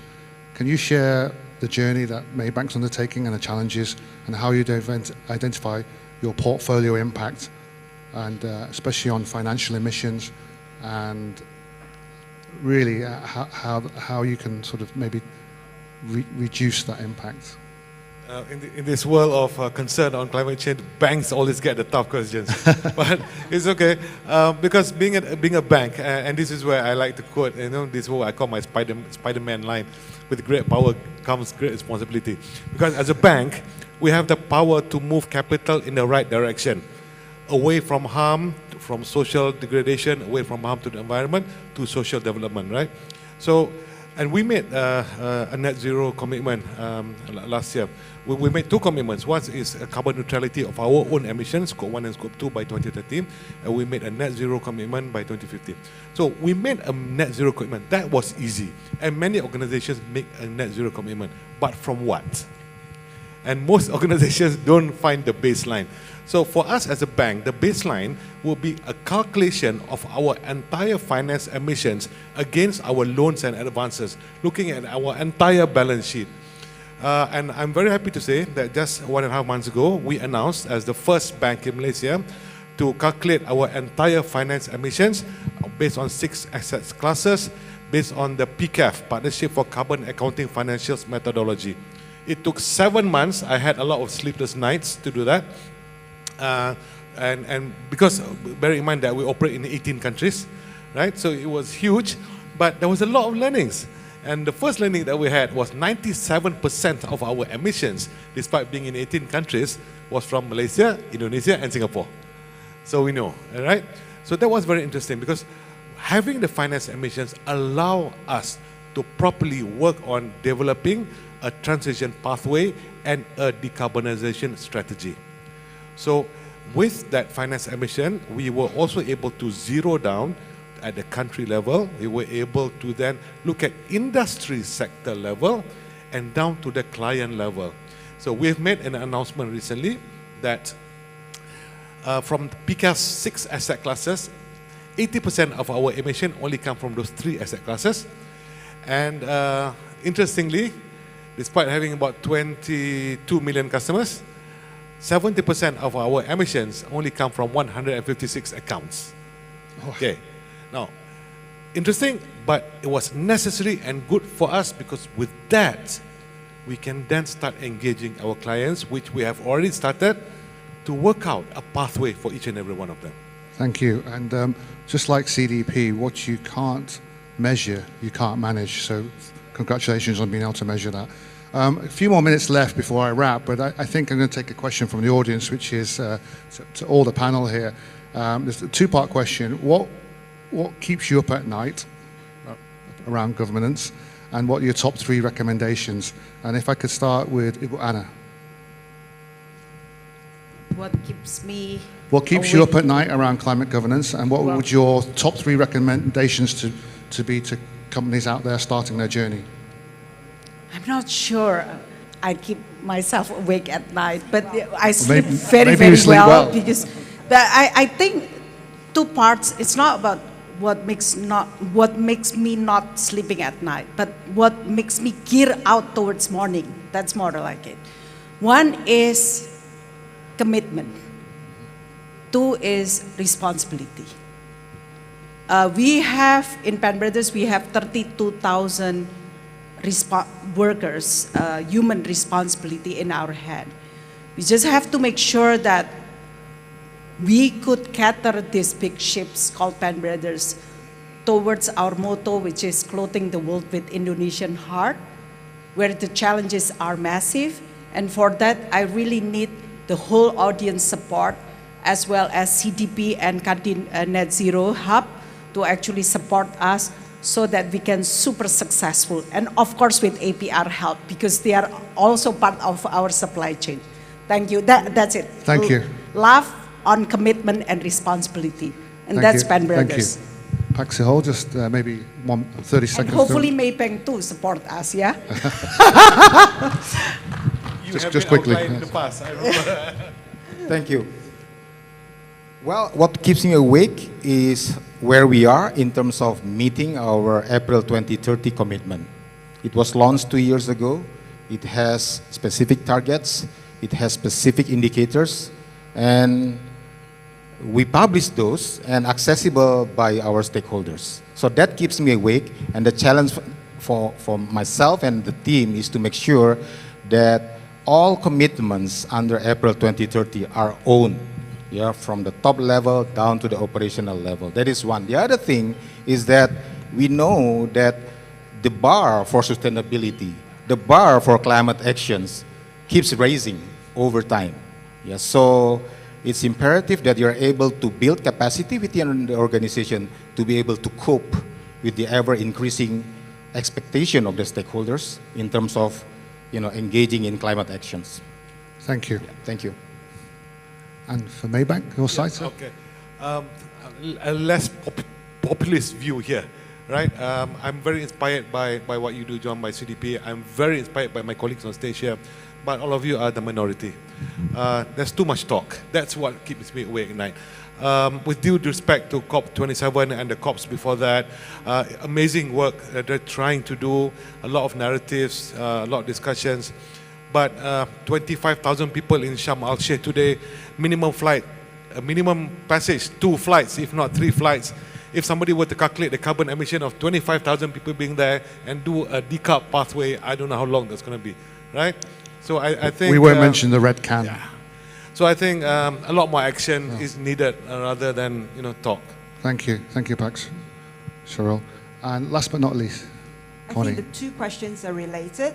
Yep. I think what's really critical now is to have conducive policies that encourages and reward the good doers on climate and are able also to differentiate and penalize those who don't. Therefore, I think absolutely important measurement, science-based measurement, ability to track and make it transparent, which then influence policy. And while I have the opportunity here, that will help us as Danone with everybody else to meet our commitment, which is zero carbon 2050, 100% renewable energy, electricity 2030, 100% solar energy 2025, and we are already making traction with 27% better versus 2018 in terms of our carbon emission today. Thank you, thank you. And please allow me to summarize. Earlier today, Pak Arshad Rashid, the chair of KADIN, mentioned 5 areas of peace, prosperity, people, planet and partnership. And I think all these areas have been touched upon just now this afternoon. But it's interesting to note that it's 11th of the 11th today, 11th of November, which is actually Armistice Day, which is celebrated around the world as a peace day or anti-war or the end of wars. So I thought, with that, where he says he wants to leave no one behind in this transition and raise everyone from poverty levels and make an equal world, I thought that that was quite appropriate that you should say that on Armistice Day when it's quite a common saying to leave no man behind. And really, just to quickly summarize this conversation that we've had today, I sense KPIs, I sense culture, I sense measurement, and I sense SBT. And I think all those are great points to take away from a major financial institution, a major player in the food and beverage industry, a leading country SME that has great exports and international clients, and also someone in commodities, a leading organization in paper and pulp. So please give me a warm welcome and to thank you all the panel today for their time.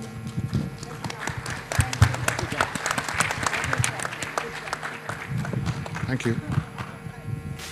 Thank you so much, Mr. John Leong, Ibu Connie Ang, Bapak Siho Aritonang, Ibu Anne Patricia Sutanto, and Bapak Syahril Azwar Jimin. Please kindly remain on stage to receive tokens of appreciation from Bapak Eka Satria, President Director of Medco Power Indonesia.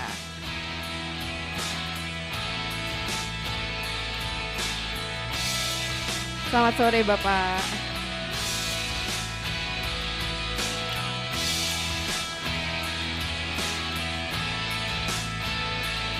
To our panel chairman and speakers, every now and then, when you look at these tokens on your office desk, KADIN Net Zero Hub is reminding you that changes does start from within, that industrial decarbonization starts from inside our organization, and it is the active engagement from internal stakeholders that will drive our achievements.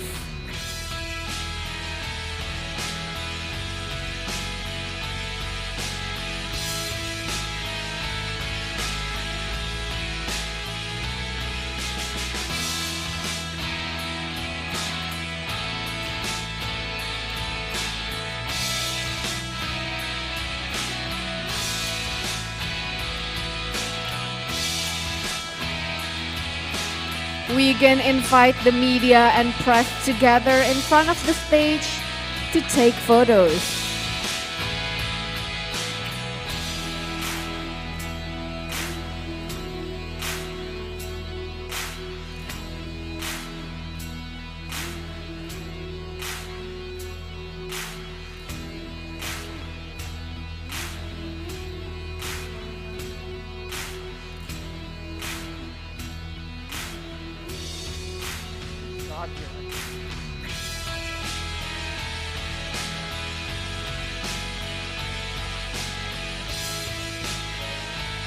Once again, for all the media to gather and take a photo of this very special moment.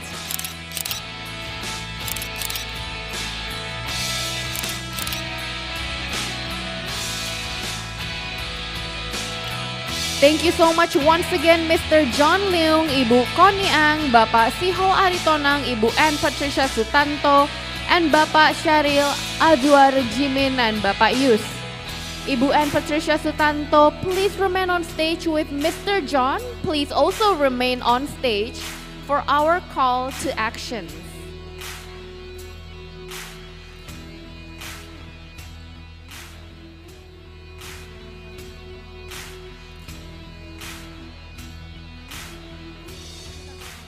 In this call to action, PT PAN Brothers Tbk has committed to build a best-in-class corporate climate governance under the guidance of CDP.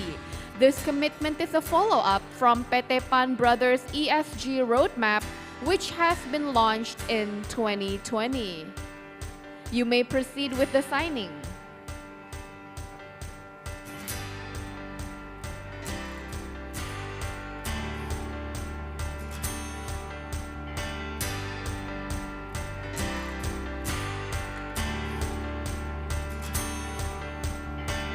I would also like to invite Bapak Yus to come on stage and also proceed with the signage of the agreement.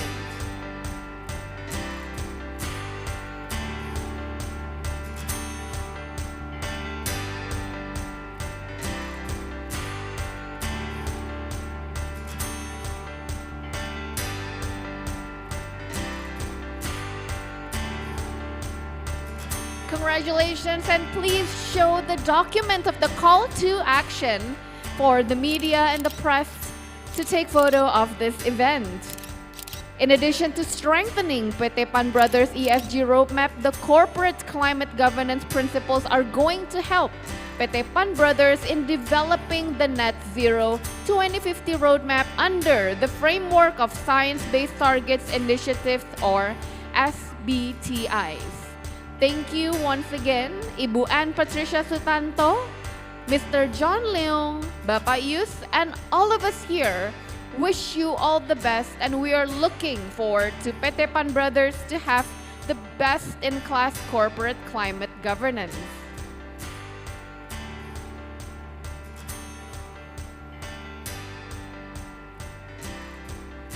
Ladies and gentlemen, now let us continue to our final panel, engagement through financial sector. On other panels, we've heard of technologies, we've heard of interventions and policies required to enable industrial decarbonization. Now, we would like to hear financial sectors and how they engage with the other stakeholders in advancing the agenda of industrial decarbonization. Dr. Adam Ng will be our chairperson for this panel. He is the Greening Financial Regulation Initiative, GFRI, Asia Pacific Regional, and Technical Lead and Sustainable Finance Advisor in Malaysia at the Worldwide Fund for Nature, or WWF. He was previously with the Central Bank, an international institution established initiatives. He completed his graduate degree and postdoctoral fellowship at Oxford and is affiliated with the CFA Institute, Asia Pacific Research Exchange. Ladies and gentlemen, now a very big warm round of applause. We would like to welcome Dr. Adam Ng, Greening Financial Regulation Initiative, Asia Pacific Lead, World Wildlife Fund as the chairperson.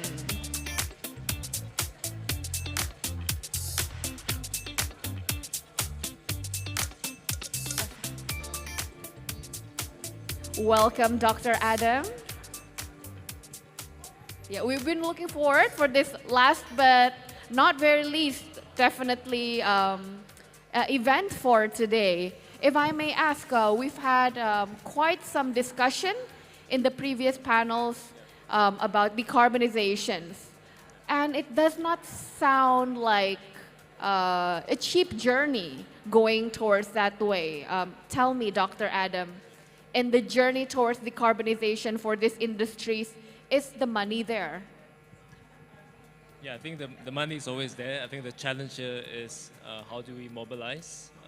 I might not be the best person, so we have our esteemed panelists who will shed light on how do we mobilize capital to a green economy. Thank you, Dr. Adam. We look forward to hearing more from you and the panelists. The floor is yours. Without much further ado, may I invite my esteemed panelists, Ibu Rosita, Mr. Kelvin, Pak Eddie, and Pak Michael.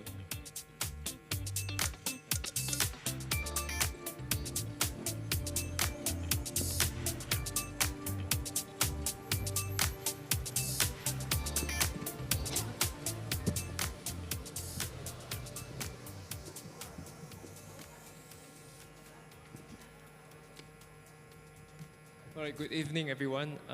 It is still very encouraging to see that the room is always half full, not half empty, on an optimistic note.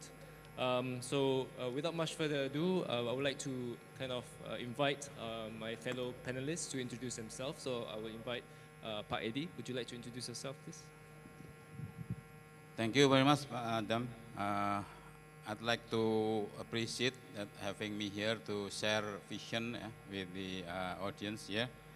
As a representative of regulators, OJK in this case, I'd like to say my appreciation to all panelists that mostly of them are listed companies to have so many efforts to support the net zero target by 2030, and we from OJK, we are always support by the regulatory framework or any other effort to accelerate the achievement of net zero in Indonesian, especially in financial industry.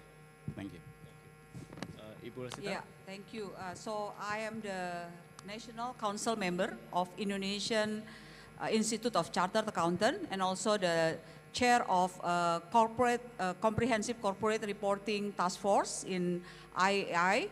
That's my part-time job. But my full-time job is partner in Deloitte Indonesia, leading the financial services industry sector. Thank you. Kelvin. Good afternoon, everybody. My name is Kelvin Tan. It's an honor to be in Indonesia, representing HSBC. I actually look after sustainable finance and investments for HSBC here in ASEAN, and basically to roll out our policies and to help our customers transition towards a net zero, economy. I'd like to thank all of you for staying behind. I think this is the last session, so all of you persevered, and I know who are the real strong supporters of sustainability. last but not least, Pak Michael. Yeah, thank you very much, Adam, for inviting me. I'm Michael. I'm a local CEO of Stories Indonesia, responsible for the whole business in Indonesia. That's me. Thank you so much, Pak Michael, to come here despite your busy schedule and the recent incident that I think. Do you mind sharing that? Yeah. So to show Pak Michael's passion to this topic, unfortunately, Pak Michael fell down recently, but he has recovered and he managed to spend his time here. Thank you very much. So. Someone instilled some idea that we might have to do some icebreaker because it's towards the last session. So I'm just going to pick Kelvin. So imagine if you have, it's the first time that you have met Pak Michael and you want to break ice, right? Break the ice. What would you say to him? We'll just talk about global warming. Okay. So it's not easy because I think that's a thermometer to see whether you are still asleep or not. Yeah. So never mind. We'll have another joke towards the end. So hopefully we'll see more laughter in the room. So without much further ado, let me begin with Pak Eddie. From a regulatory standpoint, what is the OJK's vision and strategy to transition and also towards the strategizing decarbonization in the Indonesian financial market? Yeah. Thank you, Mr. Adam. OJK has actively supporting the sustainable finance by releasing some regulation on the, to support the sustainable finance and transition to the green economy. Yeah. That's the policy is reflected in the regulation that we encourage the listed companies or the financial service provider institution to consider about the implementation of green sustainable action plan toward the financial companies to before the financing or doing investment to that the target companies. Yeah. Currently, OJK already released OJK regulation, OJK rule number 551, 2017, regarding the implementation of sustainable finance for financial institutions and public companies. This is the umbrella rule for all the financial institutions who are active in financial industries to implement the sustainable finance policy, and have to report to OJK as the monitoring to the action plan to support the net zero, to get the target. And also OJK issued the regulation number 60, 2017. It's regarding the issuance of green bond. Yeah, in that regulation we give some relaxation, to encourage the issuance of green bond in Indonesia. Yeah, currently is very limited, very limited company that issued green bond. And also in January 2022, OJK also released or launched the green taxonomy of Indonesia. This is version 1.0. Yeah, this is a living document, and if there is in the development in the activity of the companies, there is some improvement. We can have so much room to improve, maybe to improve to the second version and so on. Yeah. Thank you. So it's very encouraging to see that regulators are leading in this field. So maybe I can move to the private sector. Kelvin, so what is the decarbonization strategy of HSBC, and why is it important? Yeah, maybe I can just answer the second question first. Why is it important? I think we all know, and we are here to say that actually we have an existential threat in terms of climate change. And as the science says, our time is limited. So really, I think we all have to work together, to solve this issue, right? So that's very important. Also, from a commercial point of view, I think it's also very useful to help our customers future-proof ourselves.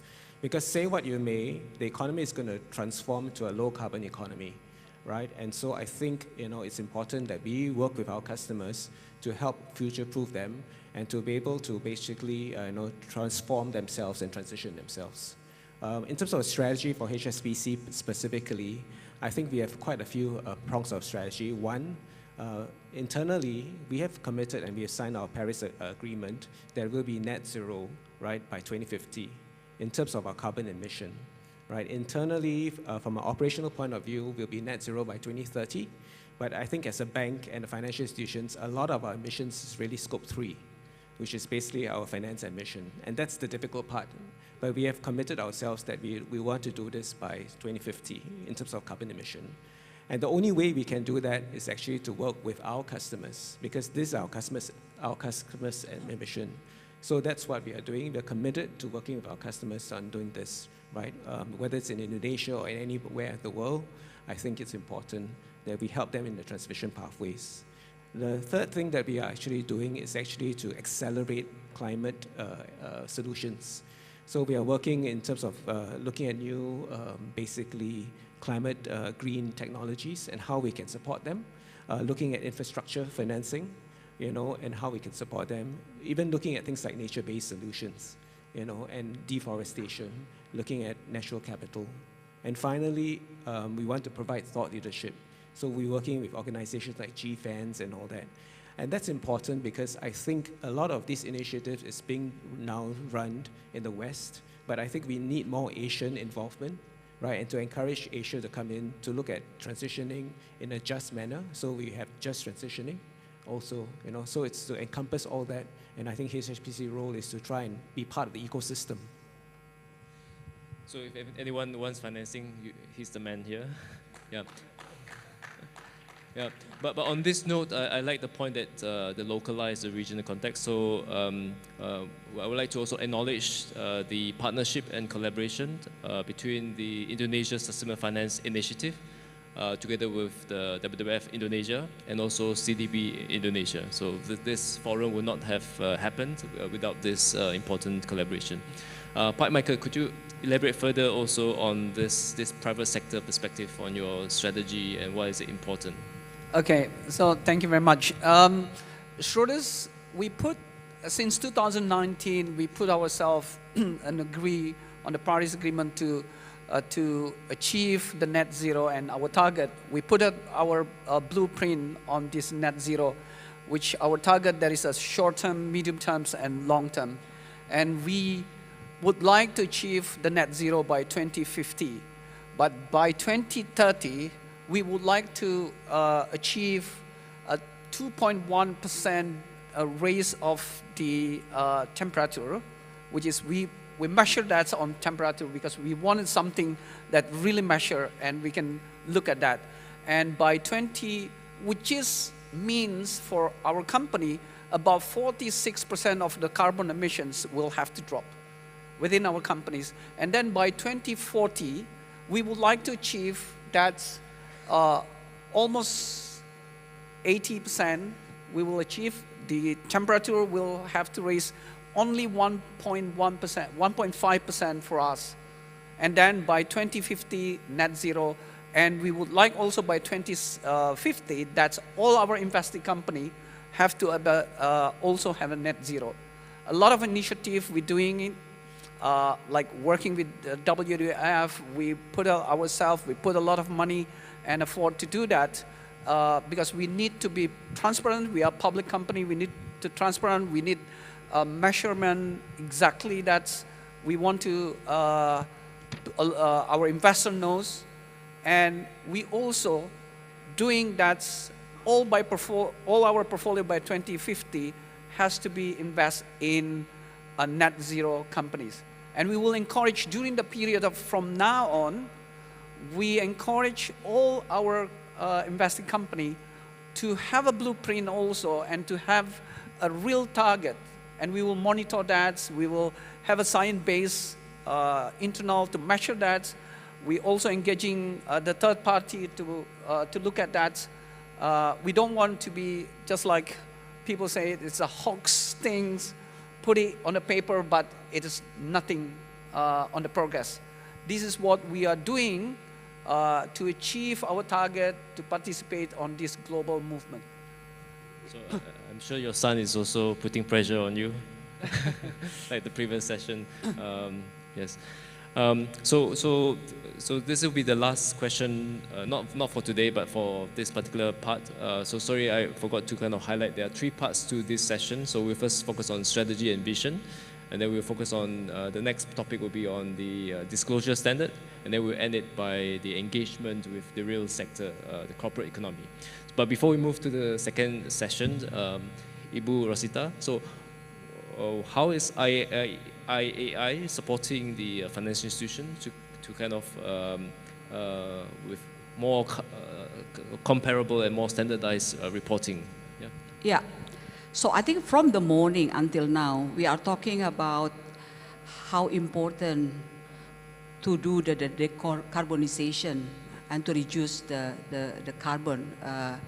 But I think at the end of the day, to go for the financing, right, to make investor more comfortable, we need a standardized report to allow them to make decision. The fact now, if we go to the survey did by International Federation of Accountants, among Indonesian companies, because I heard from the corporate governance perspective, Indonesia is one of the good one, but unfortunately, only 20% of the Indonesia sustainability reporting is being audited. So meaning what? Meaning it's a self-assessment report. So meaning only 20% of the report is being audited by independent party. What is the issue about that? Because there is no standard of the report that can be used by the auditor to assess that report. I think that's the major issue. Therefore, we need to have one global high quality standard, more rigid and high quality standard to make it something that make public accountant or assurance people to give the assurance more high level assurance. Now it's very limited assurance. Therefore, we would like to give you a good news. In 2020, December, I think the G-20 in Italy has already give approval for IFRS Foundation to set up the Global High Quality Standard Board. We call it International Sustainability Standard Board under IFRS Foundation. That's a game changer in my view, right? Therefore, III actually in Indonesia need to support that. In B-20 Integrity and Compliance Task Force, IAI actually in the policy action also support that position. Us in Indonesia also need to set up a similar standard board to also push that. So Indonesia also need to mirroring that position. So Indonesia also need to have similar standard board to push that to align with the international standard sustainability standard board. We are actually having set the task force consists of KADIN and also with the OJK and also with other stakeholders to give insight to international sustainability standard boards to ensure whatever the product issued by the ISSB also in consideration with Indonesia interests. I think that's something that we need to convey. Thank you. Maybe I can delve a bit deeper. So you have a lot of various framework, right? So I think the early ones were the Global Reporting Initiative, GRI, but you have the likes of SASB and you have the TCFD. So sorry for all these acronyms, but there's just so many acronyms in the climate agenda, even COP27 and so on. So you have TCFD, and we also are seeing the forthcoming TNFD coming, the Task Force for Nature-Related Financial Disclosure, and of course the ISSB. So how would IAA localize this and reflect this in the local context? Yeah, I think that's the issue, right? Because before it's so fragmented Some of the standard board is only focusing on certain purpose, right? But now, if you look at the product issued by International Sustainability Standard Board, they are focusing on investor focus first. So it is aligned with what Pak Michael and also from HSBC. Our focus is to entertain the public investor, right? That's first. Maybe in addition to that, the regulator like OJK can add on to other stakeholders, because that's the most important to drive this for the financing aspect. So for I think our purpose is to set up the board and mirroring whatever the product issued by ISSB, and then collaborate with OJK. If there is any additional disclosure in addition to what ISSB issued, we will add on together with OJK to satisfy other stakeholders. I think that's the strategy. Yeah, that's an interesting strategy. So from OJK standpoint, Pak Edi, how would you also localize or reflect this in the context of financial institutions? Yeah, thank you, Pak Dam.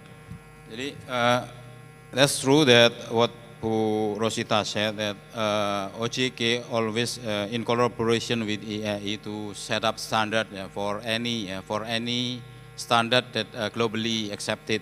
To, of course, we follow the global standard as in OJK always in relation with the organization, international organization, to make our market is globally accepted. For the current being, OJK to support the implementation of sustainable finance already issued OJK Circular Letter number 16, 2021 is regarding the sustainable report, which is adoption of ICMA standard. This regulates how financial institutions that have issued green bond should disclose their sustainability report, where the companies have to allocate 70% of the fund generated from the green bond to finance business activities which are in the list of our eco-friendly businesses. Jadi, at least in the initial state, we can encourage the financial institution to make a report for implementation of sustainable finance in the company. However, the possibility of changing our policy regarding this matter is open, in collaboration with EIA, of course, as we understand that the market changes rapidly. In the future, maybe if there is any future development that we have to adjust, so we can in collaboration with the EIA. Thank you. Thank you. So let me come to Pak Michael from a private sector standpoint, right? So you have the IAA and also OJK spearheading with the incorporation of disclosure standard. How would this be important for a company like yours? Yeah, it's very important for us, the products of ISSB, because the products make us can measure its sectors exactly same from one country to another country, although we know in some extents there will be a local things that we will embed it to the local ISSB products, which is in Indonesia is Ikatan Accounting Indonesia. But for us as a global investor, we're investing in everywhere in the global, and once we do the research, we have to know the standard globally, how to measure that. And this is provided by ISSB. And a lot of data we get from that, and then used by analysts and fund managers to calculate that, to measure that, to follow up, and this makes us can talk globally same things. And this is very, very important for us. And although we know that, if you ask me, is it 100% of the data we use from ISSB? We use that as one of our tools. We use that to calculate things, but we will have our measurement. We will follow up that, we will have a measurement. We also talking and we have developed our internal measurement, internal system to count it back and to look at what kind and how we look at that. Because the data that provided by ISSB, it is not the data that you can use immediately to invest. The data is a raw data that you can then use to interpret that, depending on which angle you like to do it. And that is very important for us as a fund manager.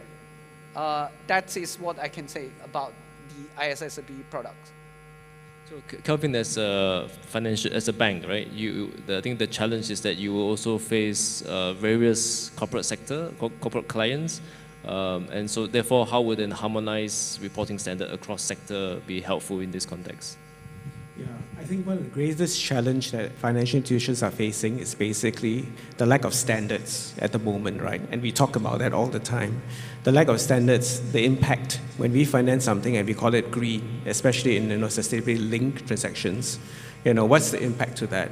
And if there's no standards or the disclosures are different by different standards, banks and actually even financial investors can be accused of greenwashing.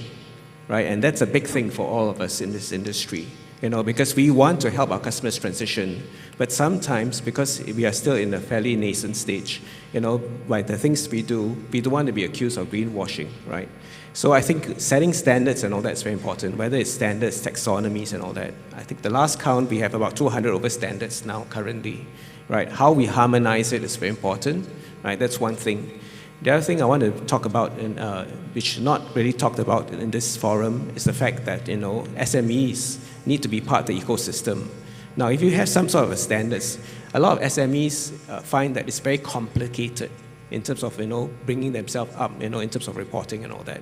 If you have standards and all that, I think maybe that will help the SMEs also to diffuse the complication, so that they have some form of standards that they can then disclose. That then the large corporates can take their disclosures, and be part of the Scope 3 emissions, So I think that will help a lot. We still have a bit of time for this. Maybe it's a good point that you raised on SMEs. Do you have any initiative to kind of help or build capacity of the SMEs for this? Yeah, so in HSBC, we are actually quite committed to actually rolling this out to the SMEs, because we understand that we can't do this on our own.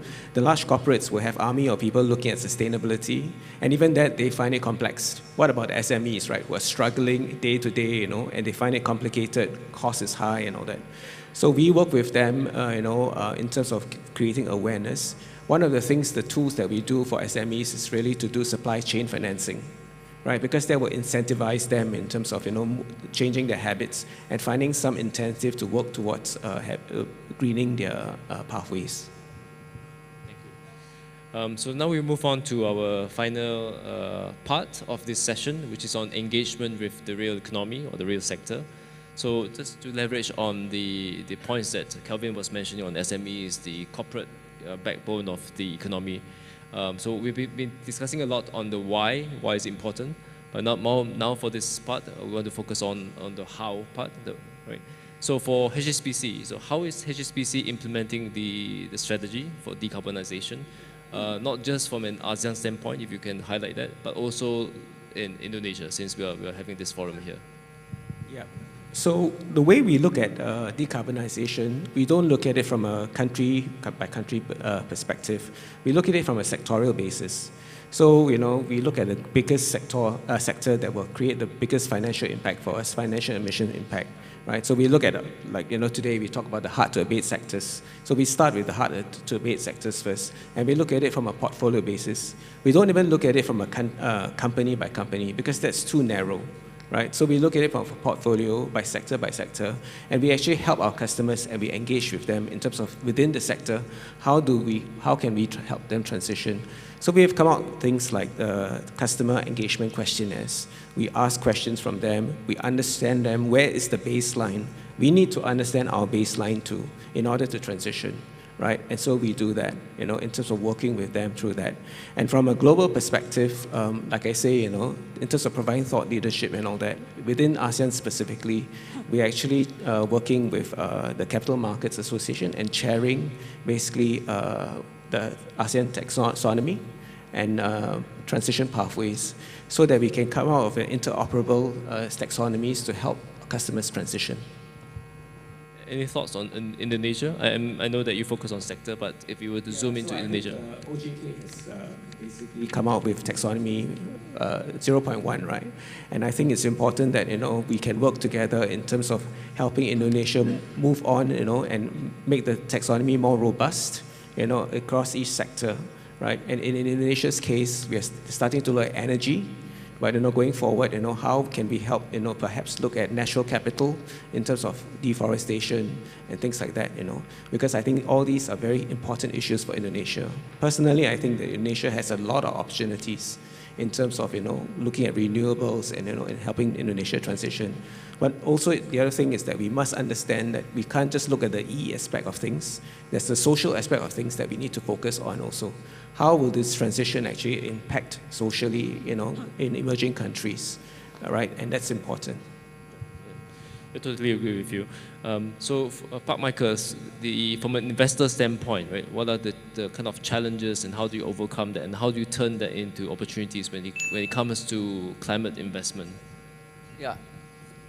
ESG is actually creating opportunity for business. But on the other hand, every country have the different time horizons to achieve the net zero.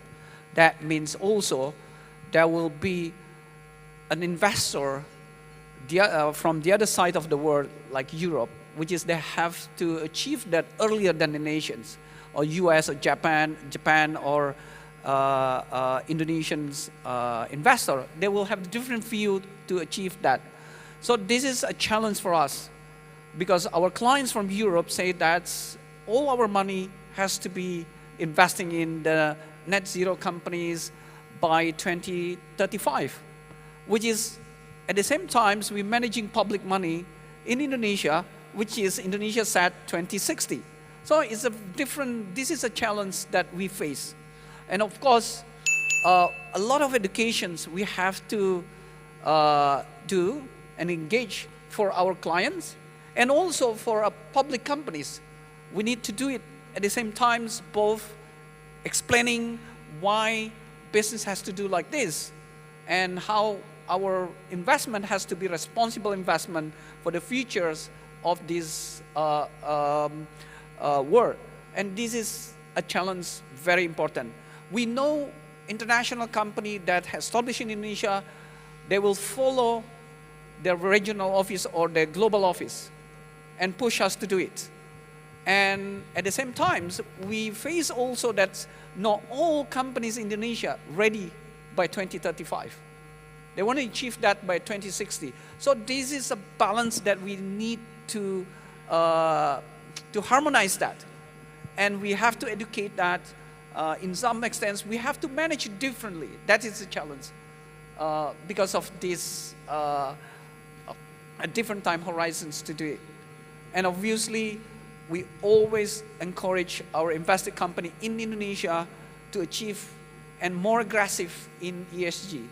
And for Schroders, we last year, 2 years ago, we acquired a company, Green Code, an asset management to do that because they focus on the ESG.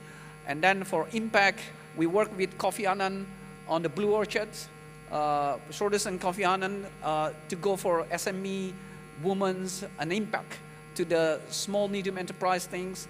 And recently we set up with Akaria Conservation International to do the conservations because we want to achieve the green and the blue oxygen later on in Indonesia and in global. But on Akaria, we will focus on Indonesia because we know there's a lot of things we have to do in Indonesia. And we're expecting that it is not only international company investing in Indonesia, but it's also local company to investing in Indonesia. And then we use the money to do conservations in Indonesia, both in forests and biomass. So it seems that there's just tremendous opportunities and of course with challenges. But how do we kind of ensure that there's so much money flowing around, and how you ensure that this is audited properly, there's proper governance and transparency? So Ibu Siti, Rosita, what would be the role of accountants in ensuring all this are done in the proper way? Yeah, so this is the new era for sustainability reporting ecosystem, because once we have a new framework of reporting, we have a sustainability reporting which is highly aligned with financial reporting.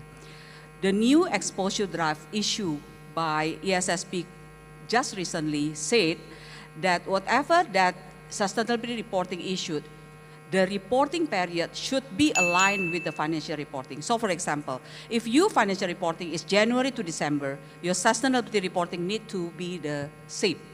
If your reporting entity is consolidated, meaning your sustainability reporting also need to be consolidated. So there are a lot of things inside the standard is aligned with the financial reporting. So meaning what?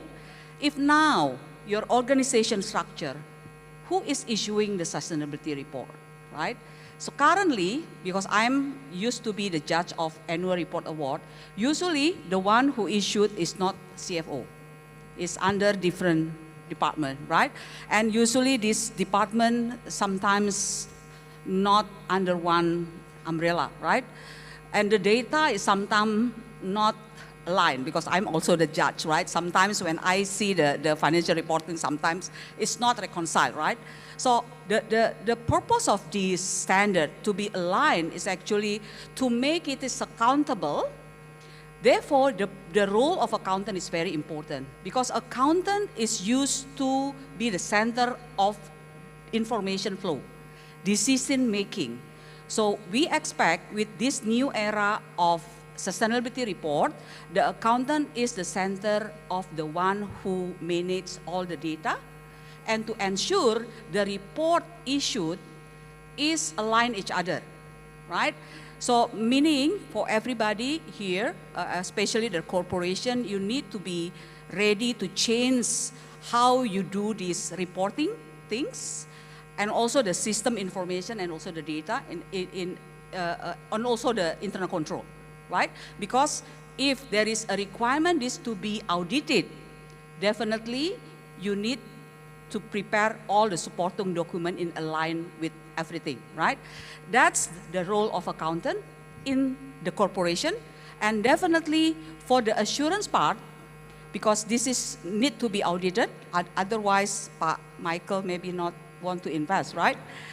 Therefore, the public accountant also need to be ready with all the standard, right? All the standard and also implementation of the new because this is different skill set, right? They need to hire specialists for the sustainability expert, right? At the end of the day, we are ready to build the capability of the accountant, because this is new skill set. And we invite everybody, all the stakeholders, to work together to build and upgrade the skill set of the accountant. Thank you. So I see that the MC have given signal, and I think Pak Eddie, you have the toughest job, because I will have to limit your speech for 1 minute, if you don't mind. Just to wrap up, how do you see all this, and how do you support the financial institutions? Yeah. Okay, thank you, Madam. Jadi, I really appreciate what the financial sector and also for the standard setter done so far. Yeah. For OJK as a regulator, it is very important and challenging, because to implement the sustainable finance and to achieve the net carbon zero, it is very important that we have to have a credible standard, yeah? So that the financial institution also, when finance or when invest in any other sector, they can be prevented from the greenwash activity. Yeah? Greenwash, and it is very important. Thank you. So I have just one more question, just to, I remember in the beginning, just to see the barometer of whether there's a burst of laughter. So maybe to end this, I will ask Ibu Rosita something personal. So just imagine if you're a windmill, we're talking about renewable energy, right? What kind of music do you think you would like? I'm a big metal fan.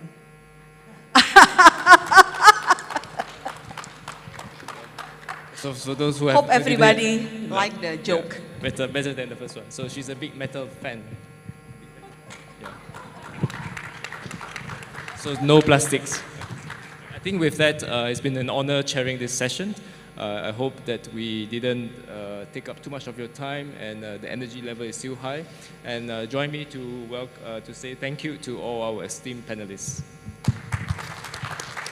A big round of applause. Thank you so much, Dr. Adam Ng, Bapak Edi Broto Suwarno, Ibu Rosita Ulisinaga, Mr. Kelvin Tan, and Bapak Michael Chua Jadi. Please remain on stage to receive tokens of appreciation from Bapak Anindya Novianto Bakri, Chairman of Advisory Board, Indonesia Chamber of Commerce and Industry.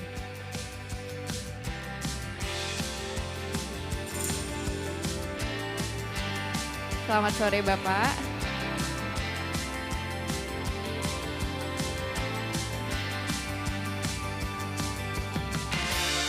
Ladies and gentlemen, these tokens are reminders for all of us that the progress of industrial decarbonization in Indonesia needs the active involvement from our colleagues and friends within financial sector.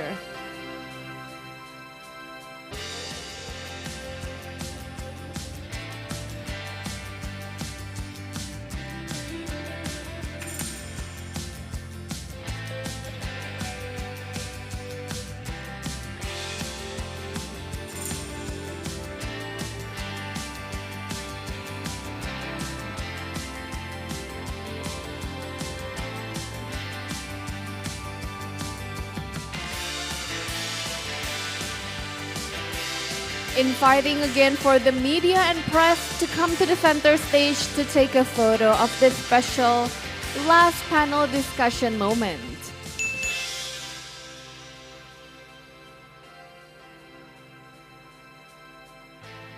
Thank you Dr. Adam Ng, Bapak Edi Broto Suwarno, Ibu Rosita Ulisinaga, Mr. Kelvin Tan, Bapak Michael Chua Jadi, and Bapak Anindya Bakri.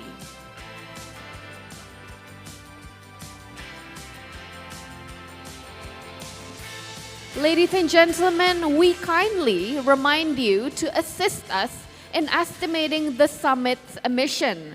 We have several interactive screens at the foyer area, which you can play a bit of trivia.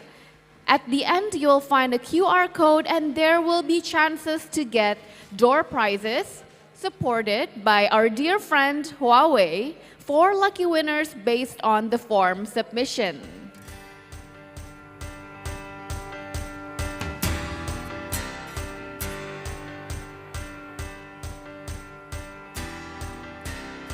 Ladies and gentlemen, before we continue to our fireside chat, still in the spirit of financial sector agreement, please give our warm welcome to Bapak Muhammad Yusrizki, Head of KADIN Net Zero Hub, and Bapak Aditya Bayonanda, Chief Executive Officer of World Wildlife Fund, to sign an MOU between KADIN and WWF. Good afternoon, gentlemen.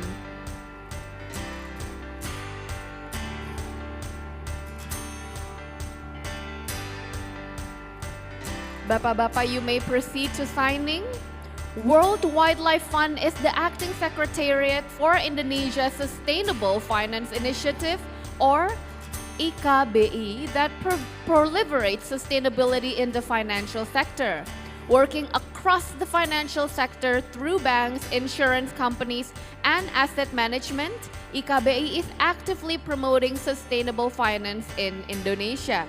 Together with KADIN, WWF are going to work to embrace industrial decarbonization from financial sector side to provide much needed financing and investment in assisting industrial decarbonization. Gentlemen, please show your MOU files for the media to take photos of. Congratulations and thank you Bapak Yusrizki dan Bapak Aditya Bayunanda.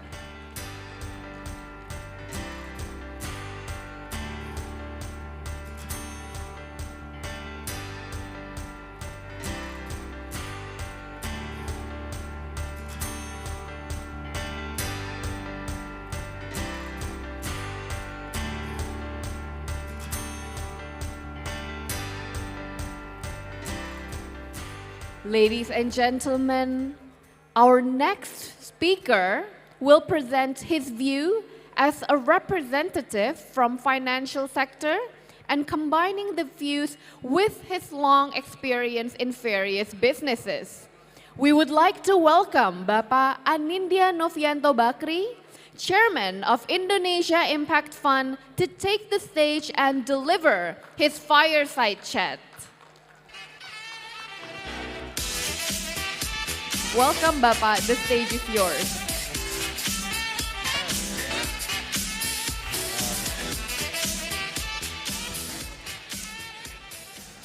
Assalamualaikum warahmatullahi wabarakatuh. Ladies and gentlemen, first of all, Pak Yusriski, thank you very much for the opportunity, indeed. I'm very pleased to introduce Indonesia Impact Fund to all of you.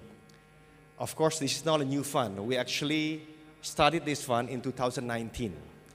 So, as chair of APEC Business Advisory Council, Mr. President, Pak Jokowi asked me, Anin, and with Shinta, with Pak Tiko, is there anything we can do at APEC that is Indonesian born, but global contribution? And back then, our idea was Indonesia Impact Fund that focused on solving a lot of SDGs, because that was basically the initial thought discussed. Right? So coming back, we put together 10 next generation leaders, family offices, to make sure that we put together a good amount of fund to start this initiative, but at the same time, governance is the key. We spoke a little bit about this just now. So we want to have Mandiri Capital. We look at several possibilities to run the fund. But because of that, we basically spoke to the Minister of State-owned Enterprises to say, hey, whatever that we raise at the next generation leaders level, you gotta do it tenfold, because this is public-private partnership. Right. Now, 3 years later, COVID later, climate change later, COP26, 27, conflict Russia-Ukraine later, we think what Pak Yus is doing is a great idea, and we need to align ourselves with this net zero industrial hub, with the net zero KADIN hub. Yeah. So on my side, I think Indonesia is really the Saudi Arabia of decarbonization. I like to say that we have 3 gigas that we can talk about when we talk about decarbonization. The first giga is half giga, 500 megawatt of possibilities for renewable energy. Right? And then the second giga, I would argue, that's basically 82 million gigatons of carbon dioxide capture.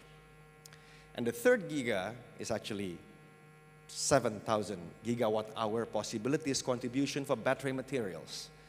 So Indonesia can be the Saudi Arabia of decarbonization, but it cannot do it alone.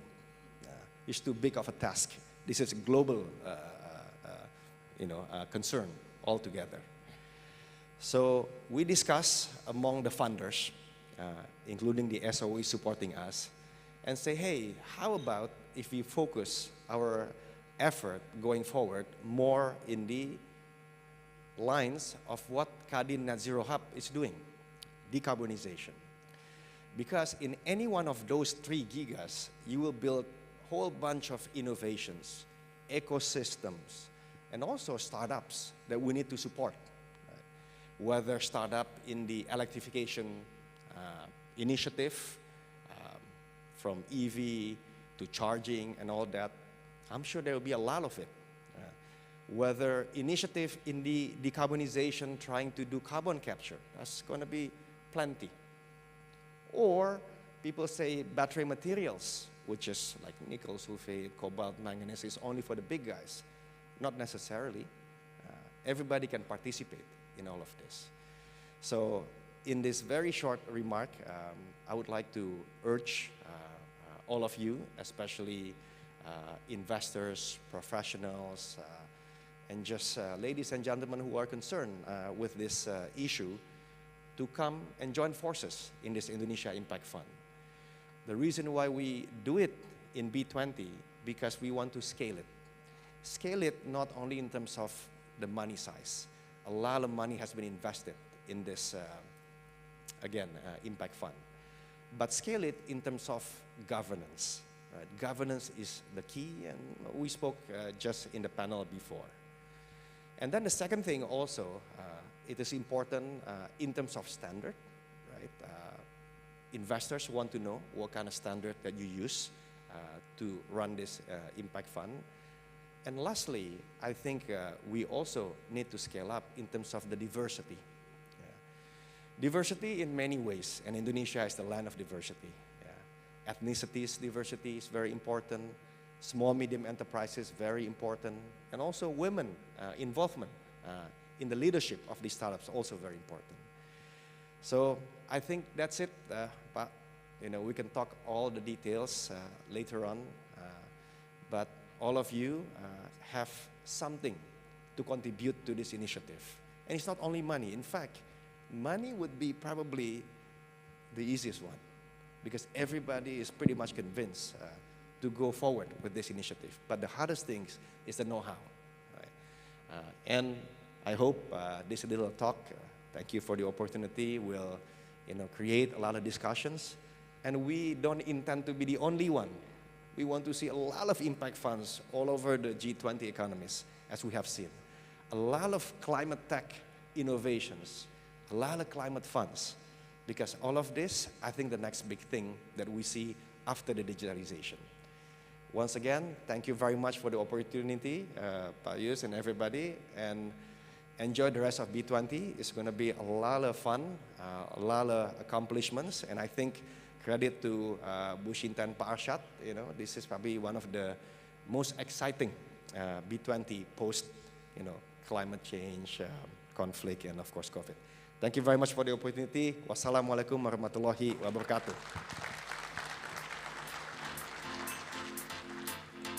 Thank you so much, Bapak Anindya Novianto Bakri, for the powerful insights. Ladies and gentlemen, we have now reached the penultimate event of Indonesia Net Zero Summit 2022. For our plenary closing, please give our warmest applause and welcome to Bapak Muhammad Yusrizki as the head of KADIN Net Zero Hub to take the stage and give his closing remarks for Indonesia Net Zero Summit 2022.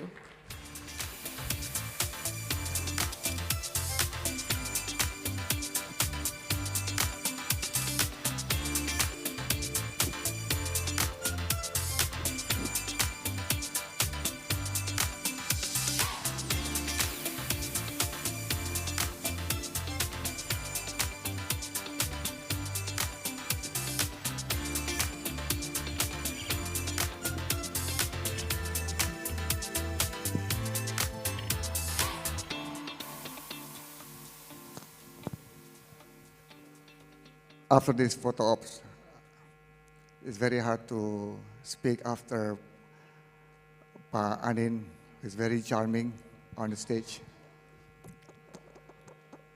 Thank you, Ibu Sinta, Bu Meme, Pak Anin, Pak Bobi, Pak Solihin Kala, and everyone who's still keep the spirit until this afternoon. Let me start with my closing remarks.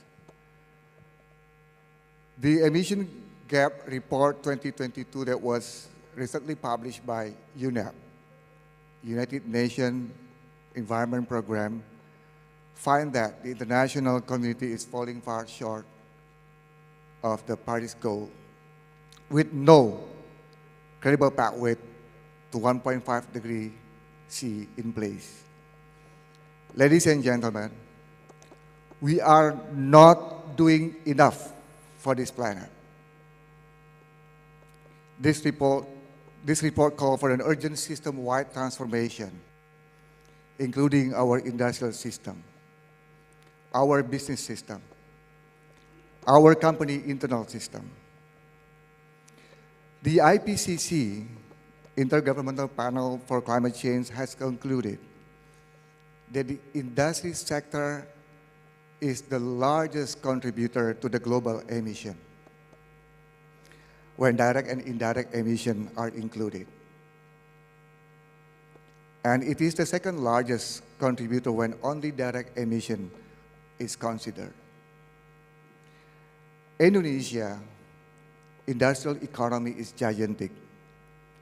We have over 270 million people in our domestic market, and our industry export worth close to 20% of our GDP. As our economy will keep growing, we also want to keep producing anything and producing more products without increasing the emission. Ladies and gentlemen, carbon efficiency is becoming a fundamental competitiveness in today's global trade. Today's summit has told us that the science is very clear. We all already know what to do to find the best version of our climate action by decarbonizing our industry, our businesses.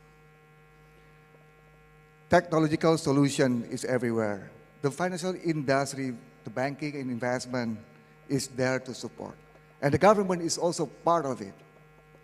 What we need to build now is greater ambition to bring the industry sector to Paris Agreement pathway, to decarbonize the value chain across industries, to avoid new CO2 intensive industrial infrastructure, to develop zero emission steel and cement, to create circular economy, and to electrify industry with renewable electricity and supportive electricity market structure. I have two quotes to share with you. First is from Secretary General of United Nations, Antonio Guterres, when he's commenting on the UNEP Emission Gap Report 2022. He said, we have to close that emission gap before the climate catastrophe closes in on us all. Second, this is to quote from my favorite marathoners, and I think he's the best marathoner in the human history, Eliud Kipchoge. He said, the best time to plant a tree is 25 years ago. Today is 2022. It's just 25 years to the mid of the century when the Paris Agreement sees it as a very crucial milestone for climate action. So, ladies and gentlemen, today is the very best time to start the action. Let's decarbonize our industry. Thank you very much.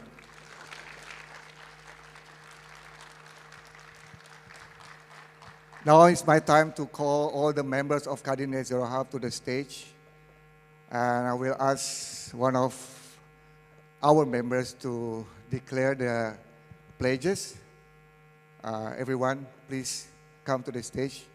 And if possible, I also want to invite all the supporters, our knowledge, CDP, WWF, Bu Anna, where's Bu Anna? And all the members, please come to the stage. Ibu Athena, the East Ventures, the Champ, please come to the stage. Everyone, let's show to the world that Indonesian private sector step up. And this is the first 54 Indonesian company intend to pledge of their net zero commitment. Let's celebrate their commitment.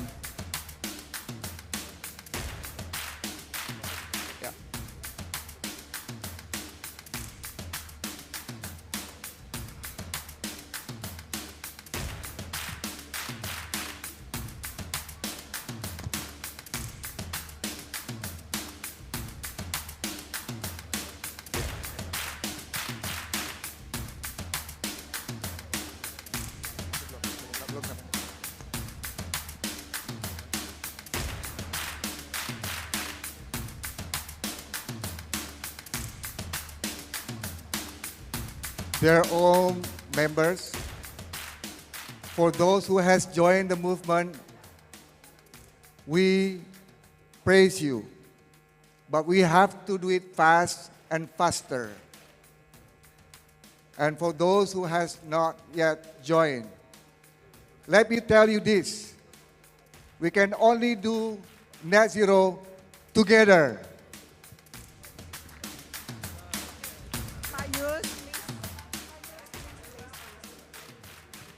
So on behalf of all these companies, we would like to make corporate net zero pledge involves a lot.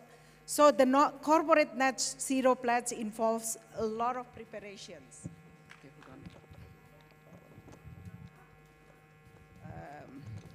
And not something we take lightly.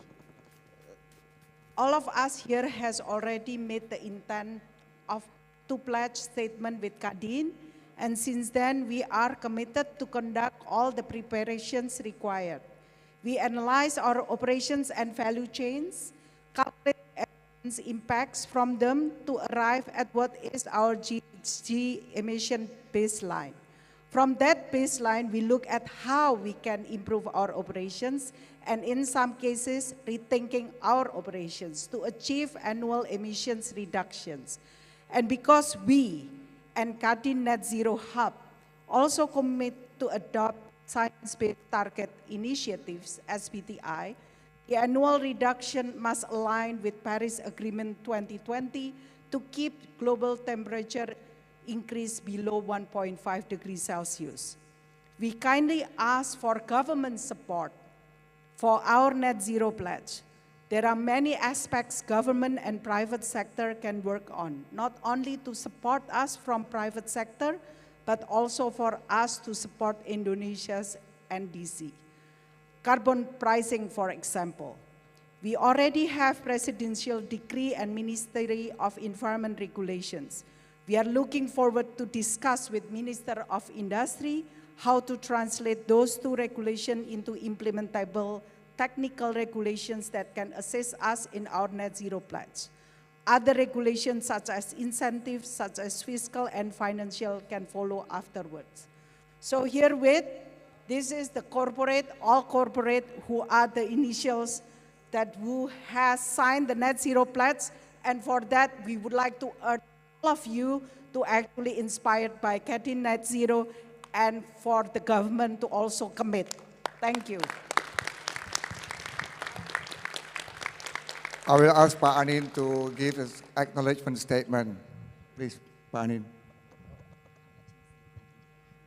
Pertama-tama terima kasih Pak Yus, Bu Shinta untuk kesempatannya, kepada teman-teman yang hadir di sini dan juga yang lagi menonton, yang mewakilkan dalam hal ini Pak Arsyad yang mungkin lagi sibuk. Jadi saya ingin menyampaikan terima kasih kepada Bapak Ibu untuk segala macam upayanya untuk bersatu di Net Zero Hub KADIN.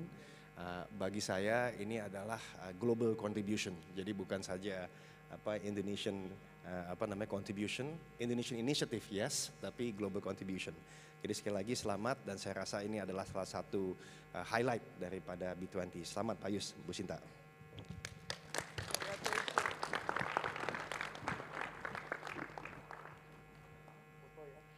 Thank you once again for Ibu Ana Patricia, Bapak Yus dan Bapak Anindya Bakri for the pledge statement and also for the remarks.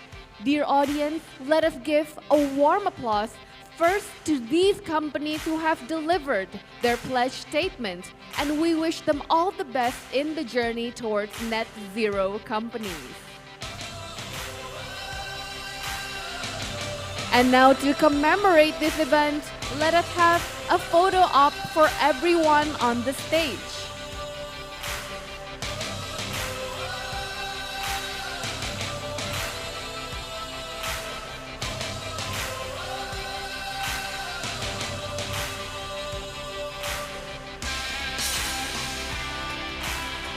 Once again, ladies and gentlemen, please don't forget to smile, and on the count of 3, say Bali.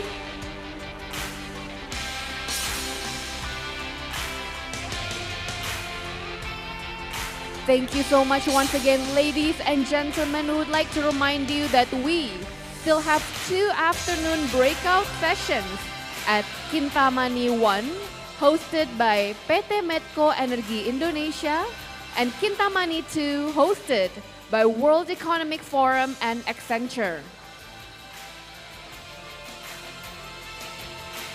Ladies and gentlemen, that concludes Indonesian Net Zero Summit 2022. Thank you for all of your participation. Thank you for all panelists, and thank you for all Indonesian Net Zero Summit sponsors. We hope to see you again in the next Indonesian Net Zero Summit. Assalamualaikum warahmatullahi wabarakatuh. Shalom, Om, Santi, Santi, Santi, Om.